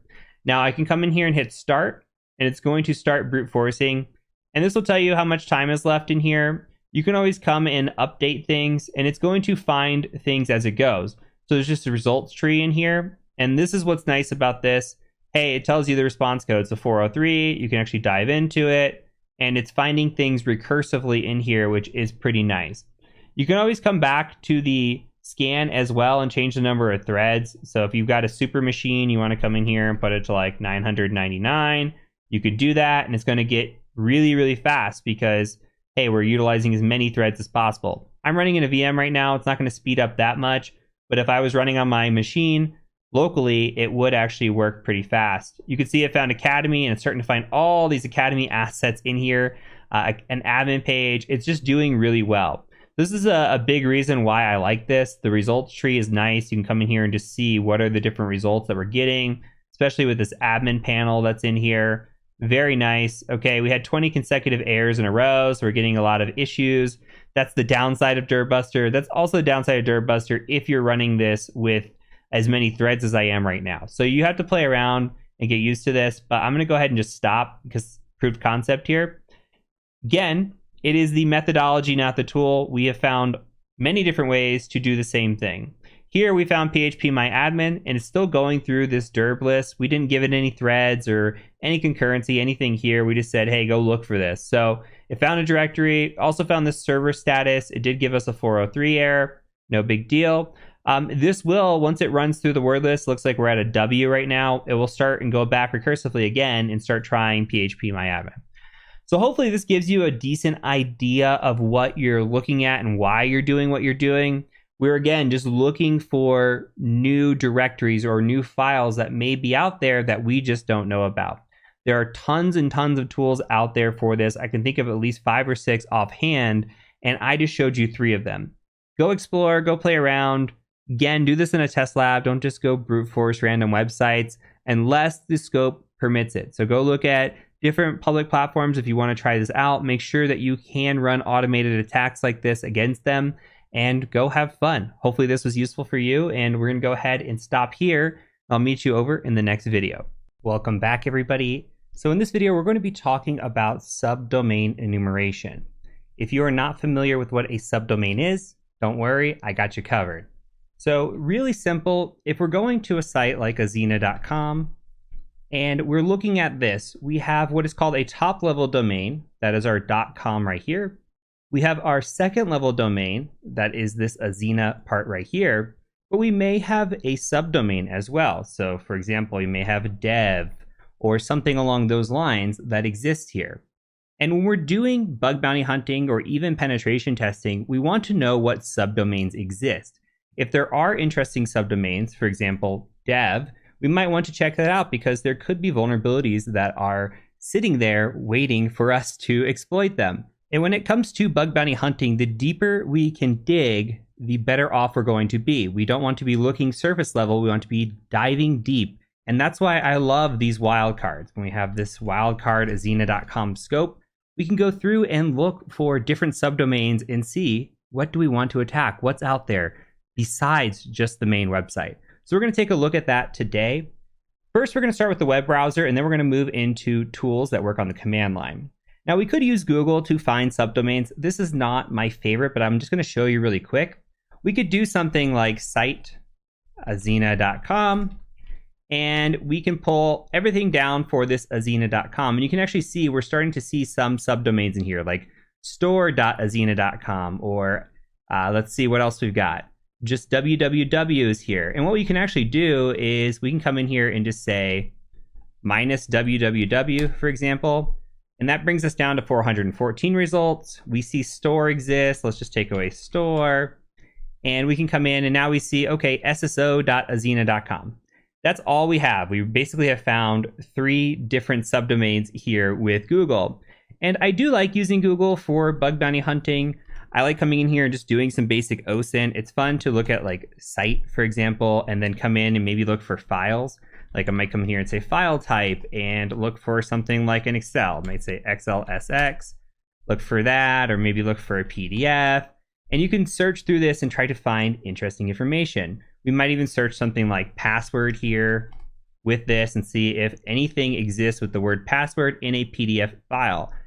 And this is true, by the way. This does have use to it. I have seen bugs that were out there. One that I can really recall off my mind immediately was one for Tesla. Now, somebody was searching just like this. Instead of Azina, they were searching Tesla, and they were searching password. And they found on Google an Excel spreadsheet with an actual password that worked to log into Tesla. And it was pretty sensitive. It had only been there for a few hours. It was accidentally uploaded, got crawled by Google, and they were able to obtain these credentials. So I'm not saying don't go out there and use Google. No, Google is useful. It's just not really useful for subdomain enumeration. Now, there are websites that are out there that are useful. My favorite website is this website called crt.sh. And this is awesome. Let me make this just a little bit bigger here, because we can do wildcard searching here. So we can just do like a wildcard with a %. We can do .azina.com, just like that. We can come in here and search this, and this will give us a ton of subdomains, and we can come look through this. And what's nice is it's going off of a certificate search. And of course, for some reason, this database is down. I'm not sure what's happening here on my Kali, but I'm going to bring over a different screen. Okay, and I was able to get this working on my browser. So if we go to crt.sh, we do the wildcard search here for Azina, we could see new subdomains that we didn't see before. For example, we see connect.azina.com. And this is based on a certificate ID. So we're actually searching for certificates, not just searching Google here. I'm going to scroll all the way down to the bottom because a lot of these are just connect. But you'll see that we can actually find other things here like info, support, media, developer. We've got Sentry.operations, static, IoT store. So there's a ton of things here that we didn't find with Google. And that's pretty nice as well. But let's see if we could do a little bit better. I want to show you some command line tools. And later on, we'll actually automate this entire process. But I want to show you some tools that work really well. One of those tools is called Subfinder. So if you just type in Subfinder, it should already exist. Per usual, if it doesn't, you can always do a sudo apt install. You can type apt correctly and then just say Subfinder, okay? And all we need to do on here is just run Subfinder. And you could do a -d for domain. You can see I ran this against our domain at one point. Here we can just say azina.com and we can try to pull down some information. You can see it's pulling down a lot of information here. Like look at all these different subdomains. It might even be easier to just throw these into some sort of file because, hey, this is a lot of information that's being fed to us, right? So I'm going to go ahead and just Control C and kill this. And what we can do is we look at this, we can do a subfinder and do a -- help. Typically there's an output command for these. So if we come in and we're looking for, hey, how do I output this? It should just be a -O, which it is. And we could say we want to write to a file. So we can come back in here and just say, hey, I want to put this to a file. We can just call this Azina, something like that. Okay, and then it'll go through and find all of these where possible. Now, it is just digging out there and looking for subdomains. Doesn't necessarily mean that these subdomains are still active, and that's okay. We can look at that as well. I'm going to show you some other tools while this runs. So I'm going to do a new tab here. Now, a great tool is a tool called Asset Finder.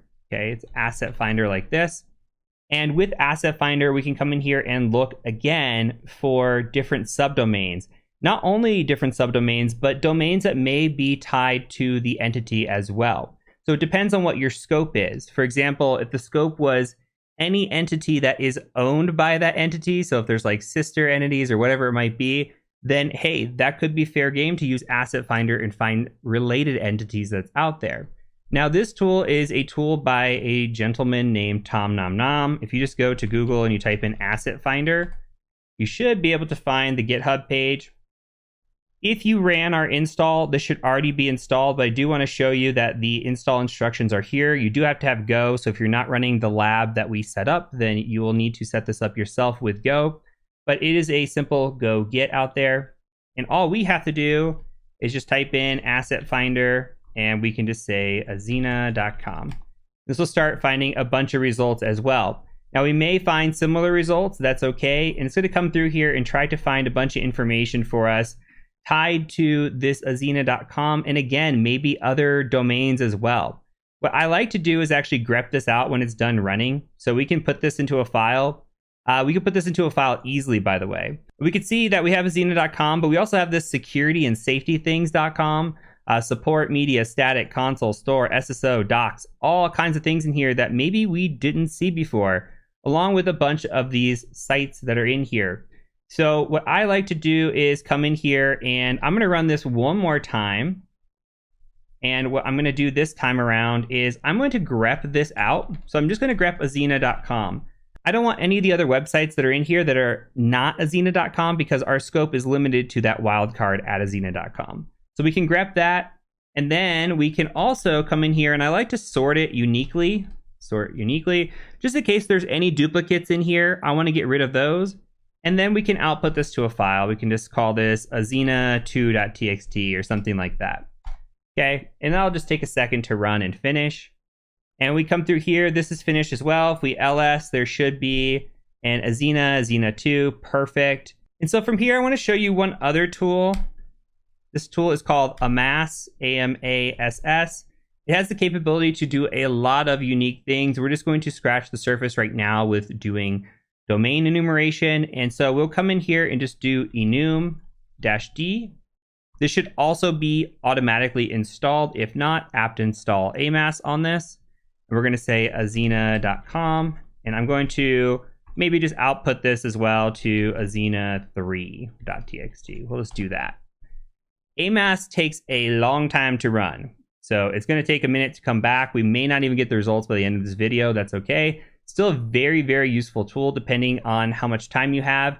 If you're just going through and trying to do quick enumeration, tools like Asset Finder and Subfinder are really good.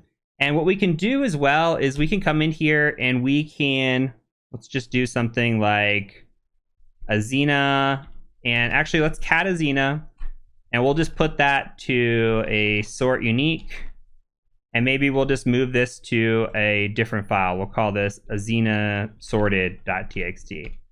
Okay, so we'll put that in azina sorted. Okay, and then we can take this azina sorted.txt and we can pipe that into azina2.txt, for example. And that's just going to append to the end of that. We'll have all of our domains. Again, later we'll automate all this. But what we can do now is we can cat azina2, and then we can sort that uniquely. And then we can come in here and just pipe that into like azina final.txt, something like that. So now if we cat out Azina final, we should have a list of subdomains. And all of these subdomains here exist for this website. So you can see there's a lot of these sessions in here. I would bet that they're probably not valid, but I could be incorrect on that. And what we can do here with subdomain enumeration is we can actually come in here and validate if these subdomains are alive. So I'll show you how to do that because that'll make our life a little bit easier. So the tool that we can use is another tool from TomNomNom in this situation, and that tool is called HTT Probe. So HTT Probe like this. Another tool that you can go out there and install, but should be installed automatically with your build. So if we come here and we try to run this, what we're going to do is we're going to want to cat out this Azina final, but then we can come in here and we can do one more final grep. Let's just make sure we grep out the domain. So we'll grep out azina.com. We'll do one more sort unique, and then we can come in here and just say HTTP probe, and we'll say that we prefer HTTPS, just like this. And what we want to do is come in here and just grep out any HTTPS, because we're not trying to get any HTTP right now. You could come in here and look for HTTP. I think it's worth it. Just for this time's sake, we're just going to want to look at HTTPS websites. So we can grep that. That should spit out a bunch of information. We could pipe this into a file if we want to. We could also sed this if we want to. But what I'm going to do is just go ahead and just pipe this out. So we'll just call this azinaalive.txt. Okay. It should just take a second here to finish. And once it does, we should have a nice list of what websites are actually alive and resolving as opposed to which ones are not. So we'll have a final subdomain list that we can go in there and take a look at and see what's worth actually hunting. Okay, so this is taking a very long time, so I went ahead and just actually cleaned up this file. I think most of these are going to be dead, so basically my Azina file looks like this. It's just the subdomains, none of the other funny stuff that was in there, none of these connects, all right? Just to make this process a little bit faster for us. If we were doing this real world, we probably want to leave it the way it is. But here, if we want to just speed this up, look how fast that was. We come in here and just say Azina alive and look at this.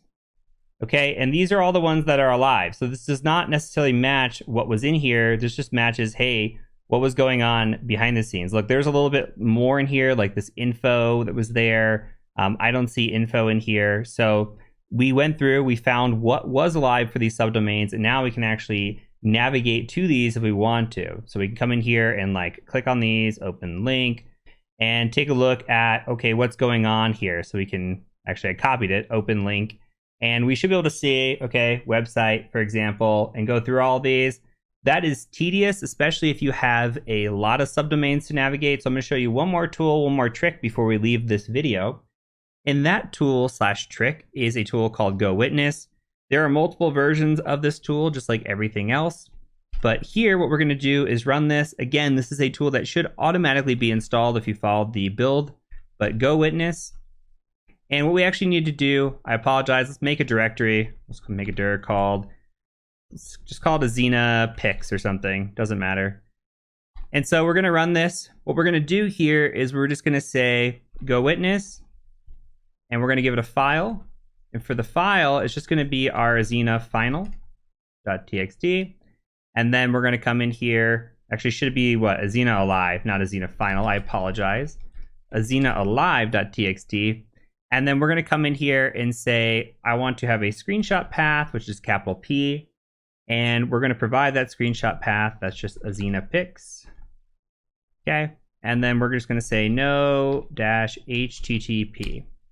Now, one thing we do need to do that we haven't done automatically, we will when we work on our actual automation, but we need to come into a new tab, and I'm just going to edit this file really quick. So if we come in here and we say something like mousepad, Azina alive, okay, we need to take off this HTTPS. So you can just copy that, do a Control F for find, maybe Control H, that's not it on this. All right, let's see. Find and replace is Control R. Okay, so we're going to go find. We're just going to replace all of this HTTPS. We'll show how to do it from the command line later on in another video. But we just replace this, just click through, do it quickly. Okay, we'll save this. and we should be able to run this. We don't want to have the HTTPS in there. So let's go ahead and try running this now. And what GoWitness is going to do is it's going to go out there and it's going to navigate to all these pages for us. You can see it's going to these pages, like this one's giving us a 404. Okay, this one's giving us a 200. This one's a 401. So we get different warnings on these. But what's nice is we don't have to navigate to all these websites. We can just come in here and let it do the work for us. And then guess what? We can just go into our folder, take a look at Azina picks, and then I can just open this up and kind of click through here and just like scroll through. Sometimes the pages don't load fast enough, like this devices didn't load fast enough for the screenshot. So I'll have to go check that out manually. But hey, look, we've got a login panel there. We've got a not found page, got some other static pages in here. And we could just take a look at what these pages are offering. Sometimes it's really easy to see that there's legacy pages on these subdomains.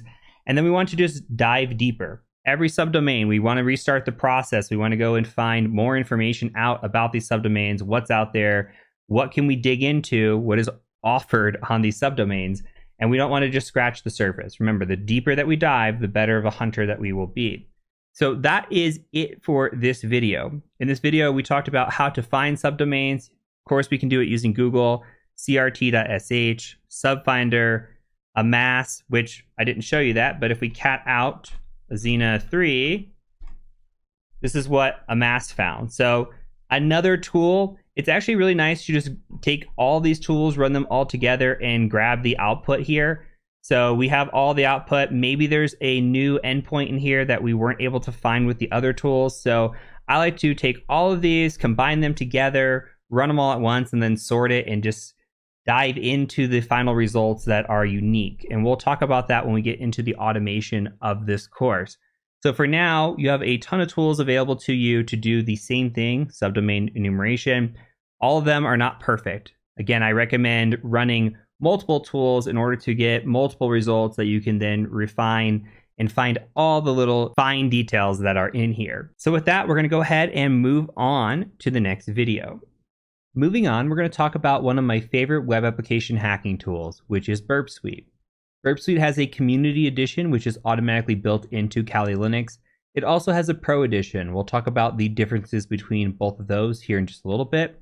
But if you want to run Burp Suite, all you have to do is come up here to your navigation bar, and we're just going to search for Burp, start typing it in, and it should show up right here. The first time you run it, you may see some additional details that you're not seeing on my side. Questions about Java, questions about reporting and other things. Just click your preferences on that. I'm going to go ahead and wait for you to get to this temporary project screen here. Once you do get to this screen, go ahead and just click next on temporary project. And we're just going to use the Burp defaults here and click Start Burp. So on this, when we run this, what is Burp Suite? Why do we care about it? What are we using it for? Well, Burp Suite is what is called a web proxy. What we can do is proxy our traffic through this tool and be able to do a lot of cool things with it. And I'll show you that here in just a second. What I do want to show you is this proxy tab here. Now, you do not have to follow along. I'm just showing you what is actually happening under the hood. If you come into proxy settings under the proxy tab, we can see that it says, hey, there is a proxy listener. That listener lives at 127.0.0.1 on port 8080. Awesome. So we need to set something up in order to actually work with this proxy listener. I'm going to show you how to do that now. So I'm going to go ahead and close out of this. We need to go to Firefox. So go ahead and open up Firefox. And what we want to do is we want to install a tool first, and then we're going to work on installing some certificates as well. So we click here and we just go to Google. And within Google, if we start searching, we're going to search for a tool called Foxy Proxy. And this is a nice little tool. We can just say download, something like that. And what we're looking for is this Firefox add-on here. So Foxy Proxy, I apologize, there's no space there.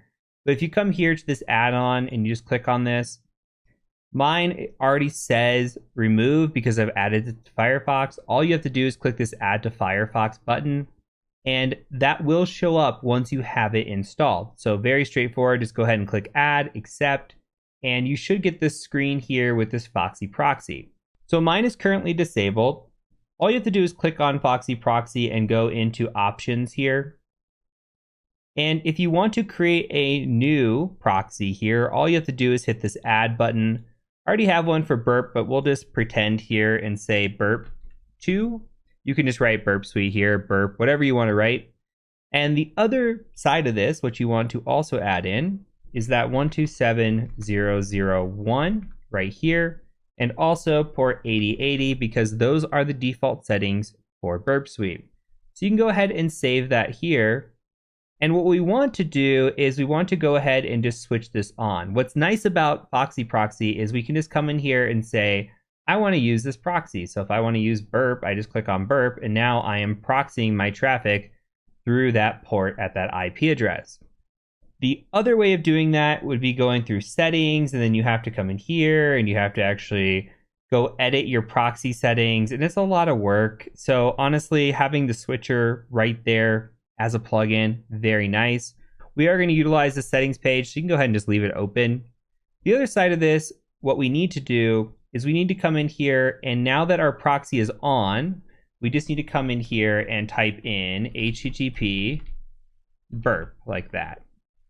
Okay, and that should take you to this screen here. That lets you know that Burp Suite is actually working and communicating with the proxy. Now you do need to download the CA certificate. All you got to do is click on this. I've already downloaded it again. So you just need to click on that, download the certificate. And from within Firefox, all we have to do once that certificate is downloaded is just go to our settings. Now from our settings page, all we have to do is go to privacy and security here. And we're going to scroll all the way down to the bottom. Right here where it says view certificates, that is what we are interested in. So we're going to go ahead and click view certificates. And we're going to import a certificate here. So go ahead and click on import and just navigate to your downloads folder and grab that certificate that you just downloaded. So grab that, hit open. Mine's already imported. You can see I already got this installed. There will be 2 checkboxes for trust. It's going to ask you about trusting the certificate. Go ahead and check both of those and accept it. Then hit OK, and you should have this installed. Now, the way to know whether or not this is installed is we just need to go out to Google or any favorite website of yours. We're going to come into our Burp Suite here, and what we're going to do from within this proxy tab is we're just going to turn this intercept from off to on by clicking that there. And now what I'm going to do is I'm going to refresh this page, and it should hang. See how it's just spinning here? Nothing's actually happening. It's waiting. It's waiting because we're actually pushing all of this traffic through this proxy. So it's all sitting here. It's intercepted. I have the ability now to say I want to forward this traffic. I want to drop this traffic. I could take different actions within this, which is nice. I'm going to go ahead and just forward. And there's a bunch of requests that happen when you just go out to Google. Look at all these. Just click through about 10 requests there. I'm going to turn the intercept off, and that's an example of intercepting traffic. I actually had the ability in there, and I'll show you in just a second, to modify that traffic if I wanted to send different requests, and we'll take a look at that. What's happening behind the scenes is we also have a target here. So we've got this target, and this automatically just picks up a bunch of different websites for us. So we could see that, yes, we navigated to Google, we performed a GET request on Google, and also, though, we loaded some other things in here. We have a Mozilla page that loaded, ad service from Google, Google Leads. So even though we were just loading Google, a lot of things happened behind the scenes, and there were a lot of other items that it just picked up automatically. We could tell the difference here. Where you see that there's actually a black text, we can tell that that has been something that has been navigated to, like this complete directory here, and we have this search feature here. We also have other text that is right here, like this advanced search. That is grayed out. What has happened is the Burp Suite proxy has identified that link somewhere, that link exists. It could be from a page, from HTML, somewhere in here, and it says, hey, this link is existing, but we haven't actually accessed it yet. We don't have any data for it. So we could see that there's a GET request in here, and it's doing a little bit of crawling, but we don't have any actual responses from this, okay? So we have just some details going on behind the scenes. Some of these have been accessed. Burp knows about it, but we haven't actually gone to all of these. It's just kind of crawling behind the scenes, which is nice. Now, before we dive into this, I do want to go ahead and change my project settings. I'm just going to make my text a little bit bigger really quick. So just bear with me. I'm going to pause here and then I'm going to come back and hopefully we have some different settings. Okay, so I've made this a little bit bigger. Hopefully it's going to be readable as we go through everything. So what we're going to do is we're going to go to our website that was in scope from the public program that we saw earlier. And so that website was azina.com. So I'm actually just going to go in here and I'm going to go to azina.com. And we should be able to load this. It's going to load a little slow here, but what's going on again behind the scenes is we are pulling down azina.com. Now it's starting to get a little bit messy over here. We've got Azina, we've got this azina.com, www.azina.com, and that's fine. But we're also seeing a bunch of other stuff run in here, like HubSpot. We talked about HubSpot being used by Azina because, hey, it's running behind the scenes. We were able to identify that when we looked at the website technology. So we can see, in fact, HubSpot is running behind the scenes. And a lot of the details that are gathered are actually gathered from these responses and from some of the things that are happening on the website, again, behind the scenes that we're not just seeing with our naked eyes. But we can come through here and maybe clean some of this up a little bit. There's a couple of ways to do this. What we can do is we can right click on this, for example, and we could say, I want to add this to scope. And what that'll look like, it'll say, hey, you're adding an item to a target scope. Do you want to stop sending out of scope items to the history? We could say yes, and then anything that is not in scope will go ahead and just not get sent here to this history area. We can also come in here and just filter this. So if you missed that, I just clicked on this little panel right here. And we can actually filter our in-scope items. So we're going to show only in scope. And if we apply there, now we're just showing this azina.com. I don't like the way of doing this. I'm going to show you a different way to do this that I prefer. So let's go to scope settings here. What we are doing in scope settings is we are just using one website. We're saying, hey, anything www.azina.com we want in scope, and HTTPS, by the way. What we can do, we can remove this, and we can come into this advanced scope control, and I really like using this. So what I do in advanced scope control is I come in here and I hit add, and what we can do is we could say, I want to utilize azina.com. You could say azina.com. You could also say Azina if you're looking for other things, but we could just say azina.com for fun. Any protocol here, HTTP, HTTPS, doesn't matter. I like to save it like this. Why do I like to do this?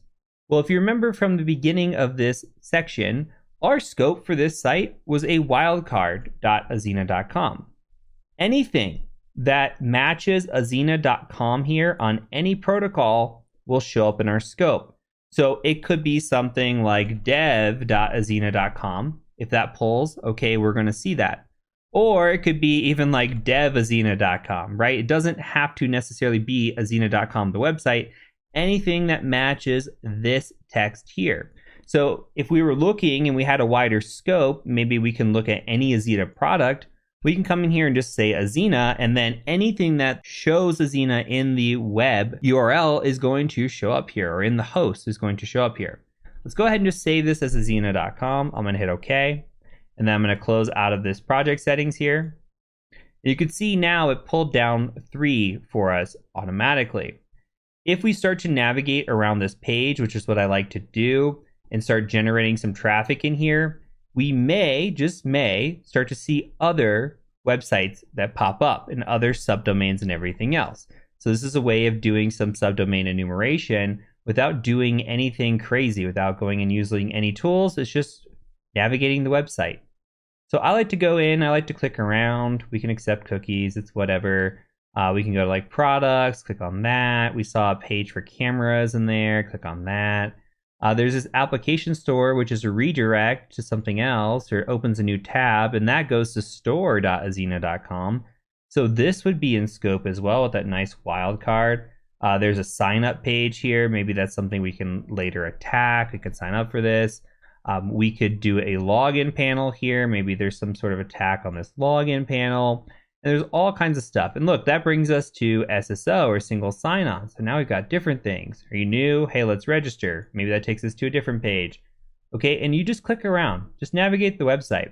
What you should be doing at this point is just making sure that you have an understanding of what the website is doing and why it's doing what it's doing. This is called business logic. What is the business logic of the site? And we can do that by just clicking around. What is the intention of the site? Again, here's the store, here's support, here's a login page, which is accounts, it looks like. So if we go to that, it goes to accounts.azina.com. So that's even a little bit different than what we just saw. Now we converted over to SSO. Okay, but there were requests that happened behind the scenes, and we know that because we can actually come in here and see. Now look at all of these subdomains here that we did not even navigate to. We went to accounts, we went to SSO, we went to store, anything in black again, but all this other stuff, info, legal, media, docs, devices, all of this is here, and it's just giving us additional information that we didn't know about. So that's a nice feature about the proxy. Even if you're just navigating, you could set a scope here and just find all of this good detail. Now, the other thing that we can do is we can intercept traffic, and we saw that briefly. Now, I want to show you another setting here. If you go to proxy settings, you can intercept traffic for only what's in scope. We don't have to do that right now. I just want to show you where that's at. If you scroll down, you could say, hey, I want to request interception rules here. I want to make sure the target is in scope, and I want to make sure any responses, hey, that the target is in scope.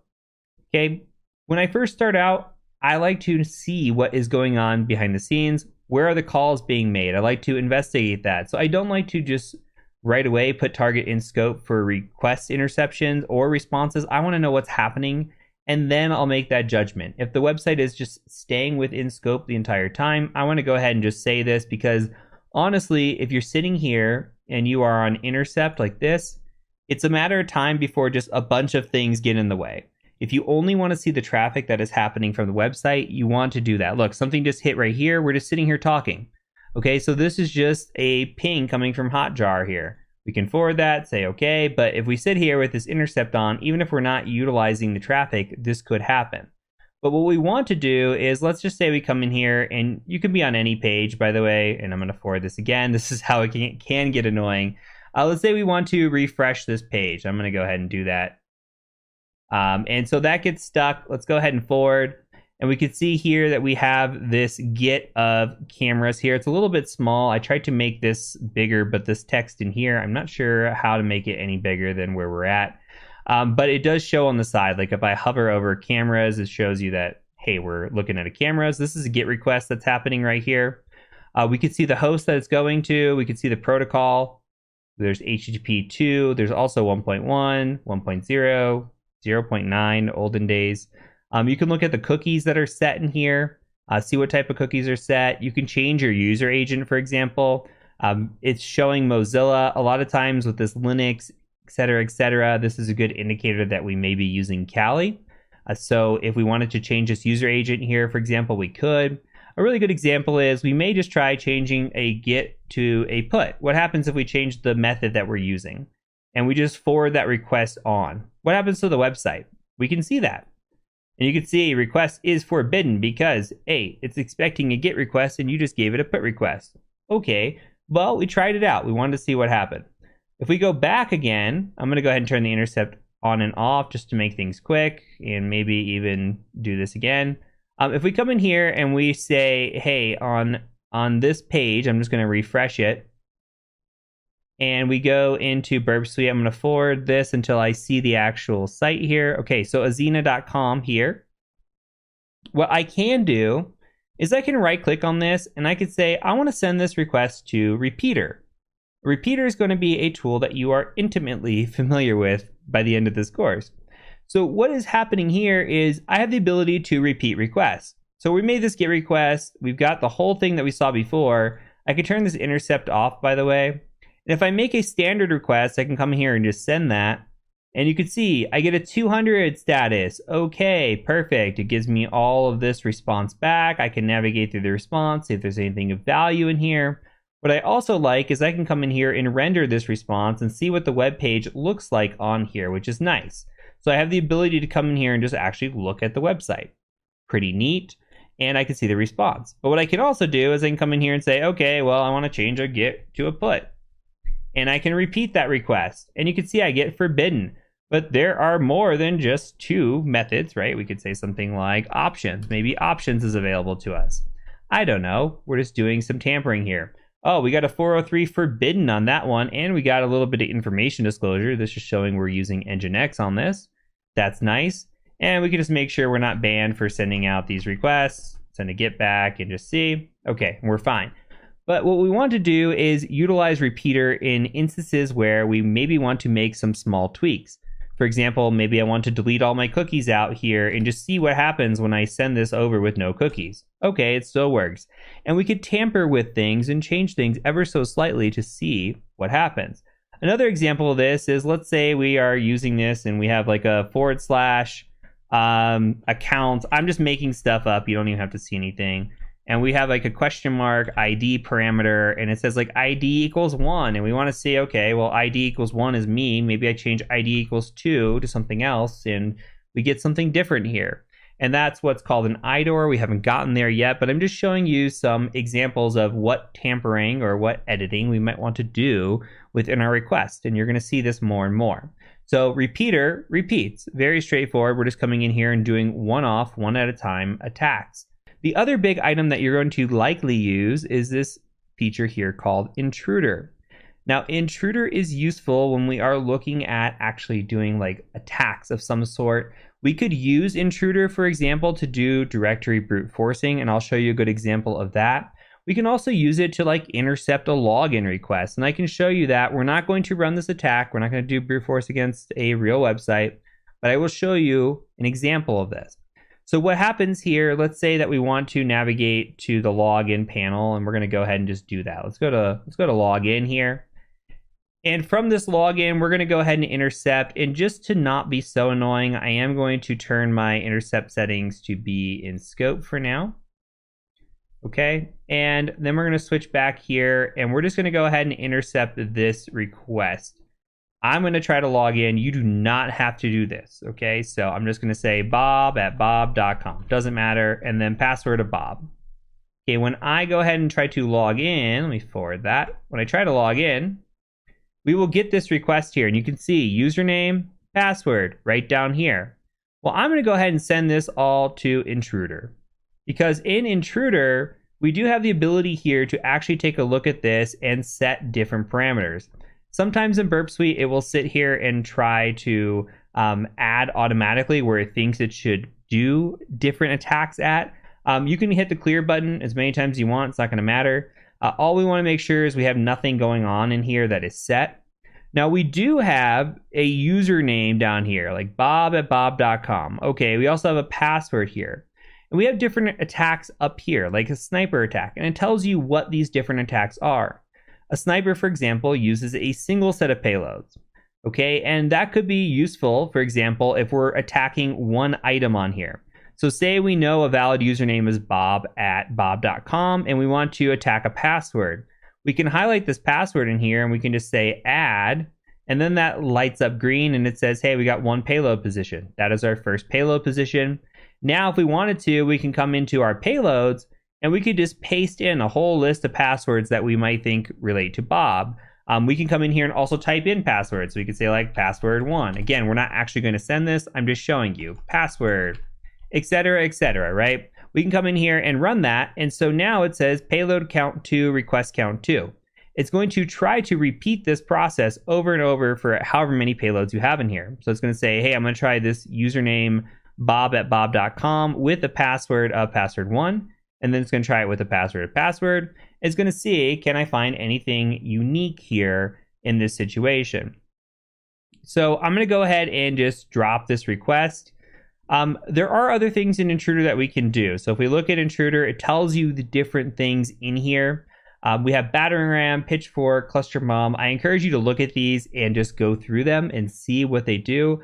A lot of these are good for login type attacks or getting through some sort of admin panel, but also it's great for just sending a bunch of different requests at once.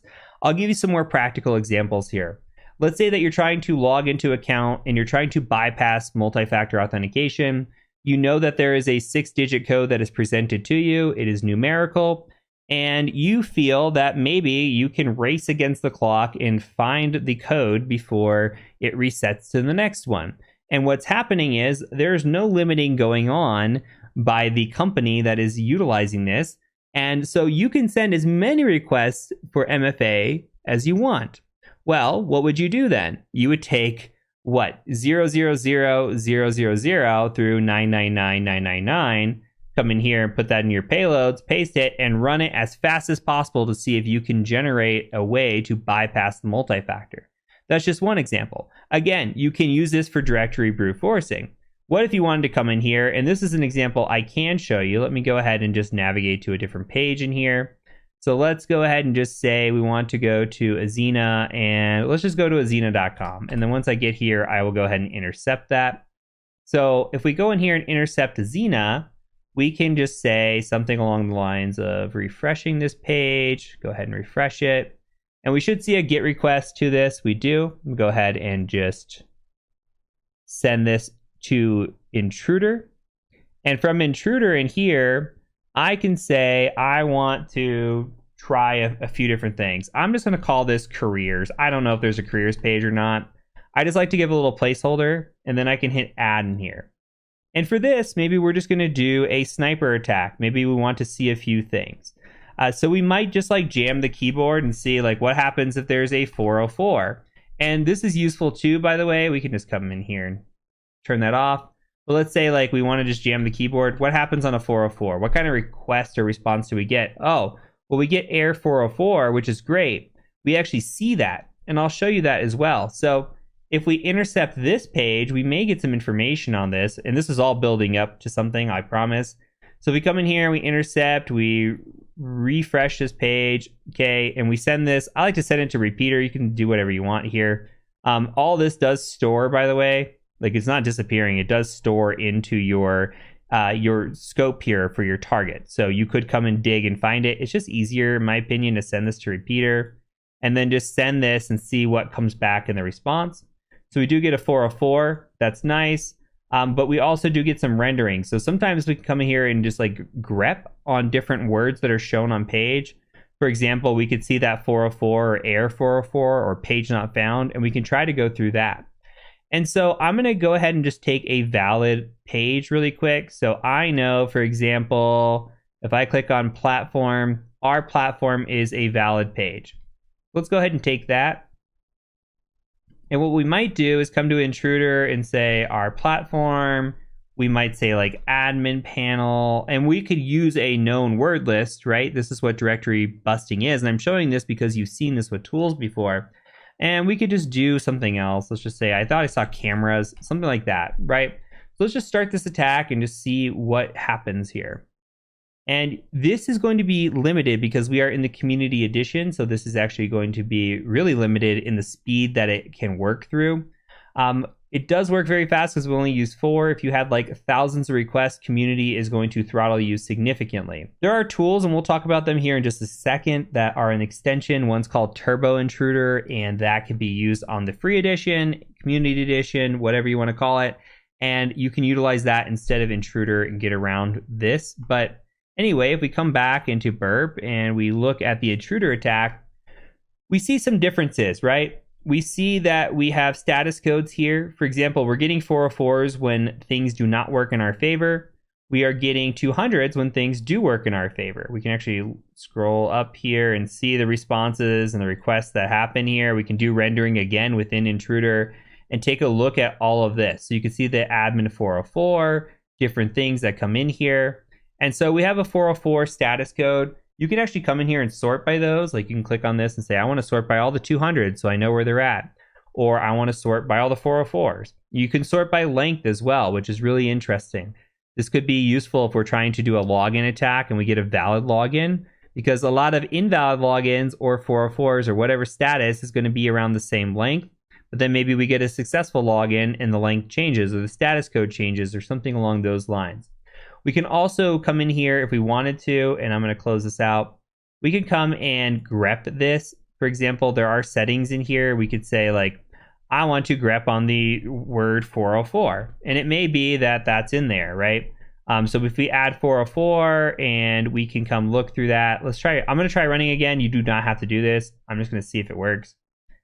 And then, so it's going to try to grep on that or on the word error, any of that stuff. So for example, 404 came in. We should have probably cleared the default that was already there. But you could sort by 404, and you could see we do show that, and here we go, 404. What's nice about the graph is if you're getting like a specific issue here, like if you come in here and you say, let me clear these. If you come in here and you were seeing something that was like invalid, can't type, invalid username or password, you could type that, and then, hey, if you're seeing an invalid login attempt, that's going to show up, and you can sort by that to look for one that is actually not checked. One that says no checkbox means that we're not getting that match in the response, so maybe we had a successful login. So I utilize Intruder for a lot of different features. Again, you can do different types of like directory busting or just brute forcing. You can do login attempts with this. There's a lot of different features here that you can utilize this for. So you're going to mostly live in the proxy, the repeater, and intruder area. There are other features here. For example, collaborator. We're not going to go in too much detail right now, but this will allow you to actually try to interact with external services. So you can have your own collaborator server here. This is only in Burp Suite Professional, but it allows you to kind of determine or detect blind vulnerabilities. So we have a server that we're running on our side. We can take a look at it and see, is anything communicating with our server externally? If so, we may have some vulnerabilities that otherwise we could not see, which is really nice. A sequencer we're not going to worry about right now. Decoder is actually pretty nice. If you have different strings or different things in here that you want to decode or encode, you could. For example, if I wanted to encode the word admin and I want to encode that as base 64, I could. Or if you're seeing base 64 and you want to decode that as base 64, you can come in here and see that that's admin. So you have some encode, decode, a lot of nice things in here depending on what you're trying to do or attack. The URL feature is pretty useful for me, especially with encoding and decoding. Same with base 64, you'll see that a lot, but you have a lot of features available to you in this program. Comparer is nice as well. You can come in here and paste two different things. So if you're seeing responses, like we saw earlier, we saw responses that were just different by a couple of bytes. You can copy and paste those responses in here and compare those, and you can actually do a nice comparison word for word, byte for byte to see, hey, what changed here? What's different? What's the same? That's nice. We have a logger in here. It does log some detail. There's a better tool called Logger++. I'll talk about that. But this is nice for auditing. So this can come in here and say, hey, this is the first request we made, second request, third request. We can sort this or filter this down by what's in scope if we wanted to and go from there, which is nice. Okay, we can start seeing the in-scope attacks that are happening here. And this is just good in general if you're doing pen testing or anything to log all of your data and attacks, because sometimes you need to go back and reference an attack, or you need to go back and say, what was that I ran? I don't remember that was getting this response. You can dig through these very easily. And it's good for just in general, if you're trying to go and save your data or your details from a pen test or from anything that you're doing, and a client comes and asks, for example, and says, hey, I need to see what you did. You can pull that up. Like if it's been a month later, you still have the logs. That's great. You can say, I did exactly this at this time. It's perfect little audit trail, and it's great. You should be running it on every pen test that you do. And if you come in here, one other tab I want to show you right now is this extensions tab. So in the extensions tab, there's what's called this App Store right here. In the App Store, if you sort by popularity, that's the best way, in my opinion. You can come through here and look at different tools and see the different ratings. And you can see what the requirements are. For example, we have this requires Burp Suite Pro for Active Scan++. But this is an extension of Burp Suite's Active and Passive Scanner, and it looks for a bunch of different vulnerabilities that the original scanner does not. We haven't talked about the scanner yet, but it says, hey, what's the overall memory impact? Who developed the tool? Okay, how do I install this? Well, I need Burp Suite Professional. For example, there is another tool called JSON Web Tokens. It lets you look at and manipulate JSON Web Tokens on the fly. Awesome. You can come in here, hit install on that, and it would actually provide you with that extension. So there's different extensions in here. Don't just go willy-nilly and just install all of these. That will eat up your memory and system impact. You'll see this bar increase. So, but just so you know, if you just go through here and just start installing everything at once and running them all at once, you're going to be in for a bad time. Turbo Intruder right here. This does require a later version of Burp Suite is the issue that's showing. The nice thing again about Turbo Intruder here is that we can use that in replacement of Intruder. It does have a little bit of a learning curve, but as long as you can follow directions and install it, very straightforward. There's a bunch of tools you can see in here that are actually available for us to just install and do not require any sort of pro edition, which is pretty nice. So I do recommend that you come through here and actually test out some of these tools, read about them, see what's good, maybe even look up some videos or content on what the top plugins are for Burp Suite. There are other plugins that you can actually download from GitHub that aren't even in the App Store. There's a lot of different things that you can do. This tool, for example, Logger++, is the one that I was mentioning that is better than the Logger. It's awesome. It allows you to save your logs and have just like the ability to grep through everything and see everything. It's awesome. Highly recommend installing this if you don't install anything else, because that should be something that is part of your default configuration when you're running Burp Suite. So that is it for the Community Edition. I'm going to go ahead and pull up the Pro Edition really quick. Okay, so I have loaded my Burp Suite Pro. I've gone ahead and set a scope here for Azina as well. And the difference here with this Burp Suite Pro, well, there's a few things here with the Pro versus Community, but big differences really are, hey, this is going to go and automatically look through the findings and try to identify any vulnerabilities immediately, just doing passive vulnerability scanning essentially. So if I go through, it's going to do similar here. We could see, hey, we've got the gray and the black here, but if I start to just navigate, and you can't see this, and this is okay, I'm going to start to just click around the website, and it's going to start just generating traffic on here, and it may or may not come up with anything, and that's okay. But what it's doing is it's going through and it's saying, hey, what are we seeing? Are we seeing anything here? Like, I've got a plugin that is analyzing JavaScript files, and it's just looking through those JavaScript files, and it's going to tell me, hey, like, here's what I've got in the JavaScript file. And I can come in here and look at the request that was sent. I can look at the response that happened here, and I can, let me try to drag this. This is not my main screen that I have this on, so it's a little bit smaller. But if I come through here and just take a look at this, I can see like the response, what the JavaScript is. Maybe there's some information sitting in here in JavaScript that could be useful to me.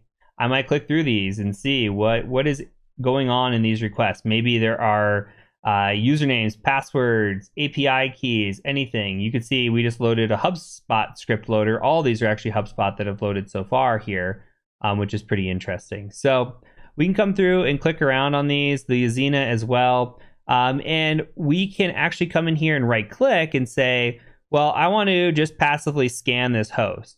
And that's going to go out and just do crawling. Crawling used to be a feature of Burp Suite Community. They took it away, unfortunately. But this will go out and you can look in the dashboard and you can see that it's just going out and making requests, and it's just crawling through all the different pages that it's found so far, and is trying to navigate and just see what can it find. Is there anything of use out there? The flip side of this, and I'm not going to actually run this, but the flip side of this would be to run the active scanner here. And we'll talk about active scanning later on in this course, but if you came in here and said, I want to actively scan this host, it would automatically do this. You can also do a scan launcher, and this will allow you to come in here and say, I want to crawl and audit.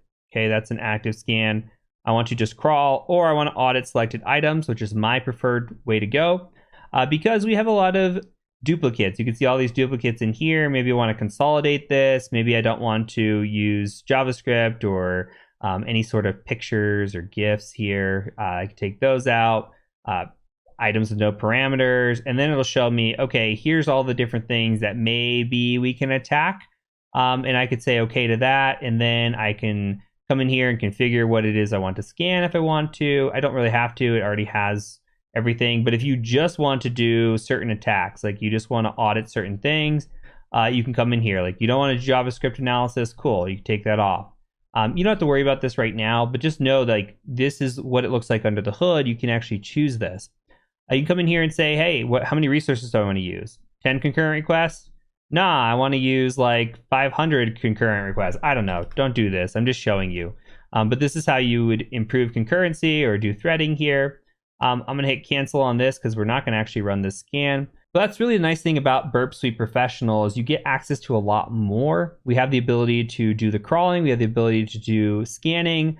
There are tools that are available to us when we come in here and actually look at our extensions, and we can come in and look at what our resources are. You can see like my extensions that I run and what I have available to me right now.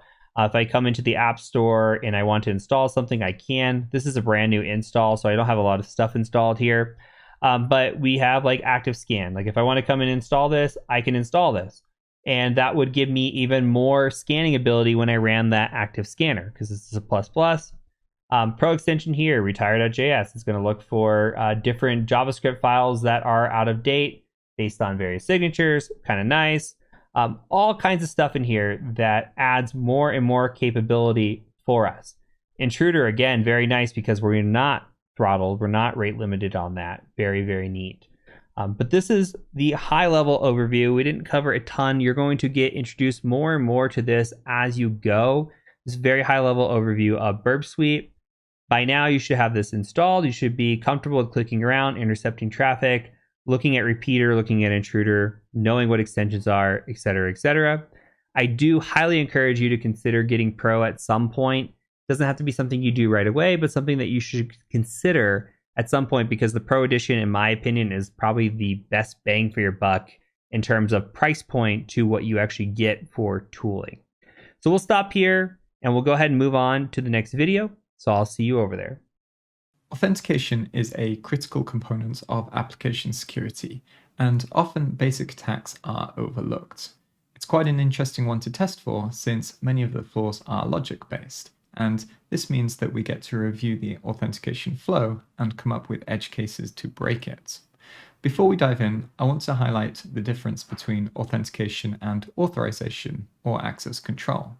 Authentication is who you are, it's your identity. Authorization or access control, on the other hand, is what you're allowed to do. Think of it like checking into a hotel. You get to the reception desk, you show them your ID, maybe your passport or driver's license, and you verify your identity. This is authentication. Now, once you've verified your identity, your authentication is complete and you get a card key. This card key gives you access to your room, the pool, the restaurant, maybe even the executive lounge, and this is authorization or access control. So, authentication, who you are, access control or authorization is what you're allowed to do. It can be easy to get these mixed up, but it's really important that we have a clear understanding of both in our minds.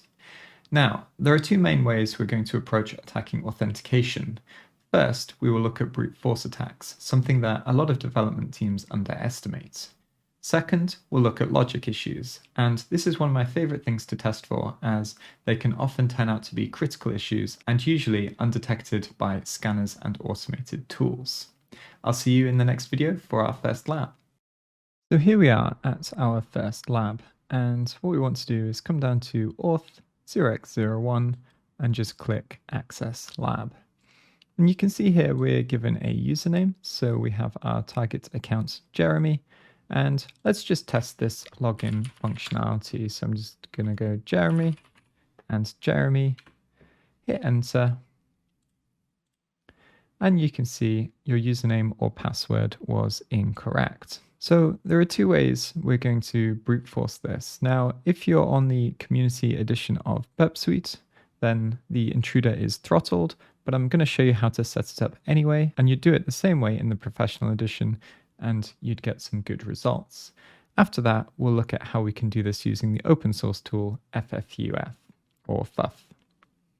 So let's come over to Burp Suite and take a look at the proxy HTTP history, and we can see a load of requests that went through beforehand. If we scroll all the way down, we can see our post request here. So localhost post labs A 0x01.php, and we can inspect this a little bit more closely and see the request that we sent with the credentials Jeremy. So let's send this to the intruder. I'm just going to press Control I, or you can right click and click send to intruder. Come over here, and what this is going to ask us to do now is to mark the area that we want to fuzz. And what this will allow us to do is select a word list or multiple word lists sometimes, an input location or multiple input locations, and then it will send lots of requests and it will update that input for us. So instead of us sitting here and saying, hey, okay, Jeremy, and then password, and then Jeremy password 1 and Jeremy password 2, it can automate this process. So I'm just going to highlight the password field here and click add, and then I'm going to come to payloads, and we want to load in a password list. So once again, in the Pro version, there are some preset lists, which can be quite handy, or we could enter things manually. So password 1, password 2, for example. Obviously, this would take a long time. But what I think we're going to do is go ahead and install SecLists and use one of those. So if I just come over to my terminal and sudo apt install SecLists, we now have a bunch of word lists available to us. And by default, this is installed to user share SecLists. And you can see we have discovery, IOCs, passwords, payloads, etc. So if we come into passwords and ls, we can see that we have a bunch available. So if I come back to Burp Suite and click load, we can come into user share SecLists, passwords, and then I think we're just going to go with the ZatoNet 10 million passwords and the top 1,000 from this list.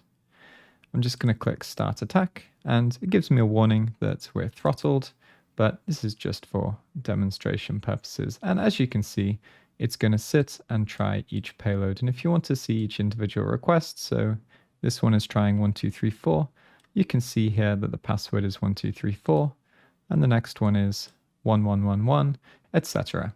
So I'm just going to stop this attack and discard, and then we're going to try this with an open source tool because it will be much faster. So I'm going to come back to proxy, and I'm going to right click here, and I'm going to click copy to file because we want to actually save this request rather than having to recreate it and add all the headers and mess around with everything ourselves. We'll just click copy to file, and I'm in my temporary drive, so this is fine, and I'm just going to save it as rec.txt. And then if I come over to my terminal and come into my temporary file, you can see that we have request.txt. Now I do need to edit this, and all I'm going to do is add a keyword to the end of the file. So I like to use Vim. Use whatever text editor you like. So for example, if you like the GUI text editor, then you can mousepad request.txt and edit that way, or you can use Nano, but I like Vim, and that's what I'll be using. So I'm going to come in here and replace the password to fuzz, and then I'm going to save this. So let's go ahead and use ffuf. So ffuf-request, and we're just going to pass in the file that we set up.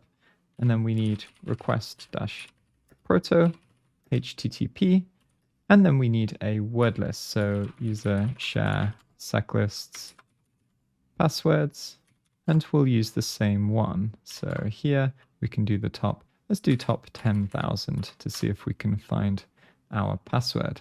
Now, when we run this, we're going to get a lot of results back instantly, and then we're going to want to filter those results based on the size.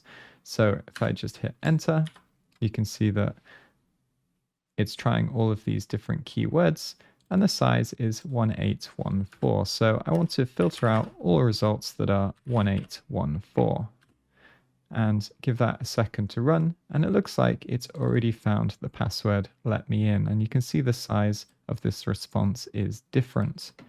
So let's verify this. Let's come back to our browser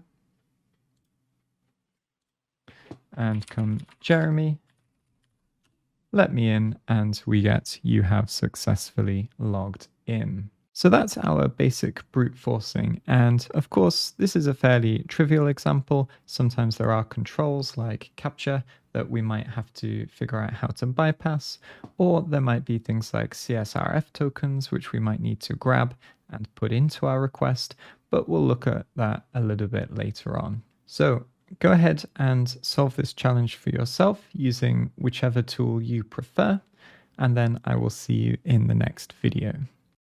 So for our next lab, we're going to come into Auth 0x02 and we'll just click Access Lab, and it gives us a target account of Jeremy, and we also get a valid user account. So our credentials are Jessamy and Pasta. So whenever I approach an application, I like to step through all of the functionality. So let's start with that. I'm going to take the username Jessamy, and I'm going to take the password Pasta, submit this, and here we get a second step to enter our MFA code. So please enter your MFA code. Your code can be found here. So I'm just going to control click to open this into a new tab. And here we get our code. So I'll copy this, come back, and I notice that we have the username here, although we can't edit this. And then we can enter the MFA code here. Now there are two things that come to mind. First, this MFA code looks quite short and weak, so potentially we could brute force this. And second, it's a little bit odd that we're submitting the username a second time, although we'll verify this in Burp Suite afterwards. Whenever we have multi-step login, it's always worth thinking about what edge cases there could be. And whenever we have things like MFA tokens or one-time tokens, we can think about things like, does that token apply to multiple users? Is the token weak and brute forceable? Does the token expire? Can I use it multiple times? And all sorts of things. So I'm just going to hit submit, and we get successfully logged in. So let's just refresh, and it looks like it brings us back. So I'm going to come to Burp Suite, proxy, HTTP history, and then let's take a look. Just going to get rid of these. And here we have get index and then get labs. And then we have the initial post request. So let's have a look at what's in here. We can just see the username and the password, which is pretty standard. And then I think this gives us the please enter your MFA code page. We get our MFA code from here. So this is just a standard request. There's nothing sent to it, although in a real world application, we might get like a unique identifier or something like this, or you might receive it as a push notification or an email. Our code is returned here. And then we send another post request with username 2 and the MFA code. So this looks a little bit suspicious here. And we get a 200 OK in the response. So there are a couple of ways we can approach this, but what I'm going to do is I'm going to go through the flow again, and I'm going to try and edit that username too. So I'm just going to enter Jessamy and Pasta to get past the first step. And then what I'm going to do is grab the MFA token and paste this in here. And we could try and edit this inside the page, but I think it's a little bit easier just to switch on intercept, hit submit, and then we can modify this to Jeremy, switch off intercept, which will just forward all of the traffic. And once again, we have successfully logged in and we've passed the challenge. So we have logged in as Jeremy, and as you can see, we get the Jeremy welcome message. So whenever you're attacking multi-step authentication mechanisms, it's really important to think about edge cases, and it's a really great place to start being creative and test things that you think the development team may have overlooked. Now, our third lab, if we come back, is a challenge lab, as you can see from the nice background image here. So if I come into Access Lab, we have this welcome to the T Shop. And here at the top, we have a warning, accounts will lock after 5 failed login attempts, although you can reset the DB at /init.php if needed. So if you do manage to break the labs or cause lots of trouble, if you come to localhost init.php, you should get all of these messages. They should say all successful, and then you can come back to the lab and everything will be reset. So don't worry about breaking stuff. So the challenge here is to log into any account or find any valid credentials. Just remember that you have 5 attempts to log into each account. And if you want a hint, instead of thinking about brute forcing a single username like Jeremy with lots of passwords, consider trying to brute force lots of usernames, maybe against the top 3 or 4 common passwords. And that way you won't lock out any accounts and you might identify users who are using a weak password. Good luck, and I'll see you in the next video for the walkthrough. All right, how did you get on with the challenge? I hope you were able to solve it. And I think also if you did lock out some accounts or make some mistakes, this is a great place to learn from those mistakes so that when you're attacking a production system, you don't accidentally lock out a bunch of users. So what we're going to do, as usual, is just step through the application. So we have Jeremy, and I'm going to submit this request. When we get password incorrect, added a lockout attempt. So we're going to solve this with Burp Suite Pro so you can see what the unthrottled Burp Suite looks like, and we're also going to solve it using FFUF as well. So I'm going to come over to Burp Suite, come to Proxy, HTTP history, and here we can see the post request. So pull this up, close the inspector,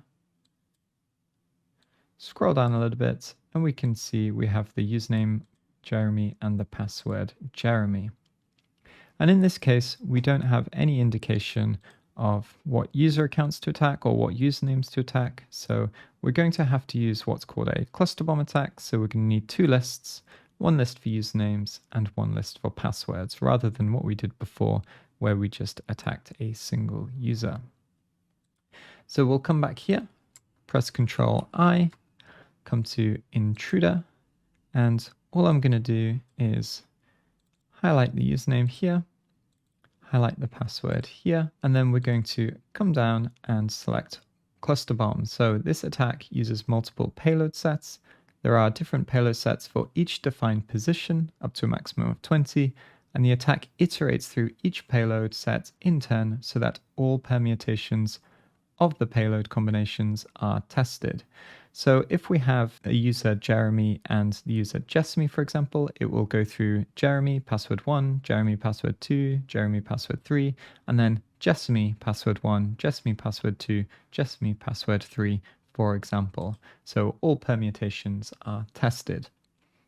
We come over to payloads, and payload set 1, we're going to have the usernames, and off the top of my head, I don't actually know where the username word lists are in sec lists, so I'm just going to quickly come over to my terminal and find user share sec lists, and all I want to do is find the name, anything with user followed by anything, hit enter, and we have some to review. So CIRT default usernames, top usernames shortlists, that sounds promising, and also some ZatoNet 10 million usernames. So let's go with this one. So it's in user share seclists usernames, top usernames. Come back here. We can just come up a directory, usernames, and we'll use this. Next, we need to switch to our passwords list. And I think what we're going to do is, because the accounts will get locked out after 5 failed attempts, we'll add 4 passwords. And if you're not sure what passwords to add, you can do something like head user share checklists passwords Zato top 10 million passwords, and let's just find the top 10, and we can take a few of these as an idea. So let's try 1, 2, 3, 4, 5, 6. Let's try password. Let's try password 1, 2, 3. And let's also try let me in, since we saw this earlier being used by the Jeremy account. And I'll click start attack. And you can see that this is finished already, but that's probably because we're working locally and our word lists aren't that long. So we can look at the request and take a look at the response. So if we come here, we can either have a look through the code or we can render it quickly. And looks like we didn't get in with this one. Maybe probably the username doesn't exist. Let's scroll down to here. Looks like 3575 is also an incorrect login. Same with 3695, and we get password incorrect. Added account lockouts. And then we have admin, let me in, and we successfully logged in as the admin, the challenge complete. So paying attention to the content length, or sometimes the status code, is really, really important. And we can verify this by coming back to here and trying admin, let me in, and we complete the challenge. Now to do this with FFUF, let's just come back to Burp Suite. We'll close this intruder attack. Come back to the proxy and we'll do the same as before. We'll copy this to file and let's call this request2.txt. And the only difference here is we need to carry out a cluster bomb attack. So let's edit our request first. So vim-rack2.txt. And since we have two injection points, we need to use two different keywords. So this one can be buzz user and this one can be buzz password. And what we'll have to do is we'll have to append these keywords to the lists when we use them. So ffuf-request rack2.txt request proto http mode cluster bomb, same as Burp Suites. And then we have a word list.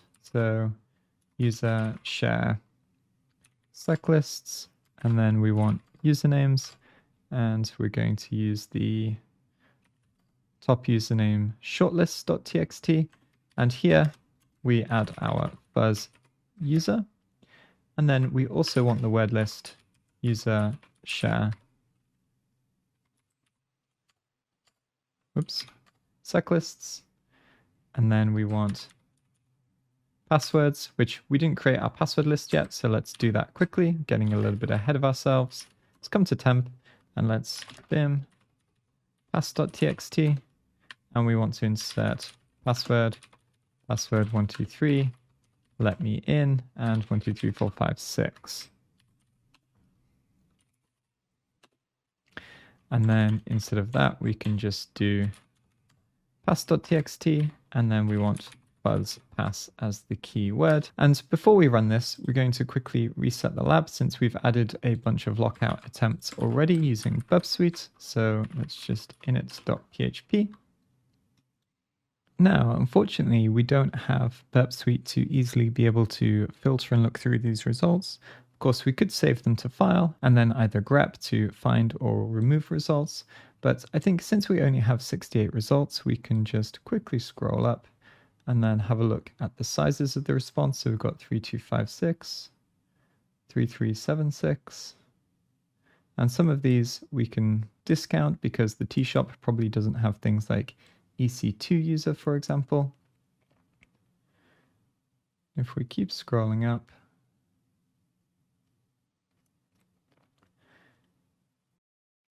and here we can see we have 3378 that's a little bit different to the other response codes. And of course, since we only have 68 results, this was easy to skim through. If we had lots of results, you can use the -o flag for FFUF to output a file. And then you can start using things like grep, cut to filter out the results. So let's verify this quickly. We'll come back to the lab. I'll just refresh the page and we have admin, let me in, and we've successfully cleared the lab. Now, if you're looking for resources to try and help give you more ideas about how to attack authentication, I do have a wiki called appsecexplained.gitbook.io. So you can come here, and if you scroll down, we can see authentication.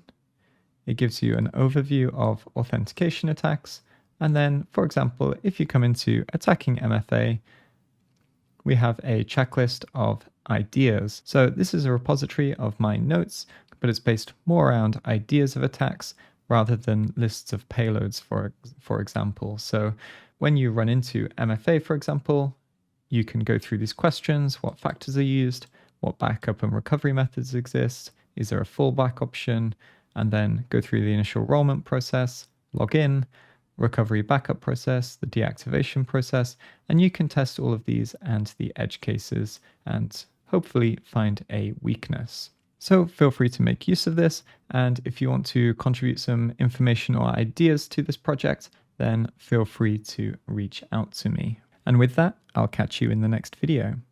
We briefly mentioned before that authorization or access control defines what we're allowed to do. And there are some different types of access controls that we need to be aware of. First up, we have vertical access controls that restrict access to functionality to specific users. For example, a vertical access control would prevent a customer on an e-commerce site from accessing administrative controls to edit a product. Next, we have horizontal controls. These restrict access to resources for a specific user. For example, a user may be able to view and update their own account, but they can't update the account details of another user. And finally, we have context-dependent access controls that allow or restrict access based on the application's current state. For example, an application may not allow you to check out if there is nothing in your cart. So when a user can access functionality that they should not be able to access, we have broken access control or broken authorization. Let's take a closer look with a lab, and I'll see you in the next video.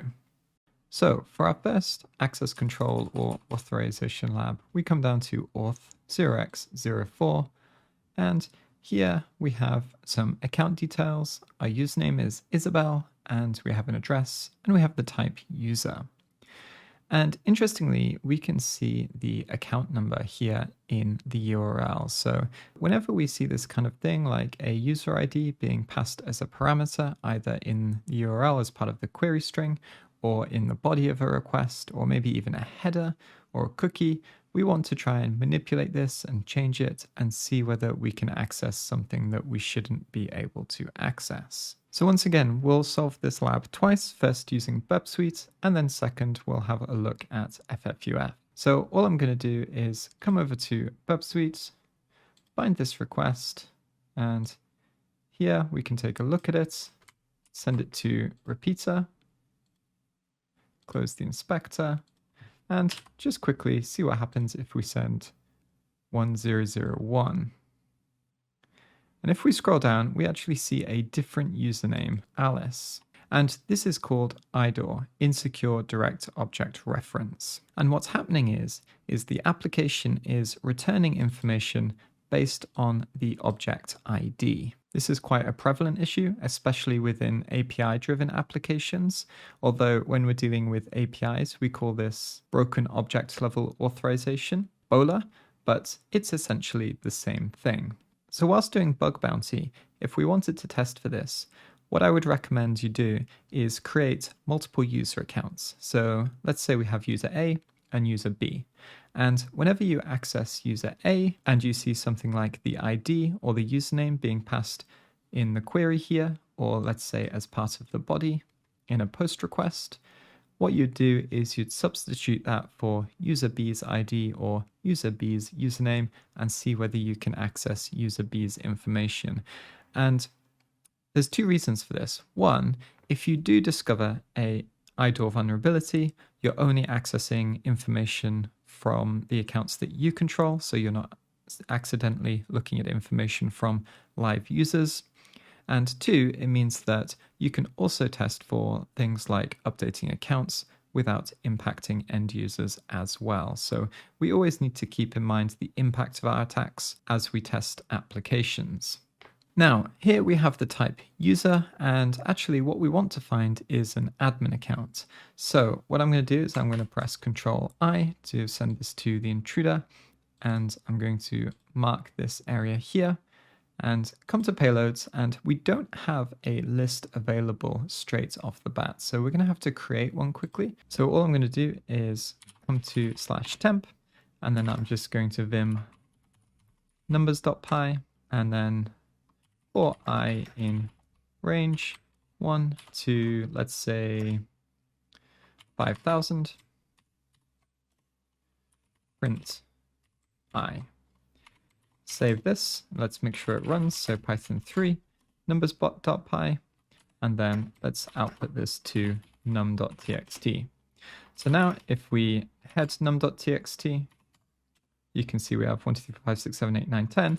And if we tail it, we have 4,999. So let's come back to Burp Suite and just load. And if we come into here and come into temp, and we have numbers.py, whoops, clear that, load. We need num.txt, not the actual Python file. And let's click start attack. Now this doesn't take too long. And what we can do is we can filter by length, or we can search. So all I want to do is search for admin, click apply, and we're filtered down to 4 results. And if we move this up a little bit and look in the response, we can search for admin here. And we have Harry. And if let's auto scroll to match, and we have Jack, and we have Lucy, and we have Nancy. So whilst this exposes sensitive information, so this is a really important finding because we can see the address of different users. What we also want to think about here is harvesting these user accounts. So we now have 4 potential user accounts that we can attack to try and gain admin privileges. So always think about what information you have and what you're going to do next with it. So next we're going to use ffuf to achieve the same thing, and we're just going to go ffuf-u, and let's come back over to here and grab the URL like this, and add our fuzz keyword here, and our word list is num.txt. And what we actually want to do is filter based on a regular expression this time. So same as we filtered the Burp Suite results, we know that we're now looking for an admin. So we're going to do -mr, and then we'll just input admin like this. And here you can see we get 4 results. So 1008, 1010, 1014, and 1012. So let's verify a couple of these. 1008 and 1010.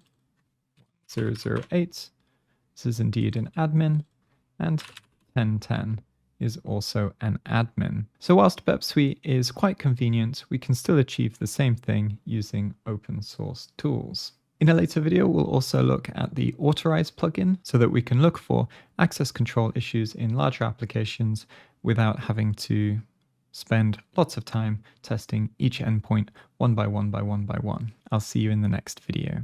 API stands for Application Programming Interface, and they make up more than 80% of internet traffic. And of course, many applications are powered by them. Now, in practical terms, they're not that different from the requests and responses that we've seen so far, but API-driven applications behave in a slightly different way, and our approach to these applications is also a little different.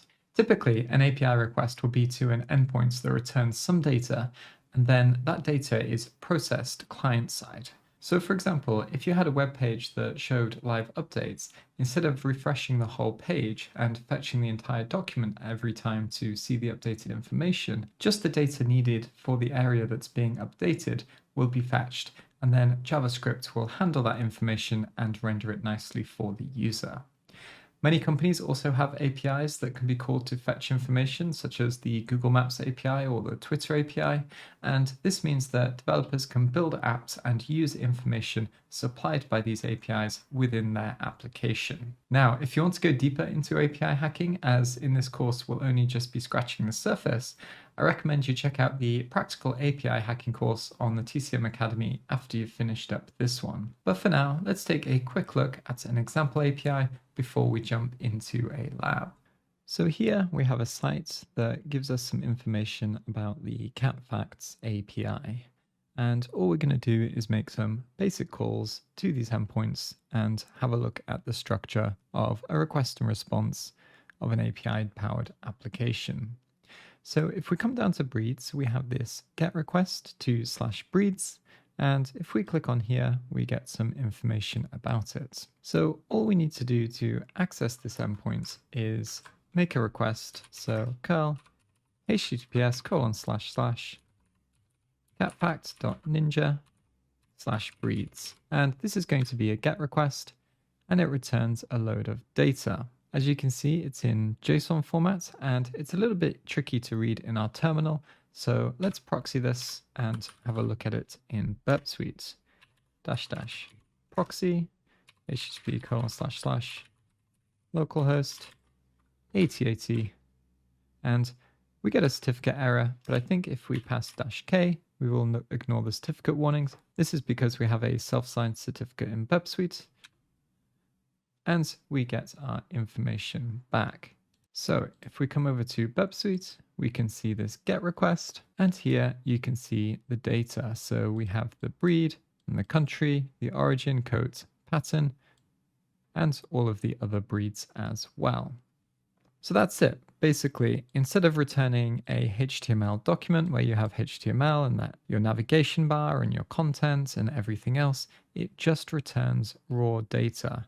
And your application can take this data and then do whatever it needs to do with it. Feel free to come in and take a look at the other endpoints. And just remember that generally speaking, if we're talking about APIs or REST APIs, GET requests will get information. Posts requests will create information. So for example, if we used post to register a user, put is used to update information, and delete is used to delete that information. So if we were using curl and we wanted to change this request type, so let's say we wanted to post instead of get, we could use -x post, and we might add some data to the end and say, hey, the name of a new breed is cheese cat, for example, like this. And then if we wanted to update that information, we might make a puts request, for example. Now, from the documentation, we can see that this application doesn't accept posts and puts, but we might want to test them anyway, just in case the documentation doesn't give us all of the information. I definitely recommend you have a quick play around with this API and get familiar with how to interact with them, how to get information, and how to pass it. So that's it really. Just be aware that often applications will make API calls in the background without you knowing, so it's always worth reviewing your Burp Suite traffic to identify what calls are made and decide if they are in scope for testing. All right, now it's time for our next lab. I'll see you in the next video. So for our next lab, we're going to come to Auth 0x05 and Quick Access Lab. And we can see here that we have a number of API endpoints. We can log in, we can get our account information, and we can update that account information. And here you can see the requirements of each request. So we have the username and then the password to log in, and we're given some credentials for test accounts. During your bug bounty engagement, I think as I mentioned before, you should always create multiple accounts so that we can test privileges horizontally. And then if you can create accounts with different roles, for example, administrator and a standard user, or maybe something like a team leader and a team member, you can test their access control vertically as well. So when we log in, we will get a JSON web token, a JWT, and we'll take a little bit of a closer look at that in a minute. And then we'll use this, so when we get the account information, we will pass this JWT in so the application knows who's requesting the account information and it will get returned. And then if we want to update the account, once again, we need our token and then the username of the account we want to update and the bio, which is what we will be updating. So let's take a look. I'm just going to copy this request. Come over to my terminal, paste this in, and update this to Jeremy. and update the password to cheesecake like this. And here we are. We get a success and we get a token. And let's take a closer look at this token. You can see that it's actually made of 3 parts, separated by full stops, and the last part is missing. So this is the header of a JSON Web Token. This is the body that contains the claims, and then the signature is usually at the end. The fact that the signature is not there means that we can actually tamper with this and change it, and the application won't know, but usually there is a signature, and if we change it, the signature won't match, and the application will know that the web token is invalid. Now, there are some sites we can use, like jwt.io, for example. So whenever you see a JSON Web Token, you can come here and you can see once again the header, the body, and the signature. But we can just paste it in, and you can see we have a user of Jeremy and a role of staff. And we could go ahead and tamper with this, but JWT tags are a little bit out of scope for this course. And once again, if you want to know more about how to attack JSON Web Tokens, specifically, you can check out our API hacking course, or we do also have some videos on YouTube about different attacks on JSON Web Tokens. If you wanted to do this manually, you could just come here and you could grab the body, for example, copy this, echo, base64, decode, and here you are, because each section is base64 encoded, and once again, just separated by a dot. So now what we want to do is test the second endpoint. So we'll come back to here and we'll just copy this request, come back to our terminal, grab our token, place it in, and here we get username Jeremy, the role of staff, and the bio Java programmer. Perfect. And now we want to test whether we can update the account information of a different user. So what I'm going to do is I'm also going to get Jessamy's token. So I'll just copy this once again. And I'm just going to open up Mousepad quickly. And what I'm going to do is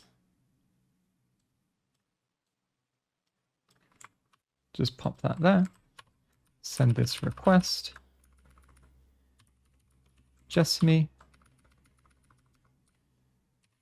tiramisu, and here we get a different token. So as you can see, things are getting a little bit complicated already, and you can make this a little bit easier by using tools such as Postman for testing APIs. But in this case, I'm just going to take some notes and write Jeremy in here, and then Jessamy, so we can easily access their tokens. And I can clear this, come back to the lab, grab this put request, paste this in here, and first up, I want to see whether Jeremy can update his own accounts, and I want to verify that the functionality is working as intended. So I will grab Jeremy's token. Obviously, when you're using an application, the browser will be handling your token for you. More often than not, you'll see a header called Authorization, and it will have the bearer keyword, and it will be there, or it will be passed as a cookie, or sometimes it will be in local storage. So here we have Jeremy, and let's change this to Jeremy bio. And it says bio updated successfully, but what we should do is we should verify this. So if we come back, grab this get account information, pass in Jeremy's token,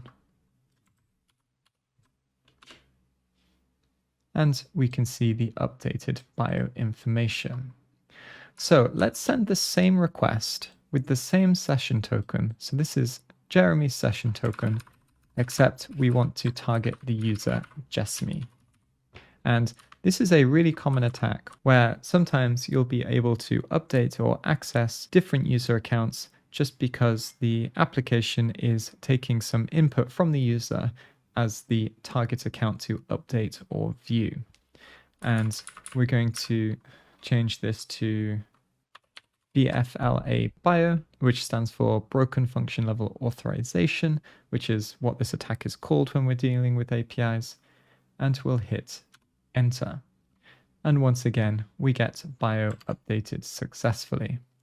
And we can take Jessamy's token, grab this, and verify that this is indeed the case. So here we'll remove this token, and we removed a little bit too much. So let's go back and add, accounts.php and token equals. So when we look at Jessamy's account, we can see that Jeremy was indeed able to update her account. So this is broken access control. More specifically, when we're working with APIs, broken function level authorization, but don't get too bogged down with the terminology. At the end of the day, Jeremy shouldn't be able to update Jessamy's account and vice versa. And so there is an issue with the access control or the authorization. So that's it for this video. In the next one, we'll take a quick look at the Burp Suite plugin Autorize to see how we can do this test a little bit more easily across lots of endpoints, because more often than not, you won't just be testing 1, 2, 3 endpoints. You might have 20 or 30 or 40, or you may have a very large complex application, and just keeping notes in something like Mousepad can lead to a lot of confusion, and you can easily get lost in a rabbit hole of complicated access controls. I'll see you in the next video. All right, for our final auth lab, we have auth 0x06, although actually I created a couple of extra API endpoints, so we don't necessarily need to come here. But what we do need to do is come to Burp Suite and install the plugin Autorize. This is going to make your life a little bit easier when you're testing for access control or authorization issues. So let's come over to Extensions and App Store and search for Autorize. And you can see it here. And if we scroll down, it looks like we need Jython before we can use this. So I'm not sure if we can download it here by clicking this button, but what I usually do is I come to Google and I search for Jython standalone, come to downloads here, and download the Jython standalone from jython.org. So I'm just going to pull this down. As you can see, I've already got a copy here, so I'm just going to exit this and use this one that I downloaded previously. And then come back, come into extension settings, location of Jython standalone jar file. So we'll just select file, come to your downloads folder or wherever you want to store this. You might not want it to be in here long term, so let's open this up. And we can just click on the X, and you'll need to just refresh this by clicking it once again because the UI doesn't automatically update, and we can click install. So now we have the Authorize tab, so we can come over here and we can start configuring this and making requests. But before we do that, we need a couple of JSON web tokens. So I'm just going to come back to our terminal. In fact, let's grab this here. So we have Jeremy and Cheesecake and Jessamy and Tiramisu. So let's grab their tokens quickly.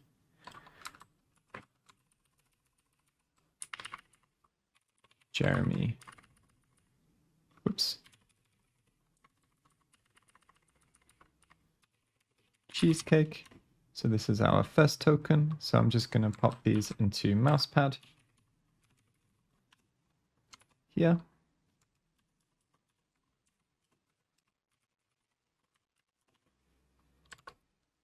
And let's do the same for Jessamy.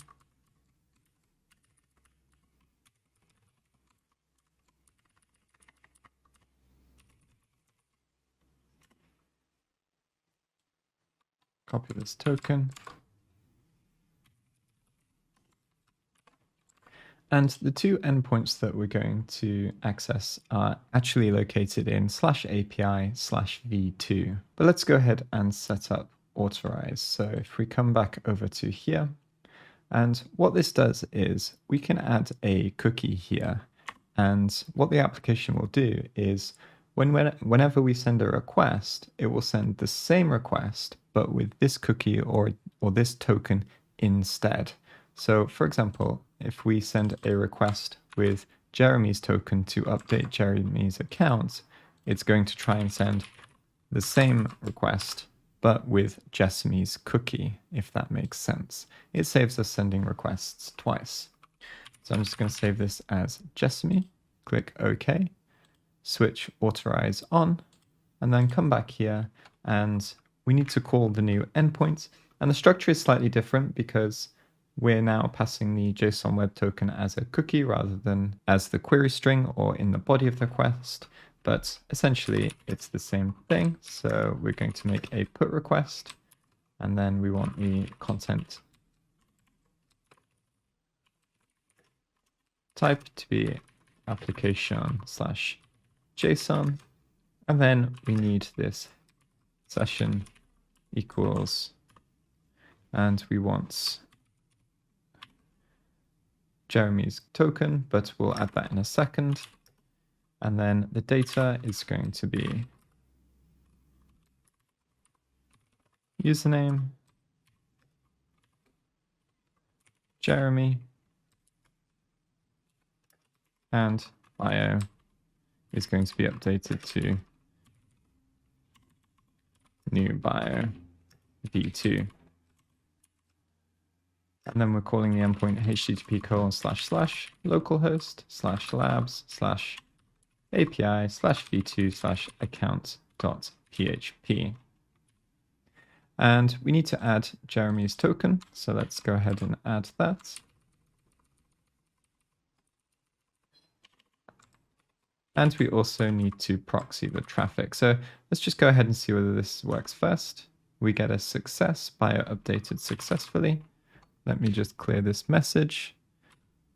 And then here, we're just going to add proxy localhost 8080. So it goes through Burp Suite. And as you can see, the authorization is flagged as bypassed. So this is definitely something worth investigating. Now, if we send it against the endpoint account2, which is the same endpoint, but I've added an extra line of code for an if statement saying that, hey, if the username passed in the body doesn't match the username in the token, then reject the request. This should come back as enforced, although the best thing to do in this case would just be to rely on the username in the token. We hit enter, and this request here comes back okay. But as you can see here, when we use Jessamy's token, we get authorization status enforced. So Jessamy isn't able to update Jeremy's account. And we can prove this if we just take Jessamy's token, for example, send the same request once again, paste this in here, and we get status error message unauthorized. So once you've set up Autorize, then you can test lots and lots of endpoints, or you can test lots of different pieces of functionality. So let's say you're logged in as a user and you want to go and update their account, you want to update their email address, update their password, access areas of the application that other users shouldn't be able to access. You can do all of that very quickly, come back to Autorize and see what's bypassed and see what's enforced. And sometimes it gets a little bit confused depending on what the application returns. So for example, if you get a 200 success, but then maybe a custom error message that says, hey, you can't update this, it will say, oh, well, these messages didn't match, but the status codes were the same. So it will give you is enforced ? So once again, this kind of warrants for investigation. But of course, this bypassed message is the main one you're looking for. So that's it for this video, and I'll see you in the next section. For web applications, there are essentially two types of file inclusion attacks. First, we have local file inclusion, or LFI, and this type allows an attacker to include files that are already present on the target server. For example, they might exploit the vulnerability to view sensitive configuration files that contain database credentials.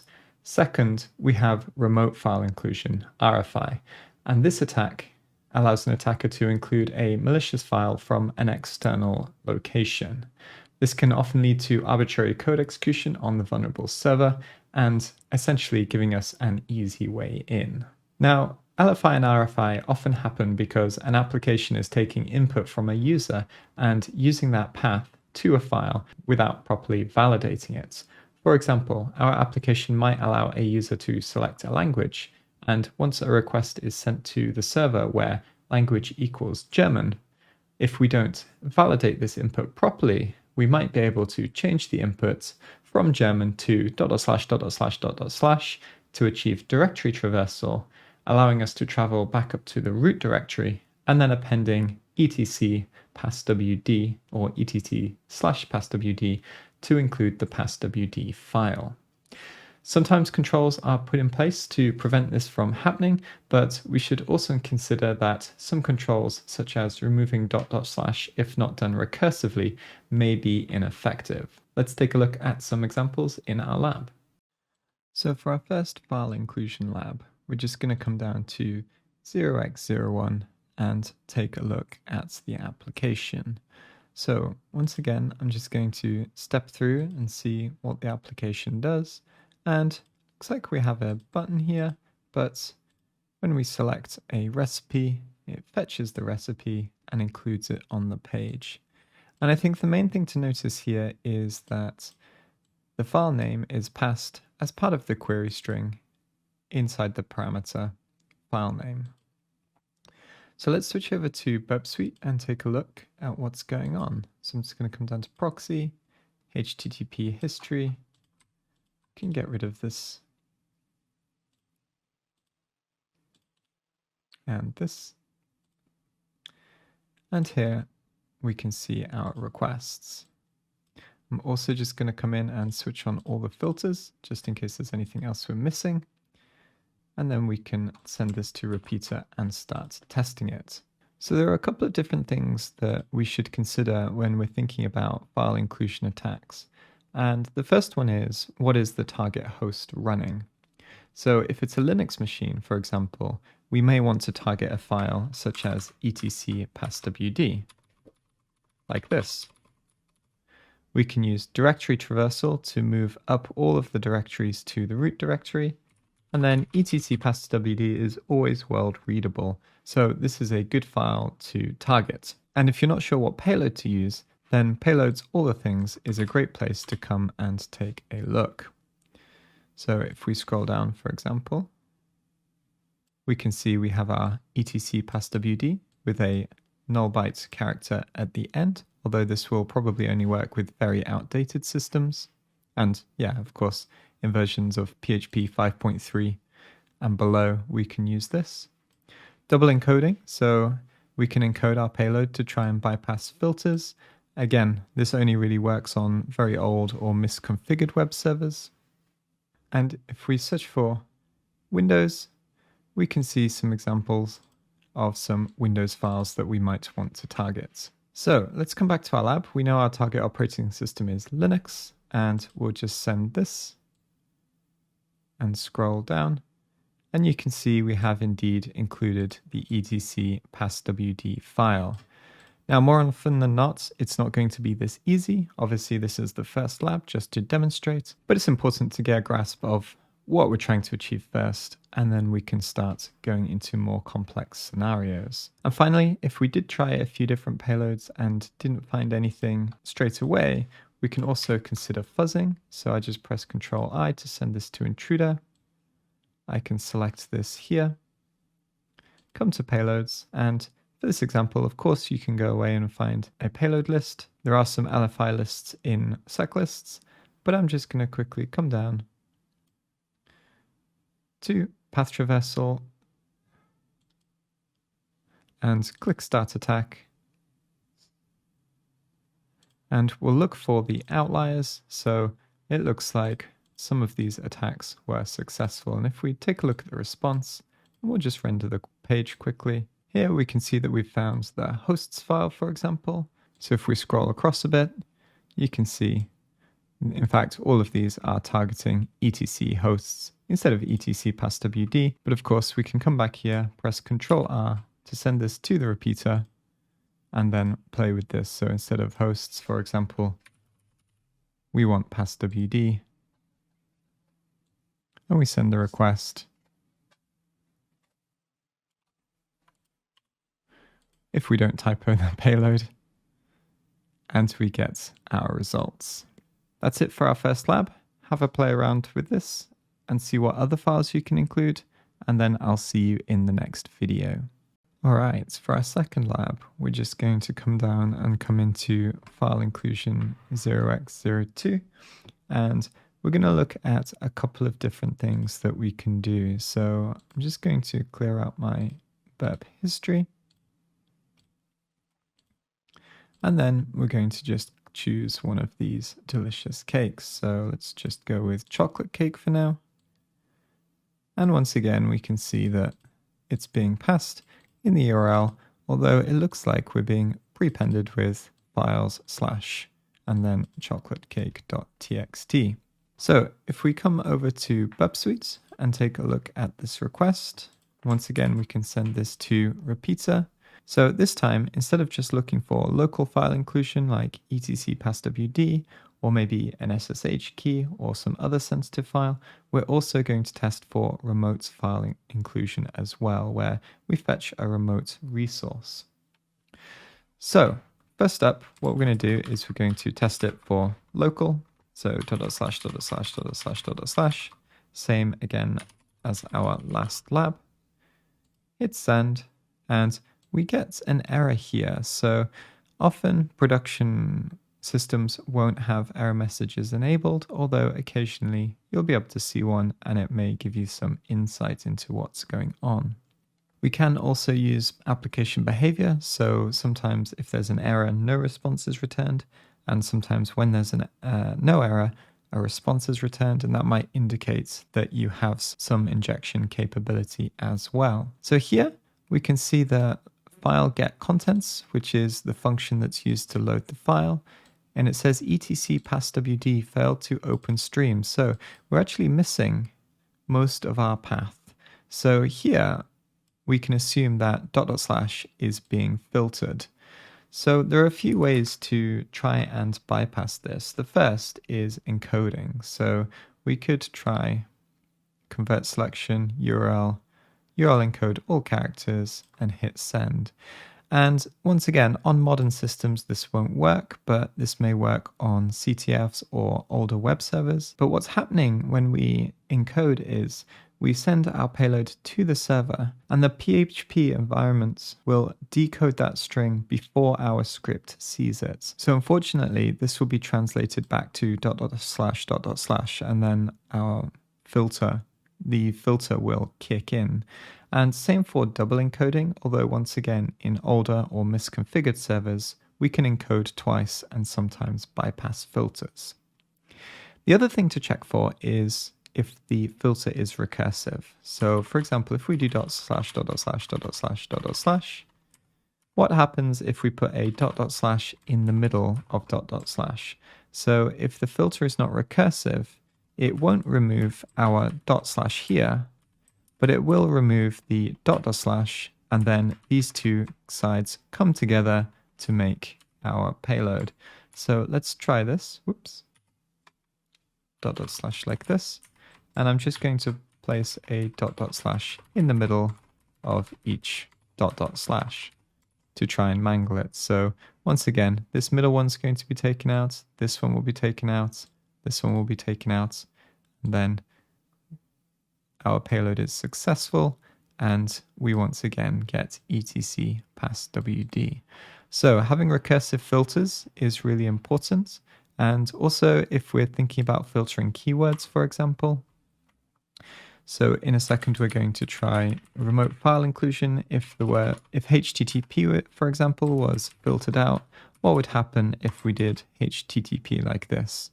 Or for example, HTTP, so that when this one gets filtered out, our payload becomes whole and then can be processed by the application.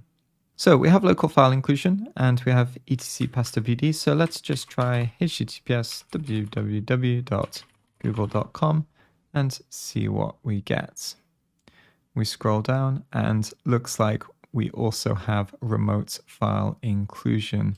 And this is a great find as well. We can now fetch files from remote resources. There is one last thing that we need to cover before we take on our challenge, and that is looking at the filters. So if we come over to payloads, all the things, and I recommend you go through this and try all of the different payloads, see what happens with them, try and understand how they work. And if we come down to PHP wrappers, what we can see is we have this PHP filter converts to base64 encode resource equals index.php. So this gives us the ability to read PHP files, which is very useful because we have things like database files that may have credentials in them, or the WordPress config file, for example, also has database credentials sometimes in there, although sometimes they're loaded in through the environment as well. So let's take a look and see if we can steal the DB credentials for this lab. So we're just going to paste this in once again, and if I recall, the file include is called db.php, although I'm not entirely sure where it is. We might have to move up a directory. So let's hit send. Failed to open stream, so it can't find it, so we need .. but if we recall, we need the filter bypass as well. Whoops, and it helps if I use db instead of bd. And it looks like this may have worked. And here we get a base64 encoded string. So I'm going to copy this, come over to the decoder, paste, and then decode as base64. And here we have the database credentials for the web application. Also, if you recall, we had a JSON web token in our previous labs, and even though this token wasn't signed, if it was using a hard-coded credential, we might be able to steal this credential using the same technique here, and then forge tokens of our own. So that's it for this lab. Definitely have a play around with it and see whether you can get some different payloads to work. And the challenge for you is pretty simple. If you come down to file inclusion 0x03, you'll notice that once again, we have this nice little application called Rolling Scones. And if we click something like view recipe, it fetches the recipe. And one thing to notice is that we're not getting anything via the URL. This is actually an API-driven application, so you're going to get a little bit more familiar working with APIs. And of course, your goal is to achieve file inclusion. Good luck, and I'll see you in the next video for the walkthrough. All right, how did you get on with the challenge? I hope you were successful, but if not, don't worry. Just make sure to follow along, update your notes, and learn from the experience. That's really the important thing. So let's come down and view this chocolate cake recipe. And instead of reading through here, let's jump over to Burp Suite, and we can see the API call. And I think this time, instead of using Burp Suite and Intruder in the repeater, let's try and fuzz this using FFUF, the open source tool, to give you an alternative, since we used Intruder in a previous video. So I'm just going to copy this to file and call this API rack.txt. And then I'm going to come over to my terminal, and I'm going to vim API rack.txt. And what we want to do is put our fuzz point here, save this, and then start building our attack. So ffuf-request http, API rack.txt, and then we want request-proto http, and then our word list, I think we're going to go with user share word lists. And if we come into fuzzing, user share sec lists, and if we come into fuzzing, we can see LFI, and then we have a few LFI lists to choose from. And let's go with Haddix, which is Jason Haddix. So if you don't know who that is, kind of one of the OGs in the bug bounty domain, has some really great videos on YouTube and talks a lot at conferences. So if you want to level up your recon or your application analysis, definitely go and check out Jason Haddix. He helped me a lot when I was transitioning from application security engineering into the world of bug bounty, because my code review and exploitation skills were pretty good, but my recon skills at the time were basically non-existent. But anyway, let's run this and see what happens. And once again, as we had before, we get a lot of results, and I don't want to manually go through all of these.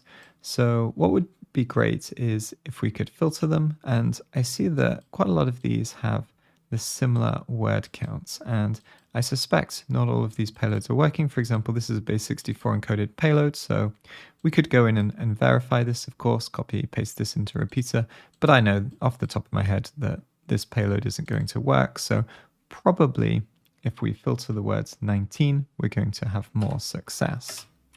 So -FW19. Once again, we've got 20, so let's see what happens if we take this payload, come over to Burp Suite, send this to a repeater, paste this here, and click send. And we get this error message. So let's come back and filter also 20. And now we can see that the file size has jumped up massively. So I think I mentioned earlier in the course, always pay attention to the content length or the size of the return data. This is going to help you tune your intuition. So let's try and grab this one. And we'll come over to Burp Suite to test it. Hit send. And looks like I accidentally missed a space, so let's try again. And here we have etc passwd. So we've achieved local file inclusion. Feel free to go ahead and test out the other payloads and see what else you can find. But that's it for this challenge, and I'll see you in the next video. Okay, we have reached our stopping point. Now, we just wrapped up with File Inclusion Challenge. We still have a lot left to cover in this course. SQL injection attacks, cross-site scripting, XXEs, insecure file uploads, tool automation, SSRF, CSRF. There's really a lot to go over still. So we're through the half point of the course. Again, if you're interested, I'm going to go ahead and leave a link to this in the description below. And again, if you did make it this far, you're still listening to us rant, thank you so much for watching this. Please consider subscribing to the channel. Again, it takes 2 seconds and it would really mean a lot to us. So that is it for now. Until next time, my name is Heath Adams and I do thank you for joining me.